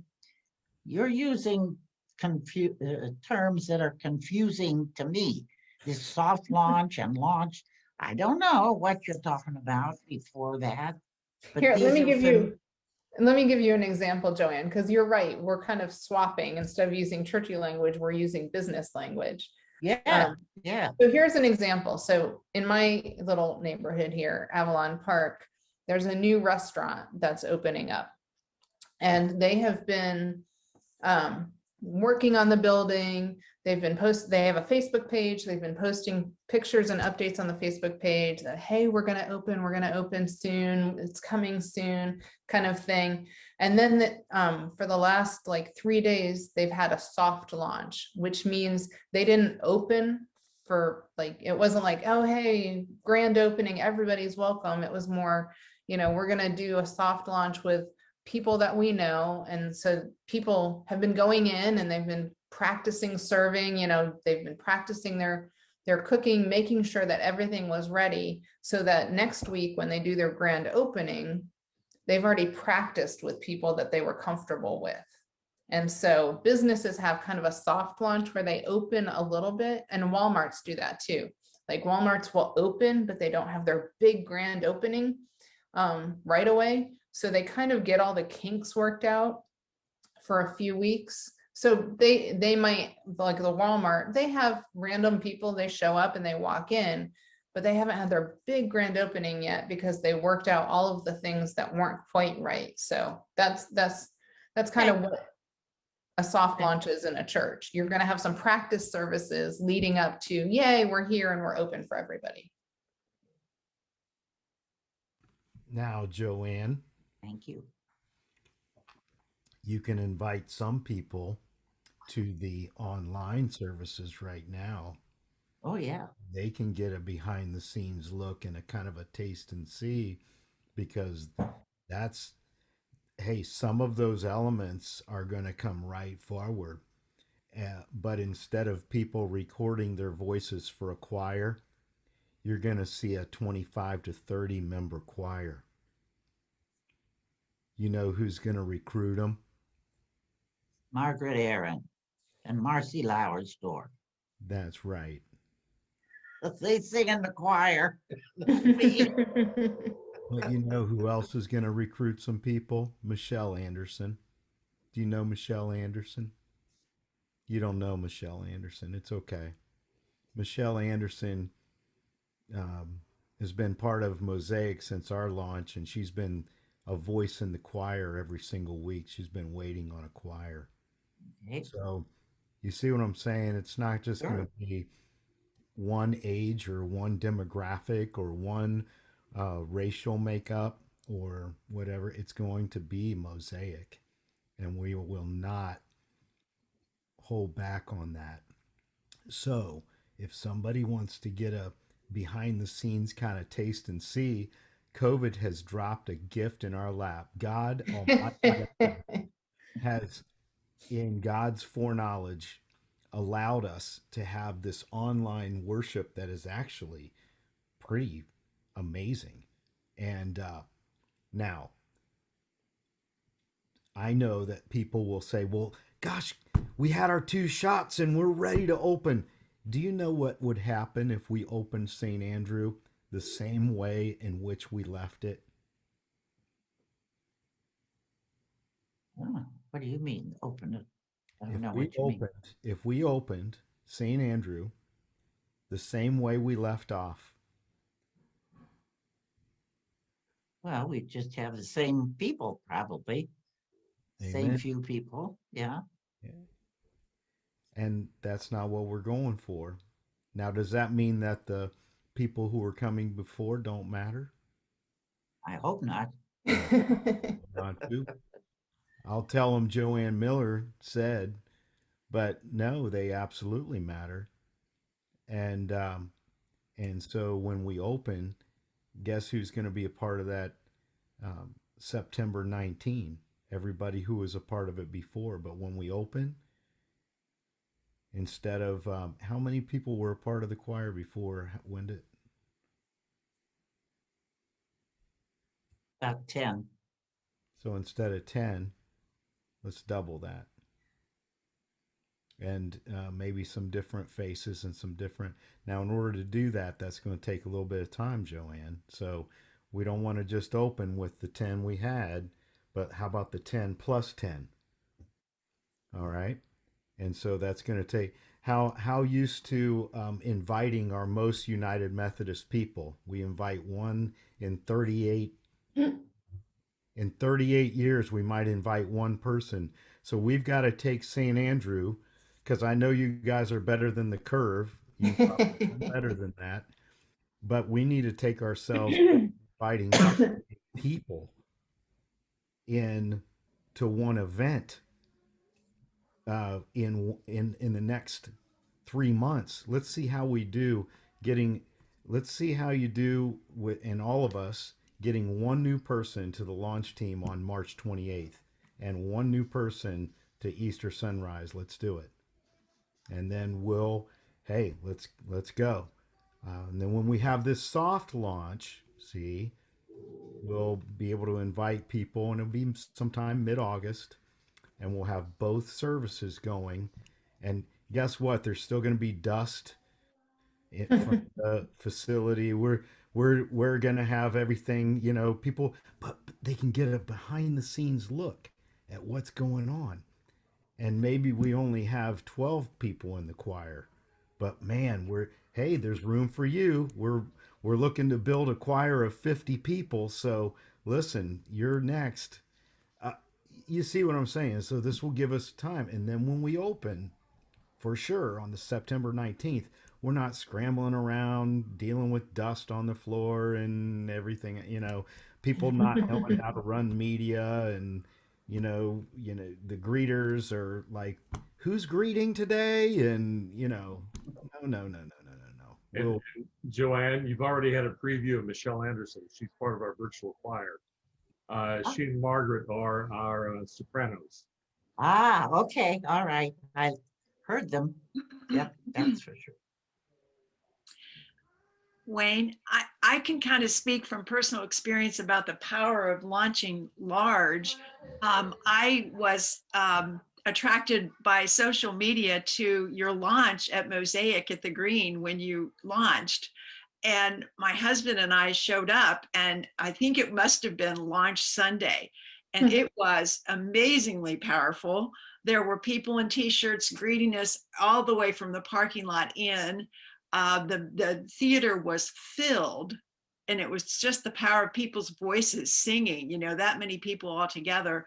And I came back to St. Andrew and shared it all with all my Bible study ladies, and shared the link to your website. So yeah, I think there's lots and lots to be said to waiting, make it as powerful as possible. Donna, the immediate next week, we went to 250 in worship. We went from 560 to 250, and we didn't even worship in the same theater. We went from a large theater down to a small theater because we knew that that's what was going to happen. And at Mosaic at St. Andrew, when we launch, we may have to launch in the backyard, y'all. and then we might have to come on in and do our 2 services. But the soft launches will be inside. We'll be able to, get a feel of it, and we'll be able to exercise. But man, we'll build for that September 19th, and then we'll have to, make adjustments the next week, because guess what? Sunday follows Sunday follows Sunday follows Sunday. And then it's off to the race. Then, you know what, Joanne? You'll have so many Sundays to invite people. You won't even remember the Sundays we didn't have worship. Yeah. All right. Well, I think we kind of just covered the soft launch topic. So, so that's good. But yeah, so rather than doing monthly preview services, you're doing your online traditional worship. They're getting ready for the Mosaic worship behind the scenes, and then we'll be working out all the kinks during the soft launch, just like the restaurant does. And pretty much during the soft launch time, you're adjusting to the new schedule of having Mosaic service and the traditional service. Making sure your follow-up processes are ready to go. You're ready with your ministry directors. Everything is ready. Like, you are totally ready for launch. So the soft launch is making sure all the kinks are worked out. In fact, I know, like the restaurant I was talking about, I saw on their Facebook page, they had 2 nights of soft launch, and then they canceled their 3rd night because they needed to work on something to get ready. So something, they figured something out during those 2 nights. They was like, oh, we need to change that. And so they were like, we'll be back next week. So the soft launch is for working out any of those details, practicing what does hospitality look like? What does your parking lot greeters look like? What are your connectors look like? Everybody gets to practice their role to make sure that they're ready for that big launch Sunday. And then local launch factors, we don't need to talk about because you already have your date picked, so you're not worried about all of that. So yeah, that's pretty much it. You guys have gotten it through. We're not going to go over the fundraising financial part today. You all have the material, and Wayne and Roz can work on that with you at future launch team events if necessary. Our fundraising strategy, listen, we need funds, obviously, to operate. And if we would be in a lot different place if Mosaic or St. Andrew wasn't healthy prior to the adoption. If we would be completely different. But right now we're going to, suspend the idea of finances on this call. But believe you me, it is part of the mix. Yeah. So you guys are so faithful. You are risk taking. You're sacrificial in your giving. Keep going. Encourage people to keep going, because hey, this isn't about us. It's about reaching people who aren't here yet. So keep going, keep tithing, keep sacrificially giving as you have. And this is how we are the church, and we understand the church to be, is that it's about giving for Jesus, that he might multiply it for his use in his kingdom. Not our will be done, but his. So any last questions, thoughts, things that we didn't cover that you wanted to cover, or questions remaining from topics that we discussed? Want to make sure that we hit all of the highlights that we need to talk about. One of the things that I would encourage all who are on this call, as it were, is to find a way in which you're going to share with somebody who is skeptical about all of this, the possibilities, the enthusiasm, because how you share with someone is what's going to become contagious. Absolutely. They don't know who Pastor Wayne is. They don't even barely know Pastor Roz. They know Pastor Lalanthe. They know Pastor Deb. But my goodness gracious, you all are the evangelists for your own congregation. One of those circles on there should have been St. Andrew, and you know, one circle might have been UMW, and one circle might have been choir, and one circle might have been, hey, look, you got a lot of circles. And every single one of them should know the excitement and enthusiasm you feel about going into this season. And if you need help on the wording of things, Randy Durham can help you with all the wording because he knows language very well and can help you with content. Aren't the worship services full of content? They're amazing. I mean, praise God. And I know that it's the Oh, yeah. conceptualized. Yeah.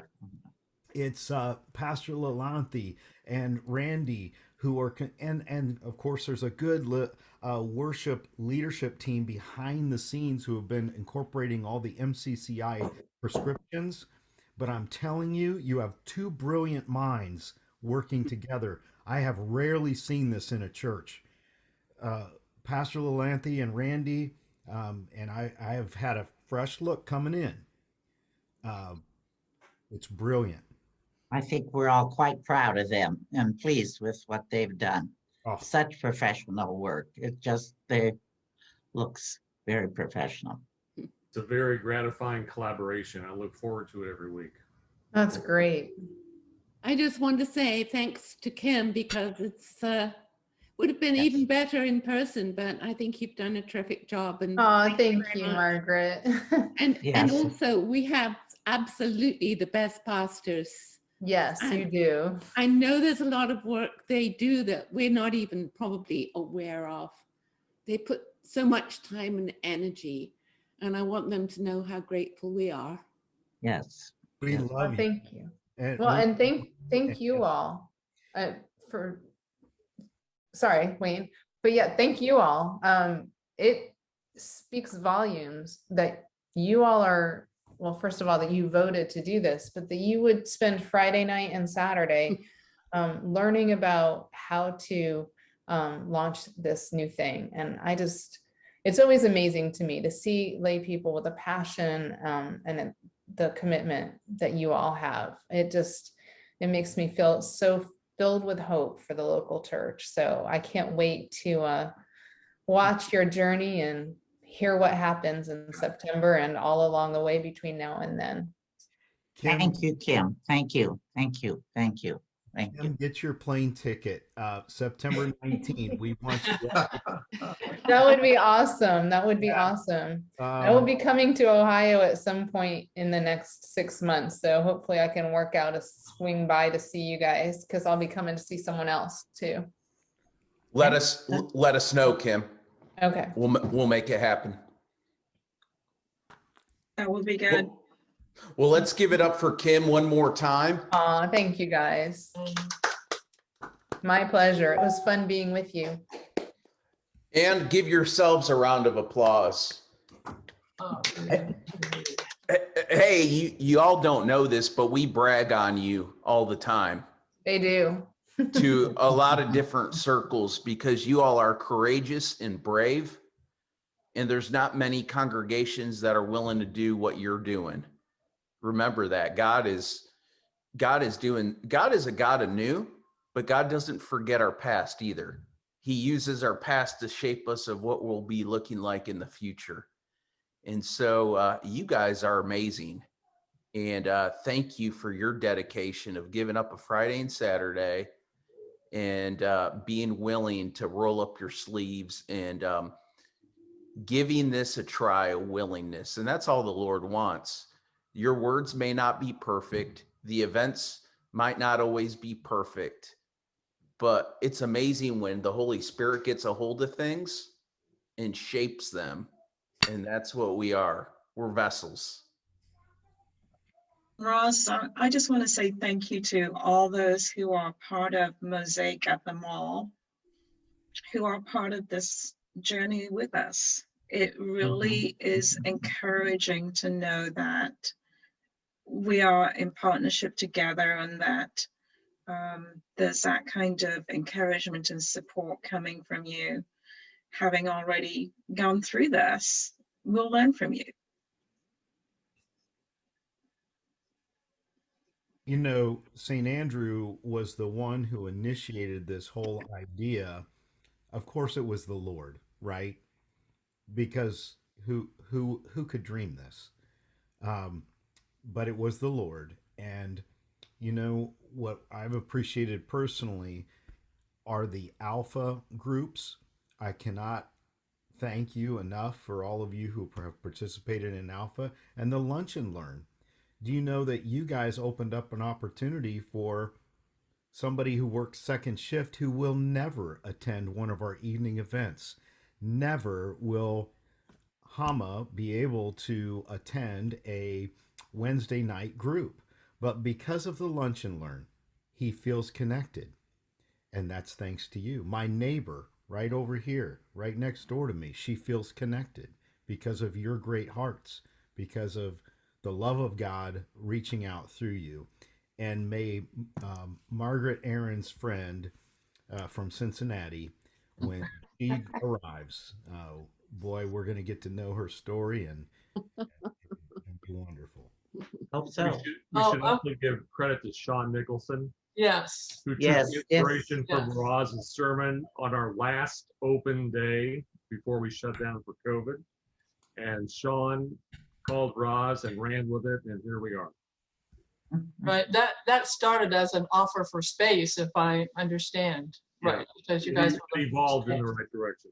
Right, and I think, you know, that was God-given too, that it came from somebody from the congregation, initiation of it, because, I mean, not that we don't love Lalante, but then a lot of people could have seen, oh, here's Lalante kind of new, wanting to shake things up, but it, you know, she didn't have to do that because Sean, you know, had the conversation with Ron's, so that's a good thing.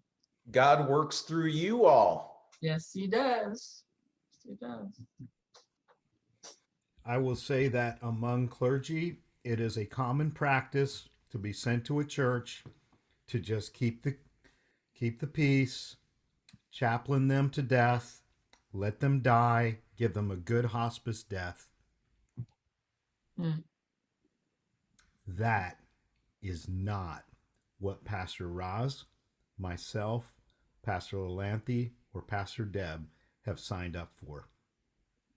And I can tell you that if I sensed any of that at this congregation, I would just simply not be a part.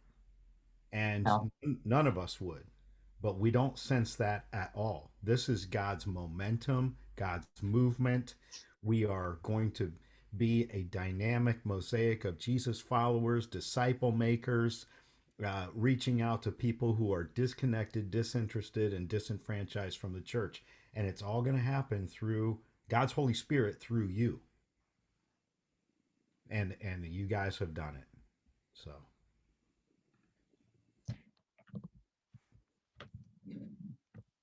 that's pretty much the landing. It was good. Thank you, thank you, thank you. Thank you, Lynn, thank Kim, thank you, everybody. It was wonderful. Oh, thank you. This was great to be with wonderful. you. Thank you very much.